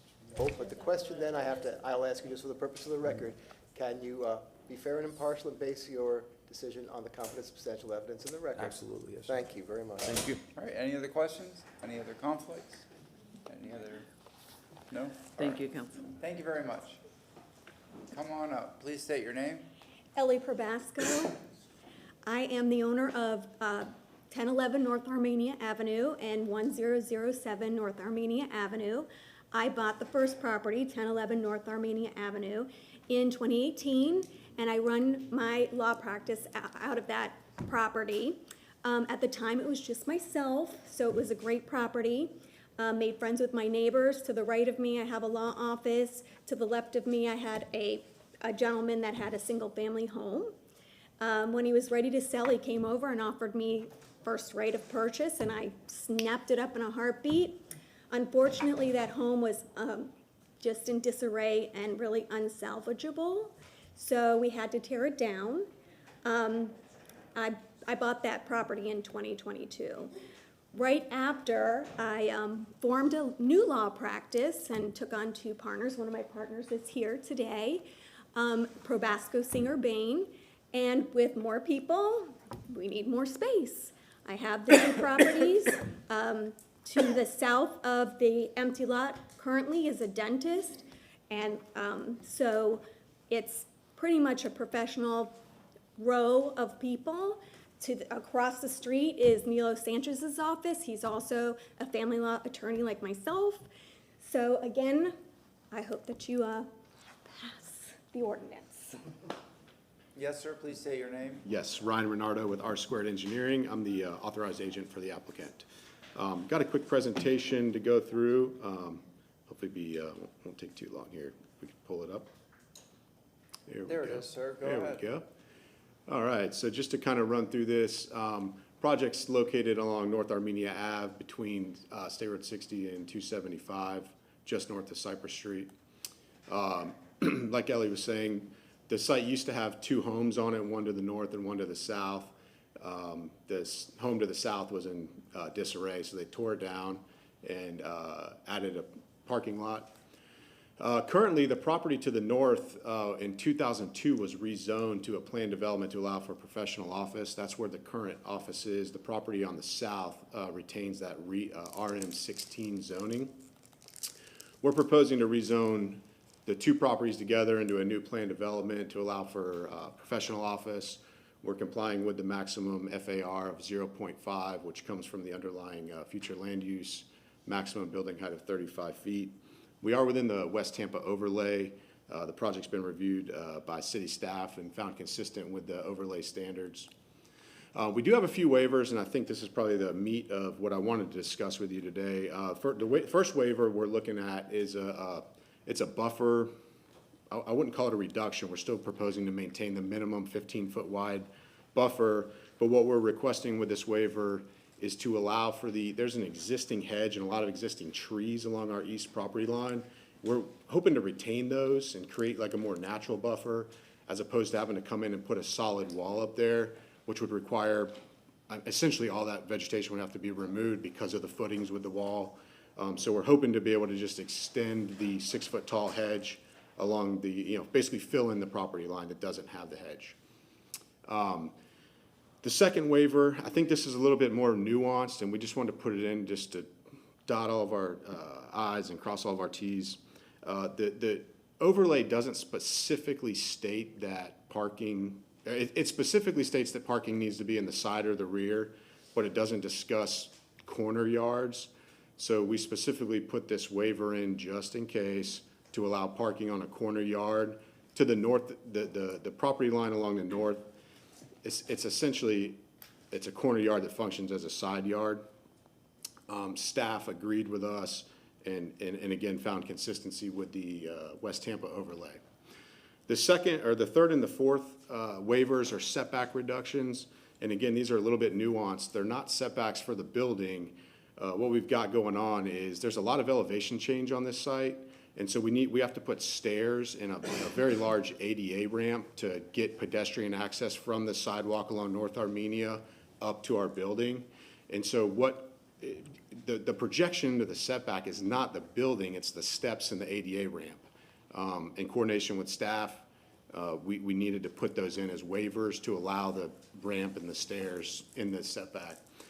And then finally, again, on the parking reduction waiver, we're asking for a waiver to go from 16 spaces to 15 spaces. And this is kind of nuanced as well. And the way the code is written, parking is based on gross floor area. And being that we have an elevated building with parking below, what trips us one space over what we're able to provide is that we have to account for the gross floor area of the building, which includes 2 stairwells to get up to the second floor. So when you add in the area of the stairwells, which is it's really not usable space in the building once you get into the office area, that kicks us one space over what we're able to provide. We've reviewed the future land use plan similar to the Planning Commission. We agree that we believe it's consistent with the locational criteria. We believe it's compatible with the surrounding area, with the dental office to the south, law offices to the north and the west. Staff reviewed the proposed site plan, but I just want to point out, you can see on the west side of the property, that's where we have the ADA ramp and the stairs that come down, necessitating the 2 setback reduction waivers.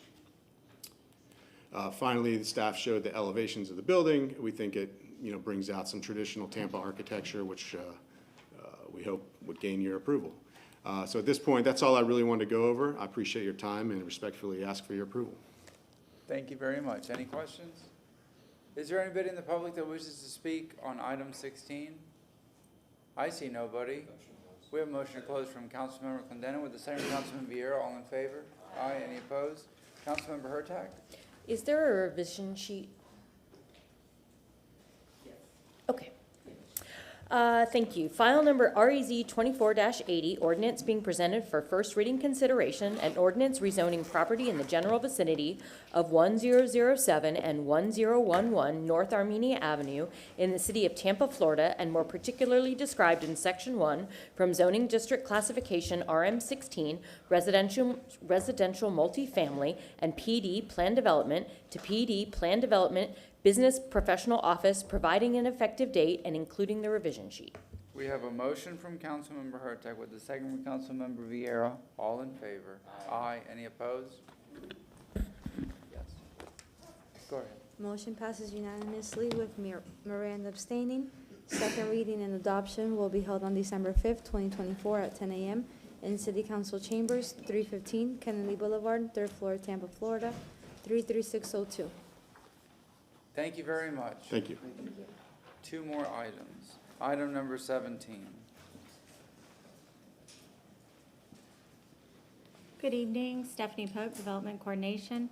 Agenda item number 17 is REZ 2481, a request to rezone 3109 North Boulevard from residential single family 50 to residential office. I'll turn it over to the Planning Commission. Jennifer Malone with your Planning Commission staff. We're in the Central Tampa Planning District in the Tampa Heights Urban Village. We're along North Boulevard, and at the corner of North Boulevard and West Braddock Street. West Plymouth Street is to the north. To the east of the site, we have Plymouth Park. Yeah. We need to transition our screens to the Sorry. presentation.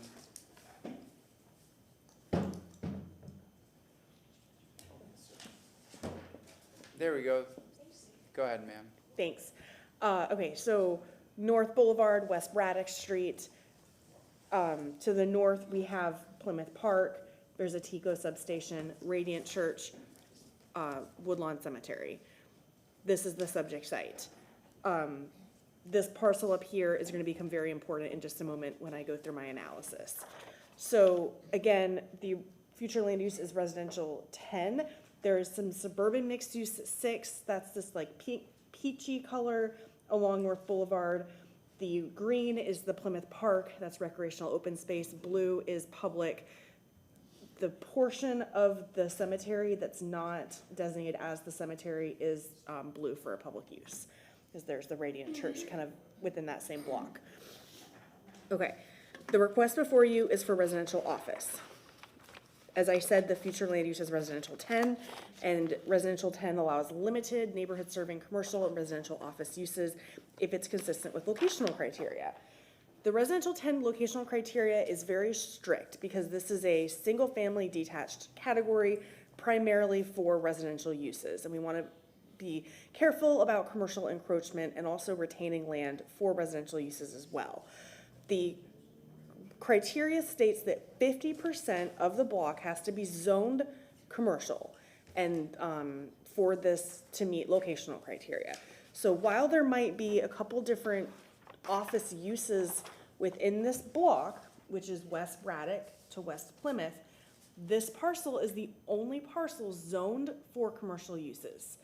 I don't want to get too much in the zoning here. I'm sure city staff will do that, but I just want to be very clear that the language says 50% or more of the block face has to be, and the proposed has to be zoned for commercial uses. So that is the criteria we're reviewing this under. That is why the Planning Commission found this inconsistent, because 50% has to be zoned for commercial uses. Of course, it's still before you, and it's ultimately the decision of Tampa City Council. We felt that this would be a commercial encroachment of the neighborhood, and we just did not feel that this was the best use of the property under the residential 10 future land use category. So I'm available for any questions. Thank you. Any questions? No? Thank you very much. Come on up. Stephanie Pope, Development Coordination. I would like to make a correction to the record. As you heard from Planning Commission, their findings were inconsistent. The staff report shows the Planning Commission as being consistent. However, this needs to be corrected as their report has been found inconsistent.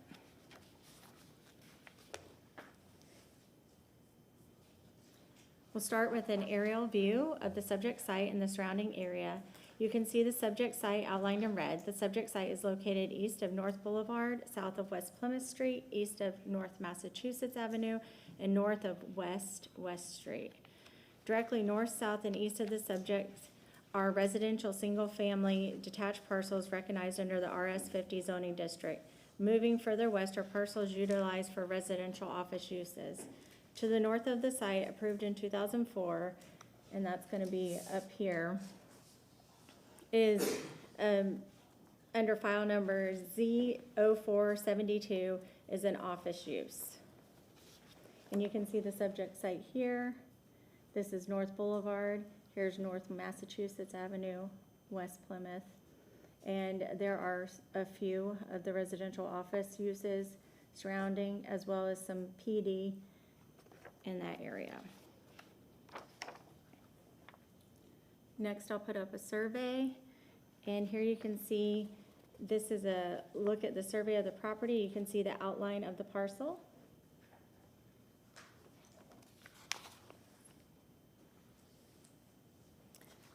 The requested RO zoning is consistent with the development pattern in the surrounding area. The development pattern surrounding the subject site is comprised of small lot, single-family detached units, and residential offices. Since this is a Euclidean rezoning, there is no site plan or elevations. Next, I'll put up some pictures of the site. Here's a photo of the front of the site. Here's a photo showing the rear of the site. This is looking north of the site, and here's the subject site right here. This is looking south. This is looking east. And then this is looking west across the street from the subject site. Given the development pattern on North Boulevard, Development Coordination staff find the request to be consistent with the Land Development Code. I'm available for any questions. Any questions? Nope. Thank you very much. Applicant, come on up. And please state your name.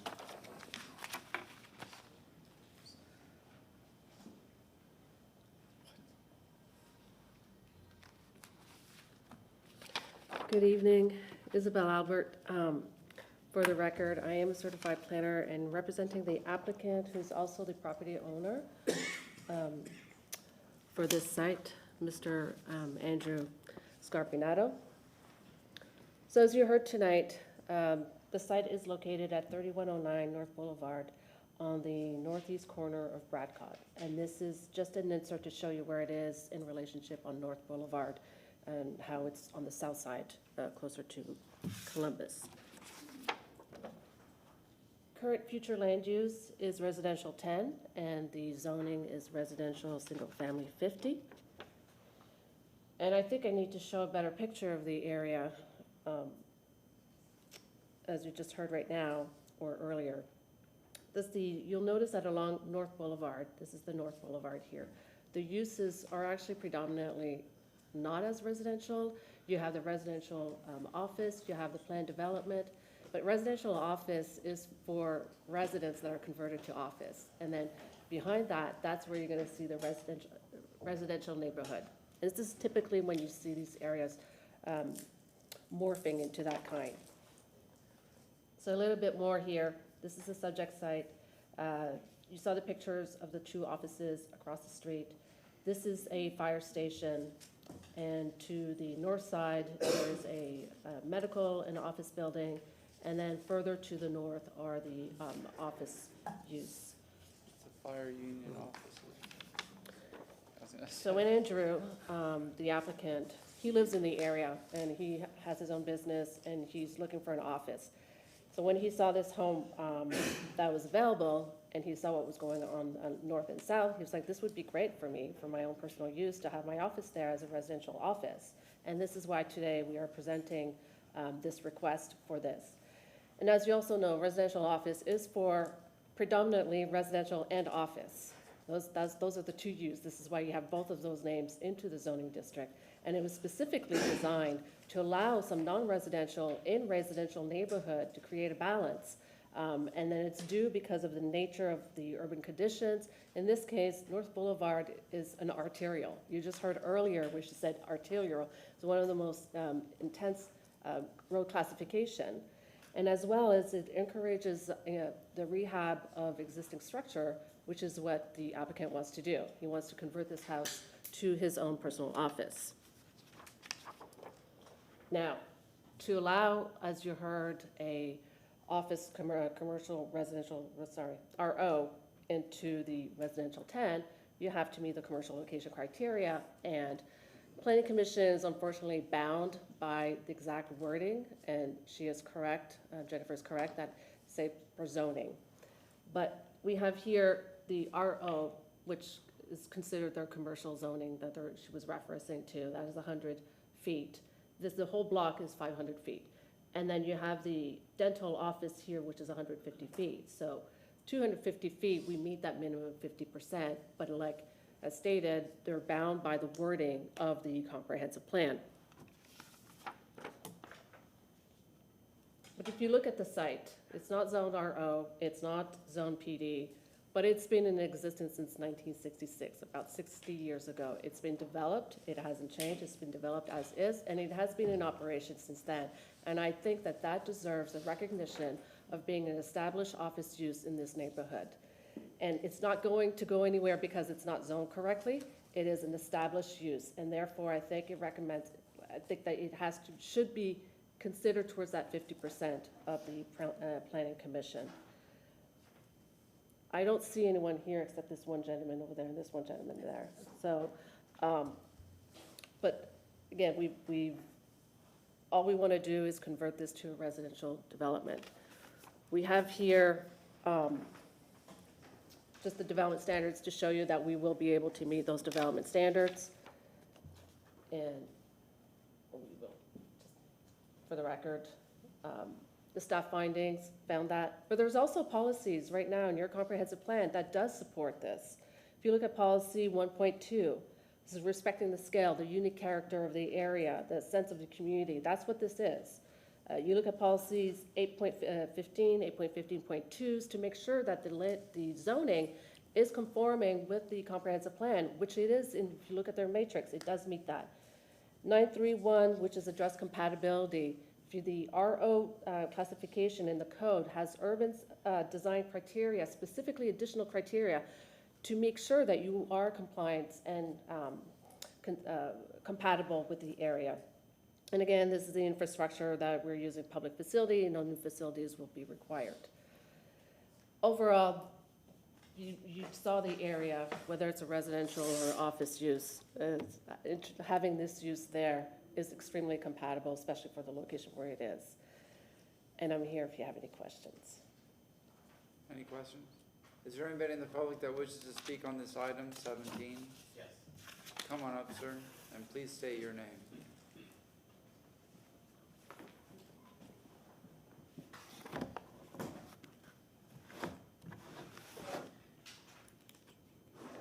Good evening. My name is David Wright. I am an attorney here in Tampa, and I also happen to be the neighbor who is behind and slightly to the right of this house. So I'd like to build on the locational criteria because I think it's very important. You know, in law, especially in Florida, we follow the textual approach. You read the language that's in the statute or the code in this instance. And here, for R10, it's very clear that an RO is prohibited unless where existing commercial zoning represents 50% or more of a given block space. We looked a little bit at what the existing commercial zoning is. And I just put this up for a different view. So, just so you can get a sense of where I'm at, I'm this house right here. The house I'm pointing to now is the one they want to change into residential office space. So I'm abutting the property essentially. When you look at what the zoning is, if you go based off of actual zoning, which would be consistent with the code, you're at 100 feet over total of 500 feet for a total percentage of 20%. So under the code, this application isn't even eligible for consideration because based off of current zoning, it's 20% RO, 80% residential. If you go off of usage, yes, there is this office right here that is a dentist office. But this lot over here, while zoned RO, is actually used as someone's house. I walk by it every day when I walk my dog. So when you basically flip the numbers, it becomes 150 feet over 500, 30%. You're still not at your 50. There's 6 buildings that face North Boulevard. That's 1 over 6. You're getting less. You're now at 16.667%, right? So we're even a further cry away from 50%. So regardless of how you cut it, you're not at your 50%. This application shouldn't even be considered. I also want to talk about, you know, there was a mention of the land use policies. But land use policy 9.5.5 says to limit the number and types of non-residential uses permitted in single-family residential areas to protect those areas from the negative impacts of incompatible uses. That's what the policy says. This is a residential area. I'm one of the residents. I do not want a residential office and further commercialization of this area. So I'd ask that you deny it. Thank you very much, sir. Is there anybody else that wishes to speak? Ma'am, do you have rebuttal?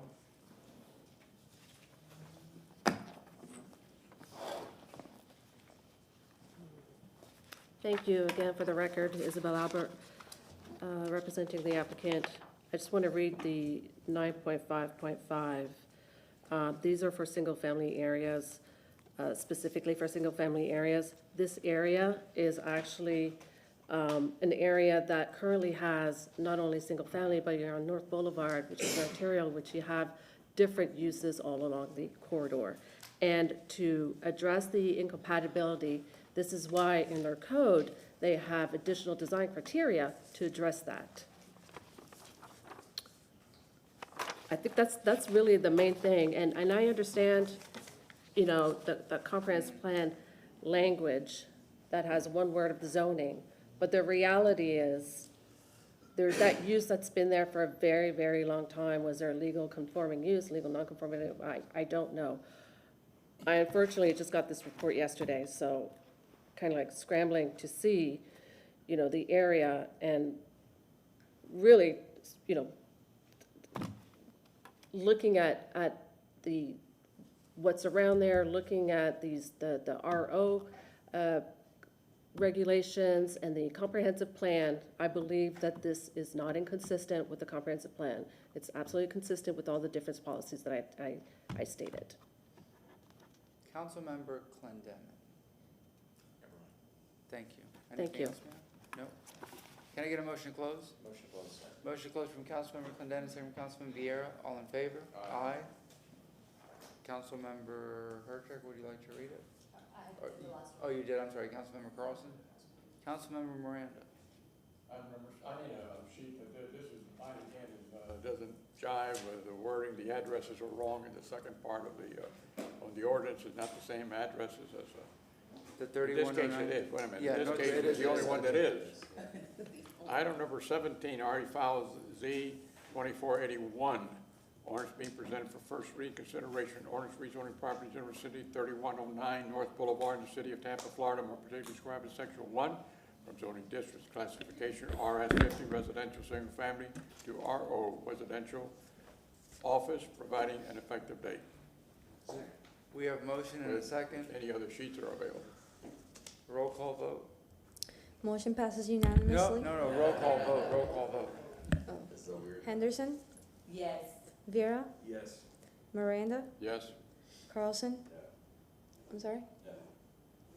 Hurtak, No. Clendenin, Yes. Maniscalco. Yes. Motion passes with Carlson and Hurtak voting no. Second reading and adoption will be held on December 5th, 2024 at 10 a.m. in City Council Chambers, 315 Kennedy Boulevard, 3rd floor, Tampa, Florida, 33602. Thank you. Last item of the night, 18. All right, and last but not least, Sam Thomas Development Coordination, agenda item number 18 is REZ 2488, a request to rezone 3111 East 22nd Street from residential single-family 50 to planned development for residential single-family detached. I'll turn it over to Jennifer with the Planning Commission. Planning Commission staff, Jennifer Malone. We are in East Tampa Urban Village, Central Tampa Planning District. This is the Al Barnes Park to the south of East 21st Avenue. We're at North 32nd and East 22nd at the corner. The future land use is residential 10, which is what is on the map in the surrounding area, that yellow color. To the south is recreational open space, and then we have residential 20 on either side. And again, this is the park. I will not have a very long presentation for this one. This is consistent with the comprehensive plan. This is consistent with the underlying density. This is going to provide more housing for the area for the East Tampa Urban Village. We looked at the density of the surrounding block and we found that it's pretty underutilized. This is going to help to make it more appropriate with what it's planned for, which is 10 dwelling units an acre, consistent with all of the policies that I referenced in my plan. That concludes my presentation. Thank you. Thank you so much. Yes, sir, come on up. Sam Thomas Development Coordination.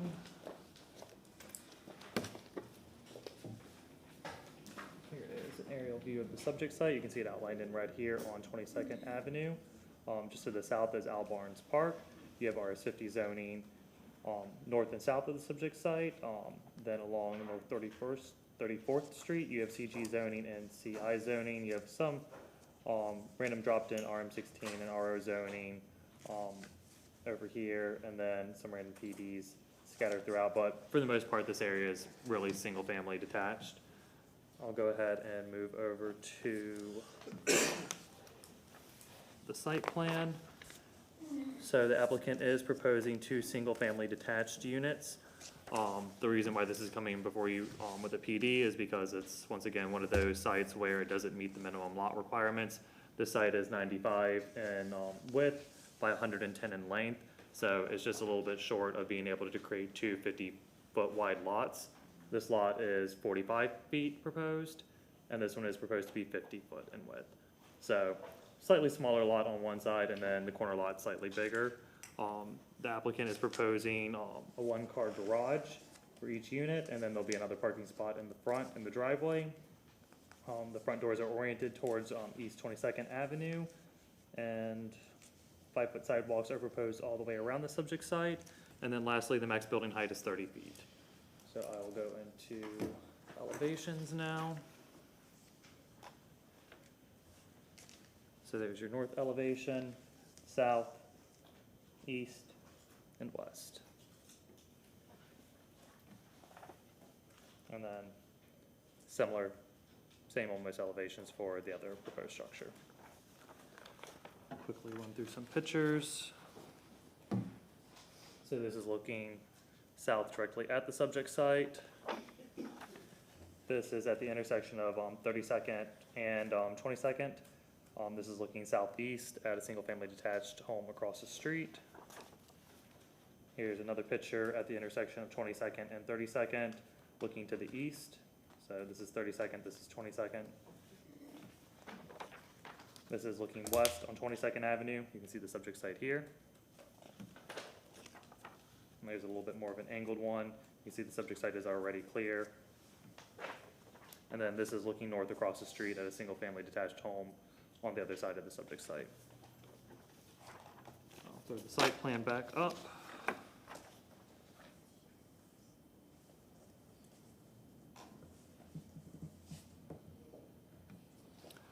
Development and Coordination and Compliance staff reviewed the application and find the request to be consistent, just as it is in West Tampa. East Tampa has a variety of lot sizes that are much smaller than the 50-foot requirement in the RS50. So staff thought that this would be an appropriate infill development in this area. Should it be the pleasure of council to approve the application, modifications to the site plan as shown on the submitted revision sheet must be completed between first and second reading. I'm available for any questions. Any questions? No, thank you very much. Applicant, come on up. Please state your name.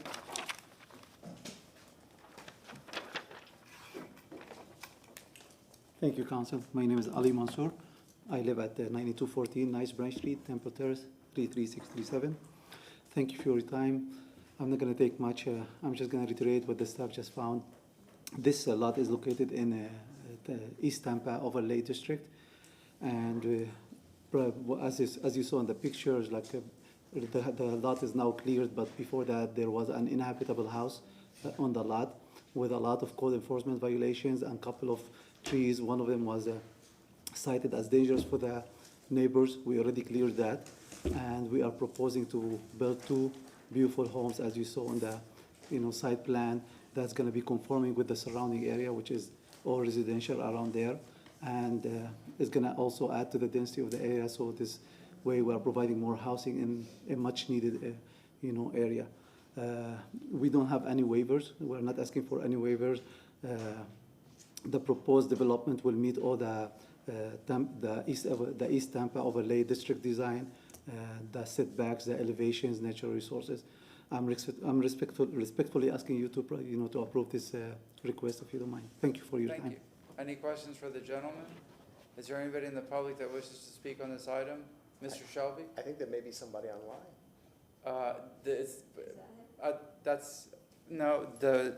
You're Ali, correct? My wife probably.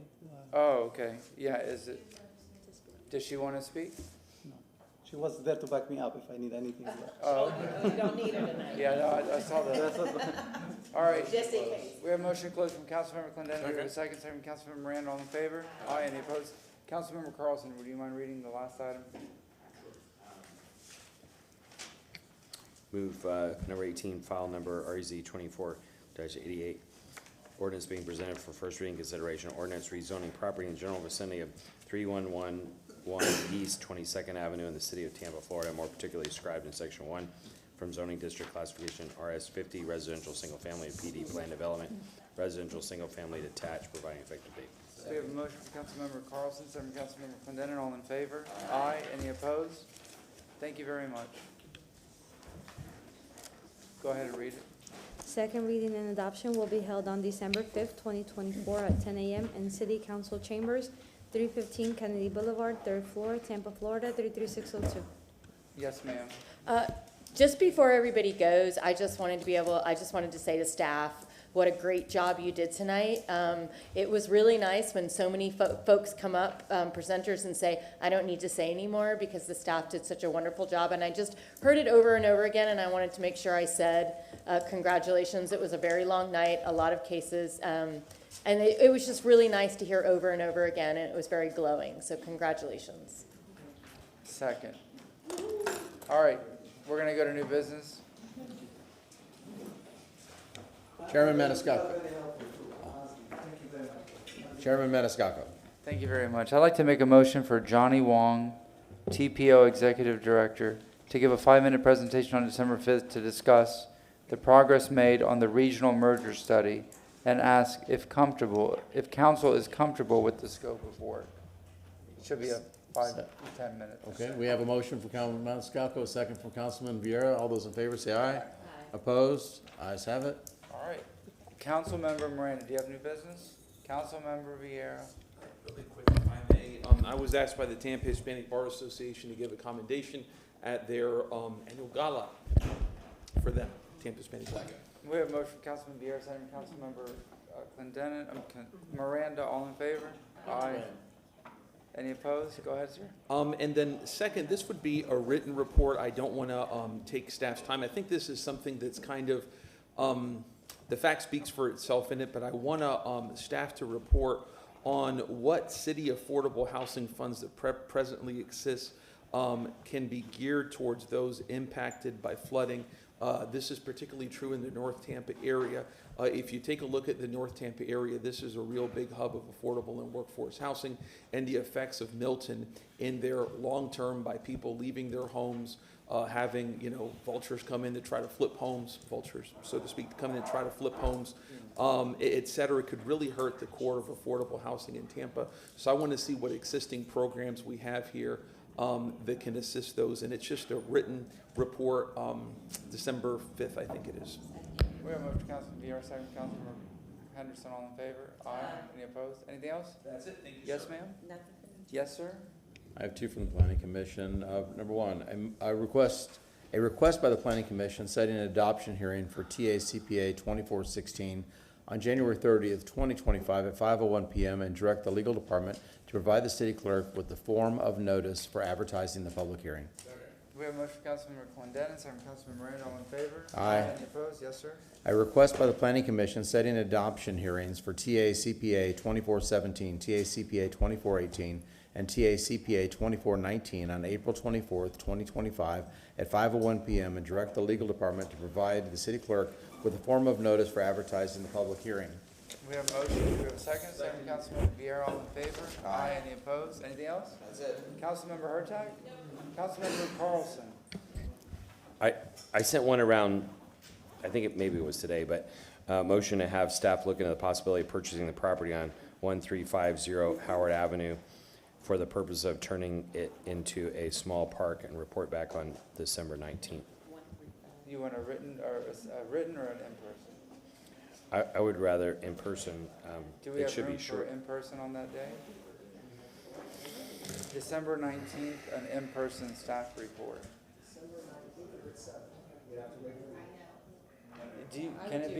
Can you do written? I mean, if they just have to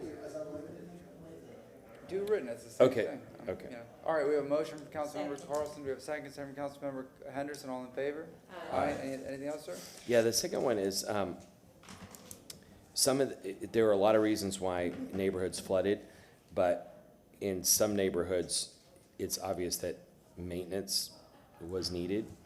One neighborhood I looked at, it looked like maintenance hadn't been done in 20 years. And I would just like to, you guys can help me pick a date. It should be as soon as possible, because I don't know what if FEMA's deadline is 90 days, what we can get reimbursed for. But I would like to make a motion as city staff to report on whatever date as to an update on stormwater drain maintenance in the city, particularly areas that flooded, and whether we need an emergency maintenance budget. So part of this is to see, do we need an emergency maintenance budget to try to move this forward faster? What day are you looking at? Councilmember Hurtak? Didn't someone already make this motion?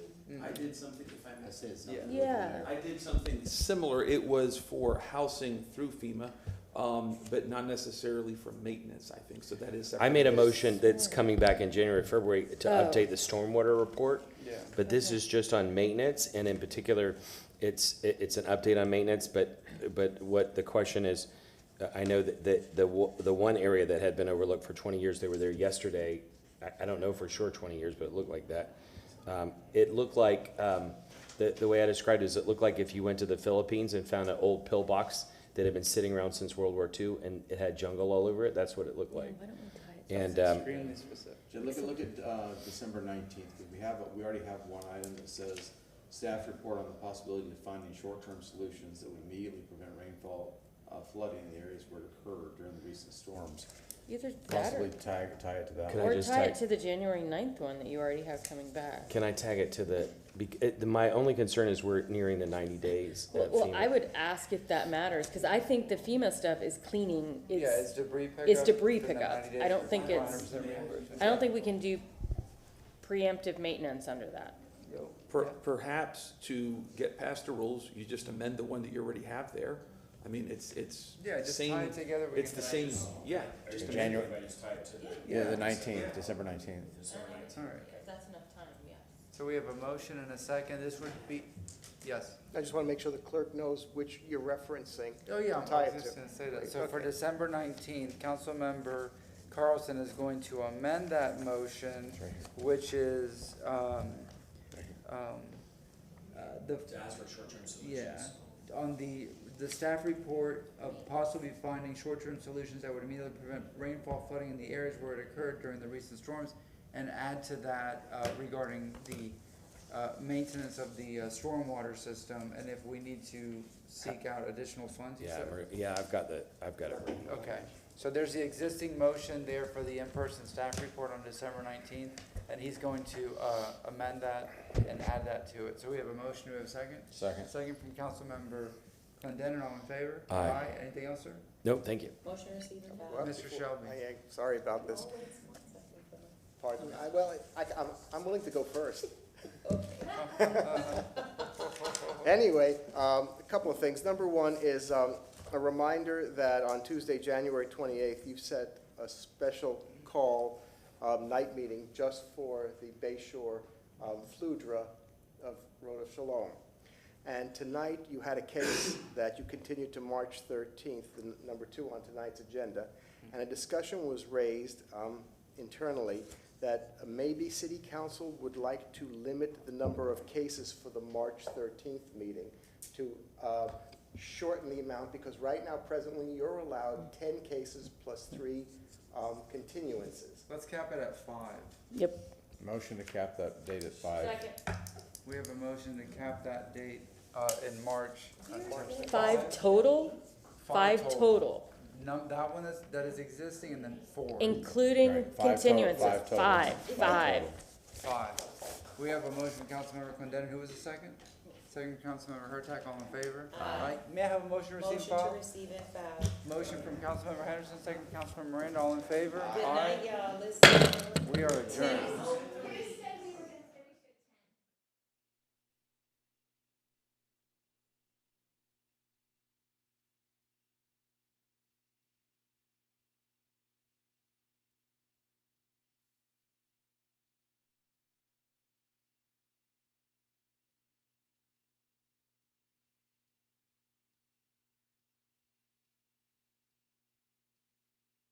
to verify the claims and help waive fees. As of this morning, we've issued almost 300 permits related to storm damage, 29 building permits, 201 trade permits, 6 tree permits, and 1 demolition permit. To facilitate the rebuilding process, the city is offering expedited permit review and inspections for all types of storm damage repairs. In referencing a question about prioritizing and timing, when applying, please include storm damage in